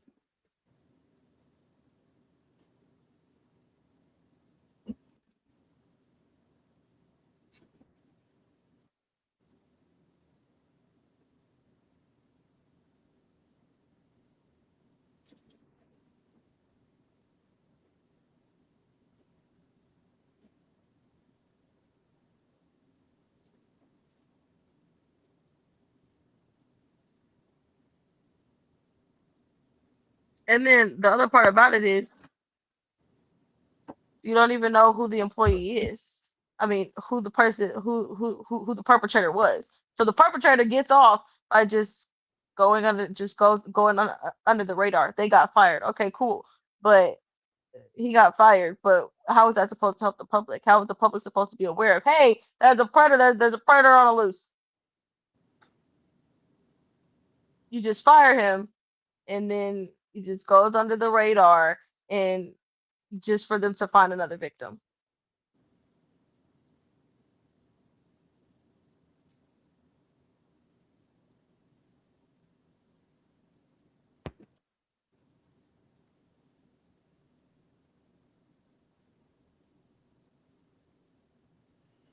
Yeah. Anything else you Literally, want to add? it's crazy. It's crazy. It's like if we're gonna make a standard, let's not pick and choose who. If we're gonna have a standard, we don't get to pick and choose who gets held to the standard and who doesn't. So either your standard's bullshit, or you honestly need to have a conversation about, hey, what is your standard? What is actually something that is we're gonna hold everyone to this level. This is the level. This is the threshold. Hey, anybody that be fucking with her, that be talking with her, I don't fuck with it. But the other part about it is some of them are her coworkers, so they do have to interact with her some way somehow. They like sadly it's a job. She's employed. They work together. So yeah. What So they're happens gonna when you're interact. not? But what happens when you're not coworkers anymore and you're still kikiing about? Exactly. That's what I was like. I actually understand the coworker one more than former teammates. Exactly. Which is why if you're gonna have like that standard or well, you do have to have room in there, like, well, okay, these people have to interact. They have to interact with her. They work together. For everyone else that don't really work with her, you choose to interact with that lady outside of okay, you seeing her on a basketball court. For people that don't have to see her on an everyday basis, don't have to um interact with her on a daily, be in meetings with her, all that good stuff. For everybody else, you're choosing to talk to that lady. Mine is the You're hypocrisy. It's just the hypocrisy of what. It's cool when one person does it, but when other people, and I'm not saying like Kelsey Mitchell should be, raked over the coals either, but Kelsey Mitchell on that team, is she fine too? But ain't no problem. Yep. Don't hear people on that. Don't BG hear not peep even at on the all. team with Sophie no more, and she over there kikiing with her. But then you guys are gonna get mad about the rookie in the league or the other person who's a teammate? It just how? I'm not understanding. Because it's not about that. It's about who it is. There it is. That's all. Oh. At the end of the day, it's about who it is. Oh, look, they did it. Look at them. Look at them. What? But then when it's somebody else, they on mute. Exactly. Like, can we so then can we just actually have the conversation about what your problem really is? Because Exactly. your problem isn't about Sophie being transphobic. That's not what your problem is, which is crazy because that in itself is a problem. But that's not what your real problem is. Your real problem is with these specific Black women. Let's actually break that down, and maybe you can get on to the conversation of why Sophie being transphobic is bad. That's why I was like, I'm not even on the transphobe. That's why I was like, I'm trying to skip over that purpose. Like, that wasn't even my point. My point was around all the other things. Like, what are we doing? Yeah, no, they don't actually really want to have those. They don't actually really want to have those conversations. It's like, what? Yeah. That they're tainting your heart, man. But you should really address that. You should probably get down to why. What about AB and Raven irks you this much? What is it about them? Because I'm like, I don't know. People that I don't like, I don't talk about. I don't really talk about them. I don't like them. I don't talk about them. I don't see them on social media. They're probably blocked on social media, and or if I do, scroll past. I'm not interacting with their content. I'm not none of any of that. So why do you continue to speak on speak on someone that you don't like? It's very weird. And continue to call it up. What else we got? That's it for me. It's been a great conversation. Anything else from you, Brittany? No.